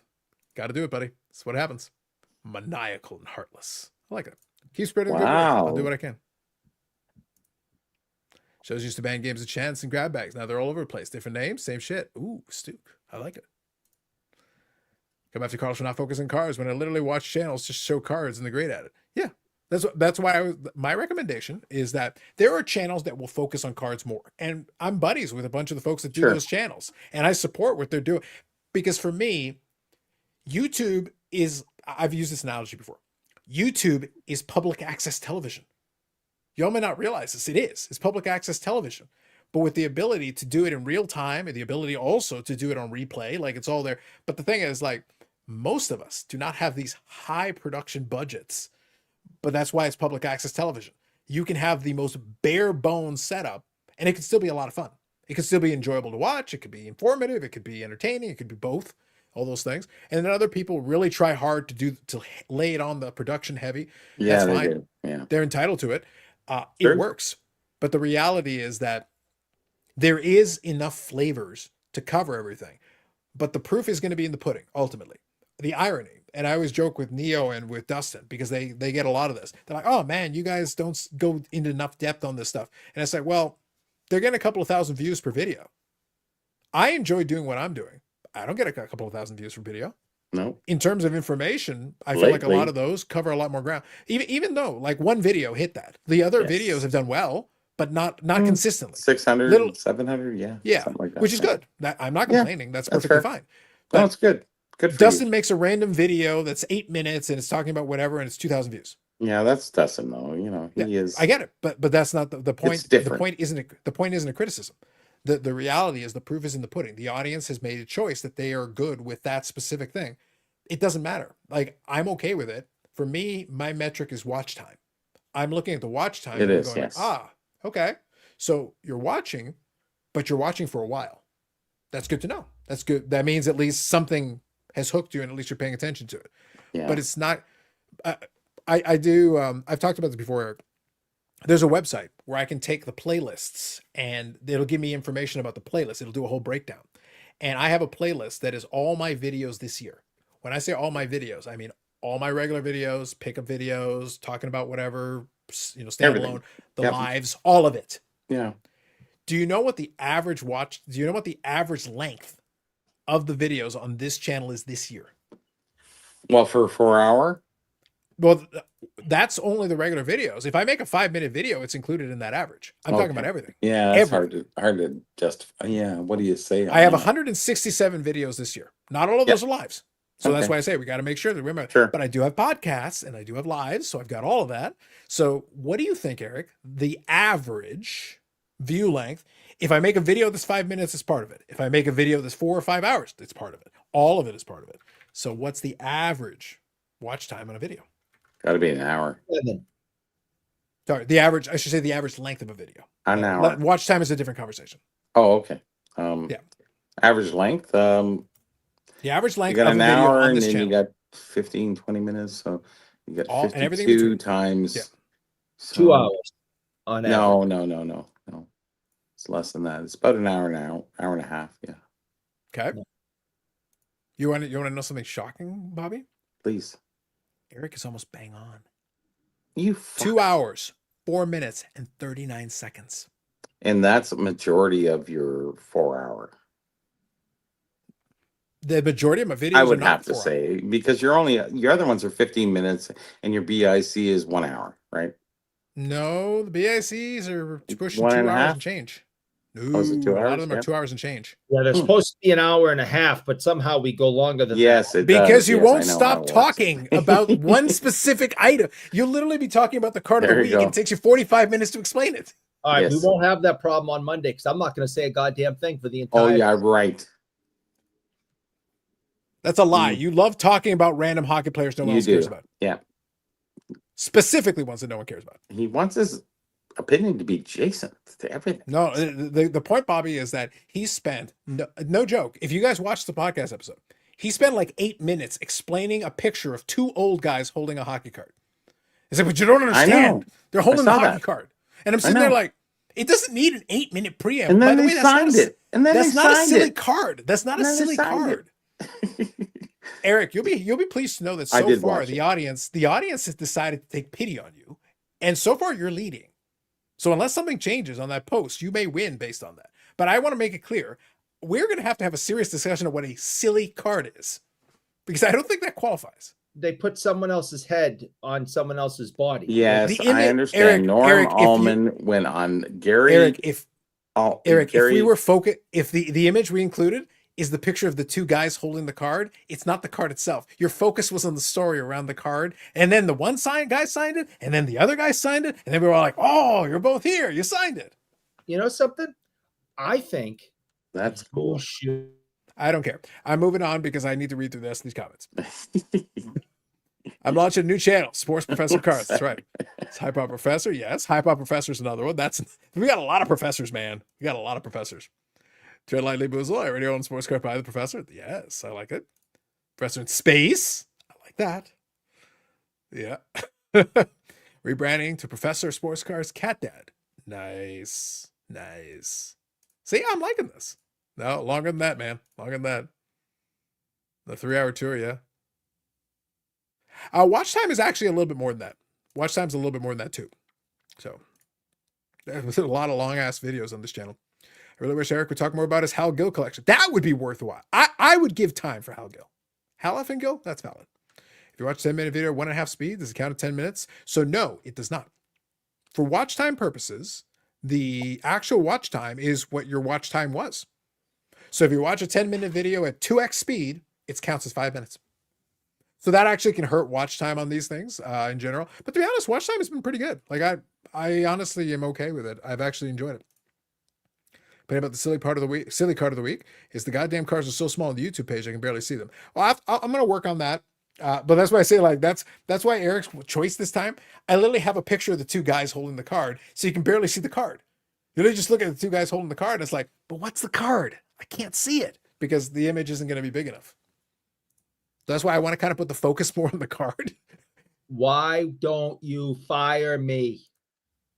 Because that would reward you. I'm not rewarding you. I'm actually going to make you do more shows. That's going to be your punishment.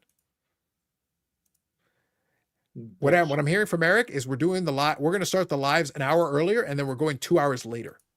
7 hours minimum. This isn't 2001. Eric wants it.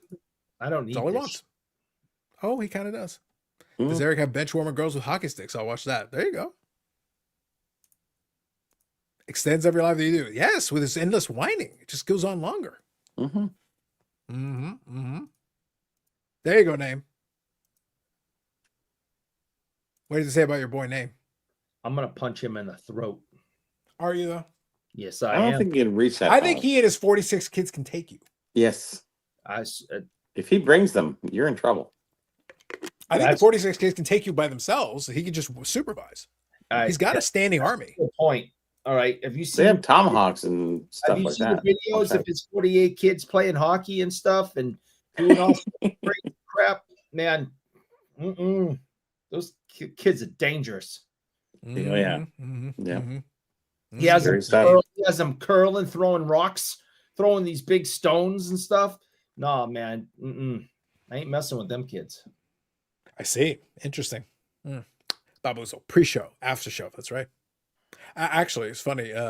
You'll appreciate this, Eric. I was talking to Dan kind of on the side, talking about the hobby hotline thing.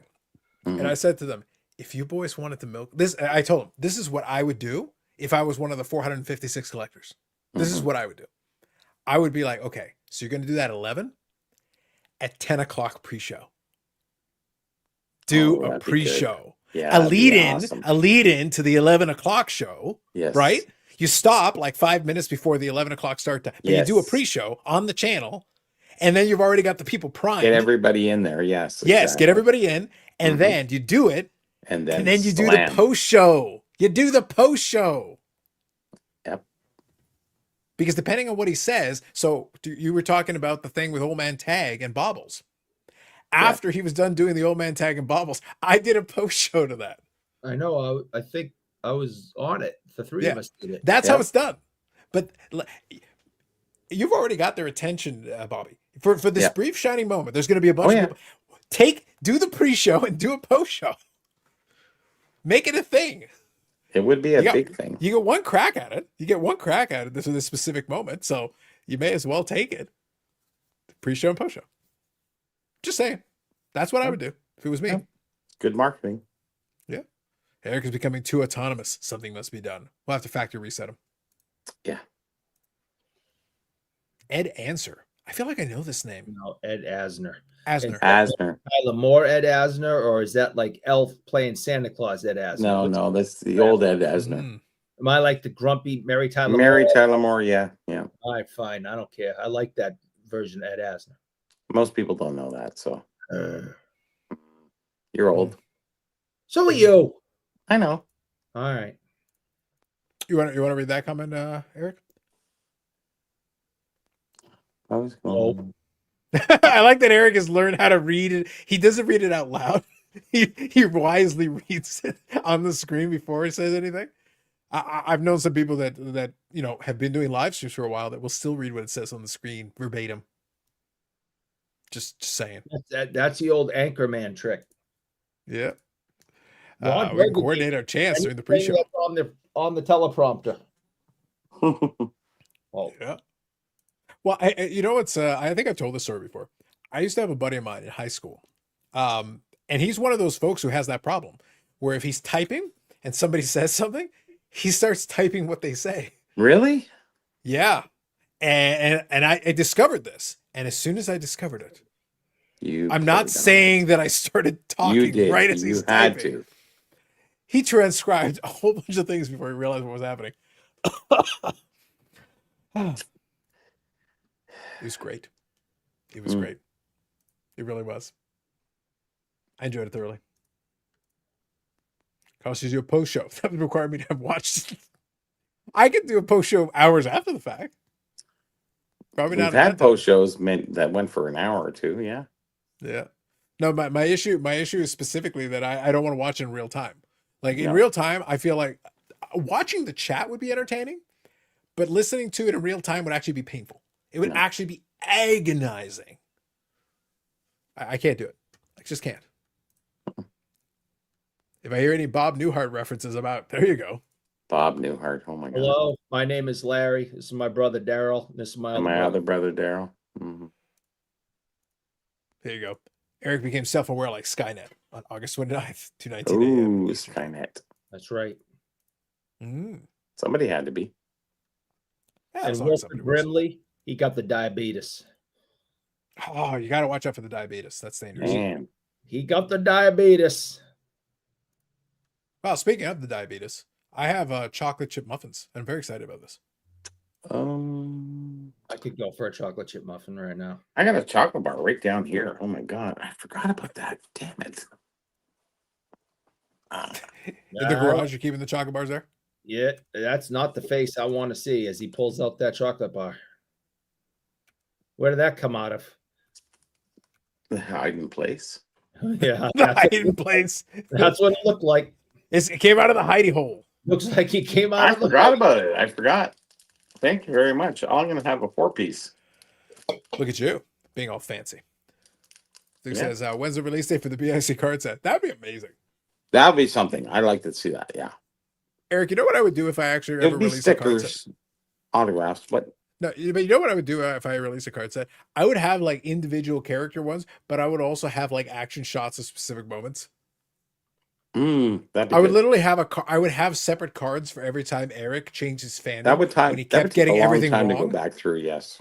Yeah, but I'm saying, like, imagine screenshots of like, this is Leaf fan Eric, and this is this fan Eric, and this is this fan, and it's just one after another, and you basically, it's like having a rainbow, but it's just Eric with different fandoms when he kept abandoning because he basically couldn't pick a single series correctly.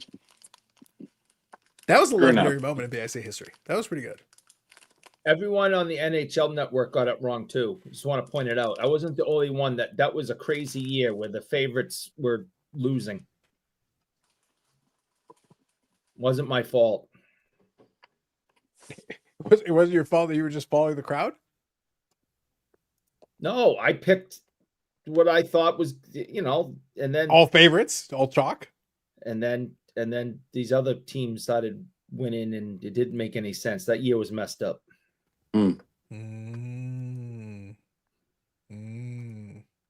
Interesting. Very messed up. That is an option. That is a thing that could happen. And of course, just to be clear, it's a given. It's obvious, but I do want to point out this would totally be a card.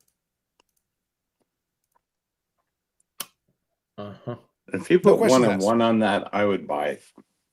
I'm just saying, this isn't even a question. This would be one of the cards. Oh my God. There would be so many versions of it, you guys don't even know. Even Leaf would be like, damn, that's a lot of parallels. We'd have so many parallels. I liked my beard. Maybe I should grow it back. I think so. You look older. All right. Well, I'm not growing it back then. More mature, let's say. No, I don't think even a full bushy beard is not giving him 5% more maturity, let alone anything else. Zach says, what if Beckett is getting you all hyped up just to say that? Zach, I already covered the scenario. I gave 3 scenarios. 3 scenarios. Through it. Yeah. Yeah. Scenario 1 is he just stays the course. which actually wouldn't be very interesting because in reality he's just staying the course. It's not actually saying. I think he's going to stay the course. I think I believe I gave the 3. Yeah. I'm going to give the percentage on the last one. Now I'm going to give the percentage for all 3. Scenario 1, he stays the course. That is 95%. 95% likely he's just going to stay the course and just give a variation of what he already said on Geoff's thing. Just exactly. That's 95%. From another angle. Yeah. Yeah. Option 2, he randomly comes up with a new hobby phrase that I will be making fun of for the next several weeks. Maybe. There's a chance. There's a chance. I think 50-50 chance on that one. Yeah. I'm going to give that one as an independent thing. Combined. I think he's been thinking about it and he's going to bring it up. Yes, you're right. If you combine it with the first one, yes, I'm increasing the total to 98% because I'm adding that in. So all right. If we combine the two, there's a really good chance, a very tiny sliver of a percentage chance. We're talking sub 1%, sub 1% chance is him doing a 180. Forgive me, Lord, for I have sinned. Going the other way and going, you know what? Forget everything I said. I recant my sins. You're all right. I'm done. I don't see that. No. That is why I gave it less than 1%. That would be entertaining in a different way. It'd be just like, that was weird. Huh. What happened? Yeah. Yeah. That's strange. He can't do that. He's 3 deep. He can't. 4 deep. If he was smart, he would just avoid this. Someone take his internet away. Yeah. Hey, listen, that's your job, man. I think his wife is telling him that. Hey, listen, stop. Yeah. If Topps had an NHL license, what would the jumbo Chrome box be? More than the $700 NBA box? No, it would be high, but it wouldn't be that bad because the hockey collectors just can't absorb that. 1 second. Not for a flagship. They already complained like when the Bedard tax year happened, and it was like $300. They were losing their minds. And flagship gets printed to the moon. Like even the Chrome is still going to be printed pretty strong. So if Topps had an NHL license, we'd have a whole new set of brands to complain about. And complain they would. Oh yes. Do you know what would drop the price of Topps Chrome if nobody bought it? But guess what? Whether it's $700 a box, $800 a box, $900 a box, $1,000 a box, these morons are going to keep buying it. So the prices are going to keep going up. So that's how this happens, folks. If you keep running to the stores and calling the shops, you have Topps Chrome? Is Topps Chrome in? Do you have any Topps Chrome? And then you run in with your credit card and you buy a $700 box. If you're going to pay that price, why won't they keep raising the price? If nobody buys it, that box would be $20 by the end of within 2 months. It'll be $20. $700 box. That's crazy. You know, you can buy 700 vintage. I'm like, damn. If you tell me, Eric, this is a legitimate question here. Oh, that pisses me off. All right. How does a team from 19 moving on? Brendan Ryan says Mayo Fractor 1 of 1. Would commenters get a card? Mike Petty would definitely not get a card. Yes. Eric's action cards on a bicycle. Yes, that would get a card. I know it's a typo. Yeah, I would pay for that. A typo, but I like that you wrote. I like that it came off as Dr. Bucket. I like old Dr. Bucket. Yeah, it's pretty cool. Actually seemed a little upset at the end of the Geoff Wilson interview. I felt bad for him a little bit. Beckett, this goddamn speech to text. The speech to text knows. It knows to respect Dr. Bucket. I think that might have to be his new name on the show. I still like the sheriff. Yeah. Sheriff, I like that. Yeah, he's the original Shill getting copy on that one. That one's a good one. He'll be the sheriff to me going forward, Eric. He's now the sheriff to me. Sheriff Bucket. Yeah. Is Rich Klein the deputy or? He might look. One of the comments that I got at the very beginning was a question: if he's the sheriff, is Eric the deputy? He didn't want to be the altar boy. Maybe he wants to be the deputy. I'd rather be the deputy than the altar boy. Well, we already gave you Cabana Boy, so stop complaining. I want to be the Cabana Boy. That's just a little bit of both. That's You just know, the altar boy without the robes and just wearing a pair of short shorts. I don't want short that. shorts. Okay. I was gonna say that sounds vaguely Enough like what said. you want to do on your own. You do a lot of cycling. Yes, I Don't think threaten so. you with a good time. Please. Come forward and say this is a social experiment he's doing as a researcher. Cycle. Dr. Beckett, it was just a prank, bro. That's right. Yeah. Beckett training with Apollo Creed as we speak. He needs to go back to the beginning. Rocky 3 was great. It was. Thought we were lucky enough to get a Jim Baker moment. Doubt it. Content God's topic subset of BIC cards. That'd be amazing too. You could have specific cards for certain standard topics that come up all the time. I think so. That'd be good. Eric, I could have a whole subset of everybody you've ever claimed was the first NBA 3-pointer. It'd be a 40,000 card set. I've It'd be amazing. named one person. Larry Bird. No, Chris Ford. Chris Hal Gill? Ford. Fuck him. Yeah.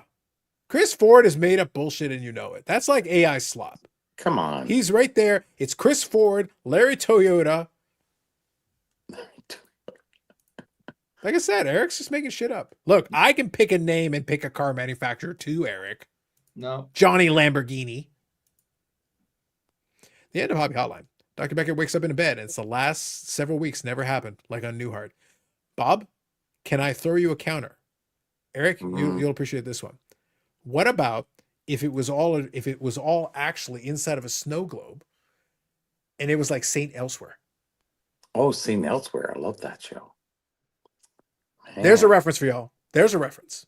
Mm-hmm. That's a deeper cut for y'all. Little Elsewhere. Denzel and Denzel Washington. Yep. You know that old doctor that was a still strong alive. cast. That was a He's strong cast. 91. What's his name?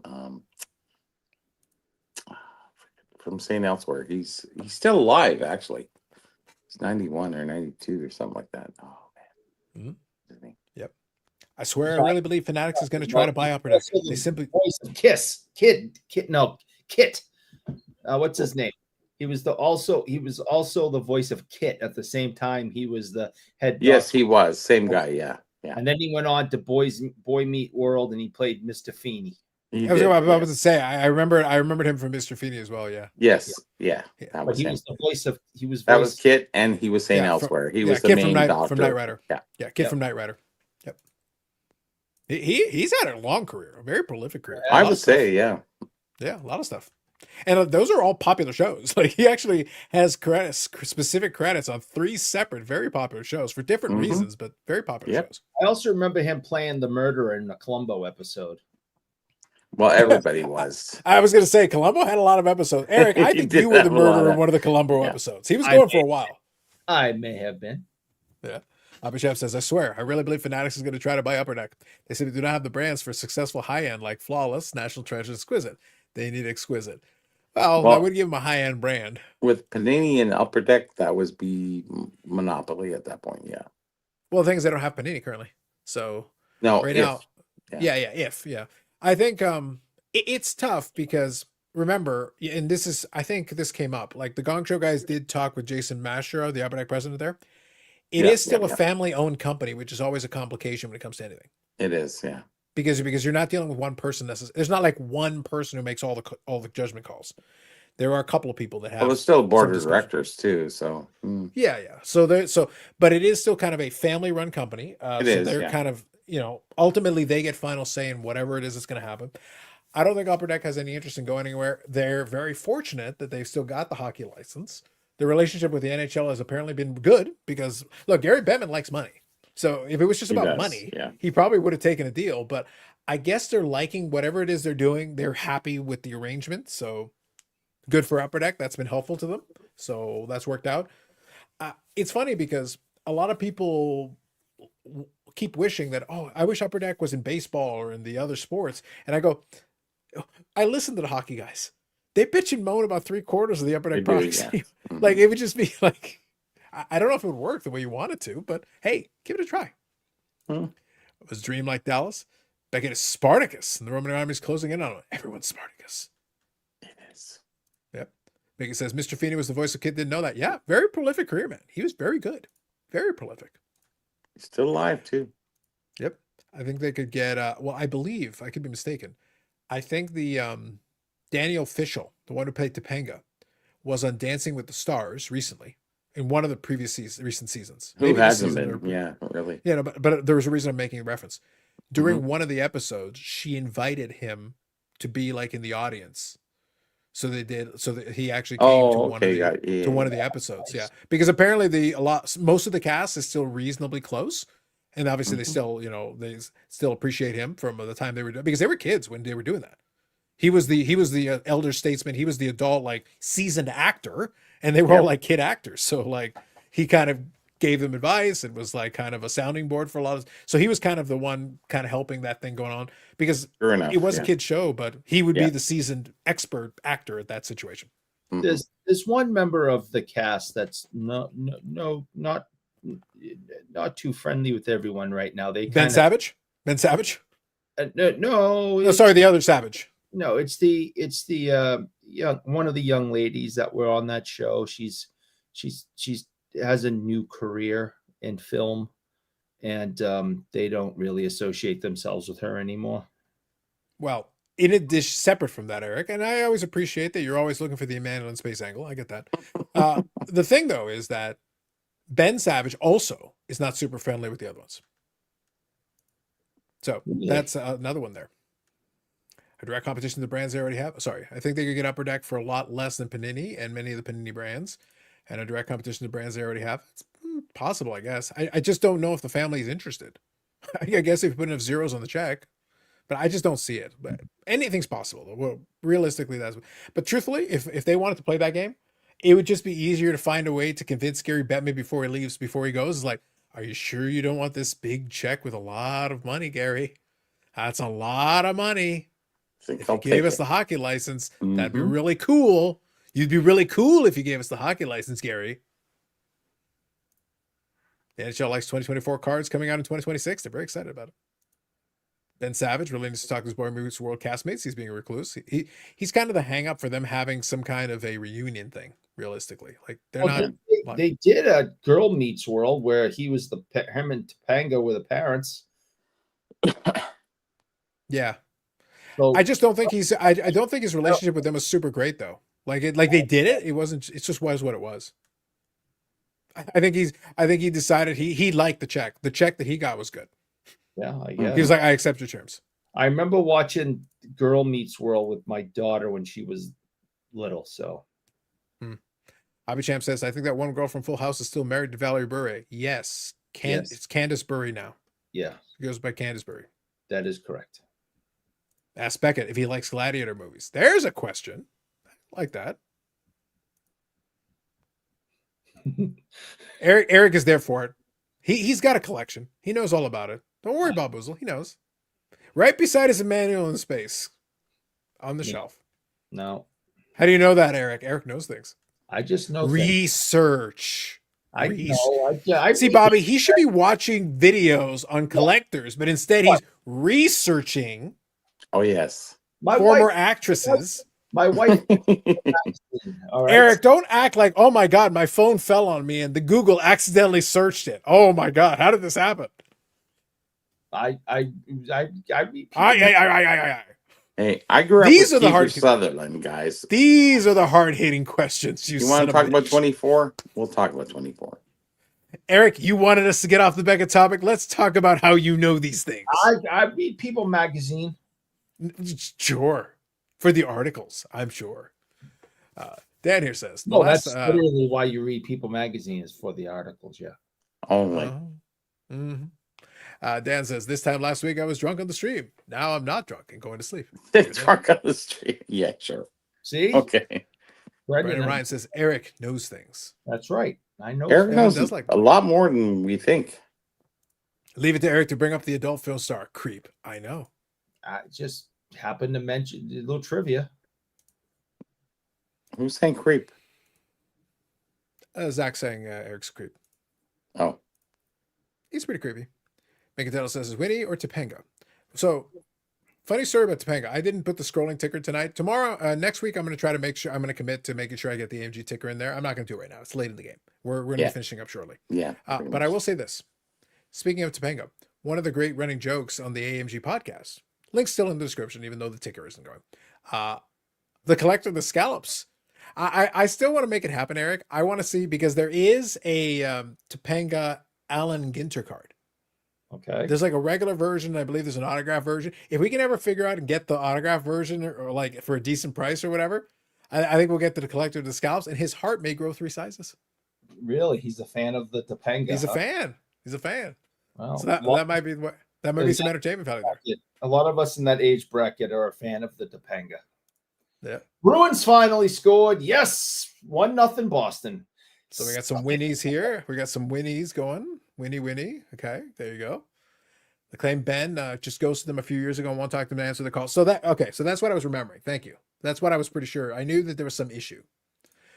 Me and Eric are opening an independent theater that shows Emmanuel in space daily. Facts. Nope. Facts, Bob. Nope. I have no plans. Thank you, Dan. I got it. We did promote it. I'll put a link in the description for folks after in the replay. Eric mentioned such films of ill repute inside the church. I know. Is nothing sacred, Cabana Boy. I didn't mention any films. I simply said that Eric, in a house of worship, he brings his filth. There's a former cast member that the rest of the cast doesn't have a lot of that you happen to have researched thoroughly for science in the People magazines. Mm-hmm. Have a good night. Great job as always. And thanks for spending your time with us tonight. Thank you, Brad. Eric uses the stuff he knows for his OnlyFans streams. Yes. How do you think he pays for the like button? Got to make the money I somewhere. don't know. I think his wife pays for it. Is AI Atlas Emmanuel in Space Returns? Damn. And then I give my Emmanuel in Space trivia. No one's interested in that. They just accuse Nobody cares. No. Yeah, no one cares. Nope. Now here we go. Dan says, did you read the description for the stream? Okay, hold on. I did not. This will be entertaining. We'll kind of finish off on that. By the way, last thoughts and comments, throw them in real quick. I'm going to check this right now, and I'll read it, and then we'll be shortly closing this one out. All right, let's see. For collectors, let's see what we got. So Dan here is saying that apparently there is something in the description. Apparently we have high standards to live up to. So let's see what we got. Let's see if this be true. Okay. So, here's for the live stream on Sunday. It says, welcome to tonight's episode of Cardboard Cynics Live. Damn. Oh. We got a title and everything. Really? Featuring Dan of Dan's Baseball Card PC and Carlos of Because I'm Carlos. Two collectors who stared into the abyss of the hobbies industry practices long enough to report that, yes, the abyss is absolutely shill-bidding. And it's also probably tax deductible. Damn. We're already off to a good start here. We're gonna have to tune in Sunday. Oh my gosh. Yeah. But it continues. There's more. Tonight's Ask Me Anything invites you, the audience, to pepper them with your burning questions about the auction house circus. Curious about buyer's premiums that multiply like gremlins? Wondering why every record sale comes from the same 3 bidders who mysteriously vanish whenever an auction house has to explain, well, anything? Thinking about price get comps ready and for also, my questions. there's a lot. You're in trouble. Thinking about price comps, but also thinking about trusting them as much as a raw T206 listed as near mint for its age? Ask away. Dan and Carlos will gravely guide you through topics such as how many layers of fees can an auction house stack before it becomes performance art? Is shill bidding a scandal or just Tuesday?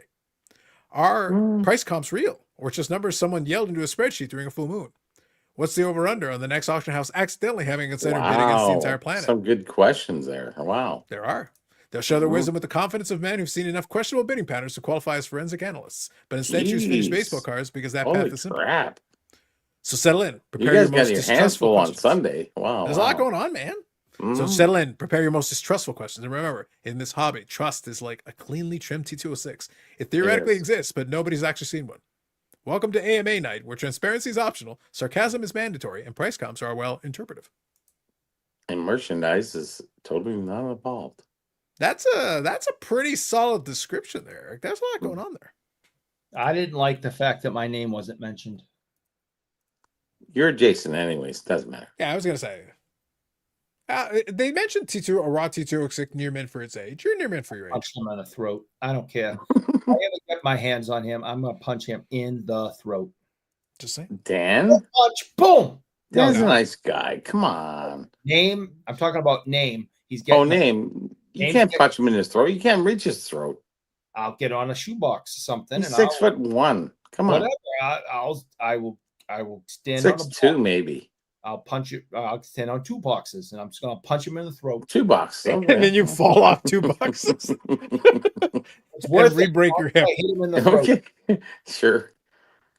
It's going to be an episode of Teletubbies where Beckett sings songs with his friends, baby. Subscribing now. But if Dan starts talking about cars, I'm unsubscribing. That's right. We don't do cards in this hobby. Yes. Eric, your name will be mentioned. Believe me. That's right, I Dan. don't like the way that You will sounds. be mentioned for sure. Oh, you will be mentioned. I don't like the way that sounds. Oh, yes. Don't worry. Eric, you asked for this. Literally asked for it moments ago. It's coming. Eric can sponsor the like button on Sunday, so he feels included. I was hoping you'd write something positive, but I think you guys are going to say negative things about me now. I don't think so. As a man of peace, I am offended by your accusation. I'm sorry. I am. With the power of friendship, we can have it all. Look at that, Bob Boozle. There you go. All right, that's it. We did it. That's it. So for the record, tonight, really strong. Even right now, we've got 41 people. So if Pretty you haven't much. already hit That's the like good. button, Yeah. yeah, this is right now. We're well past the midnight hour, into almost 1 a.m. So this is really strong. So make sure you hit the like button. Eric pays for every single one of them. Pays for every last thing. No, If we haven't been clear on this before, just so we're clear, right here, we charge Eric for every like. I will. Likes help ease or make worse his pain. Nope. Don't do it for us. Do it for the continued build of the infrastructure of the content gods mega church. Yes. Will The not. franchise grows. Please. It grows. All right, that's it. So real quick, I'll read the rest of these.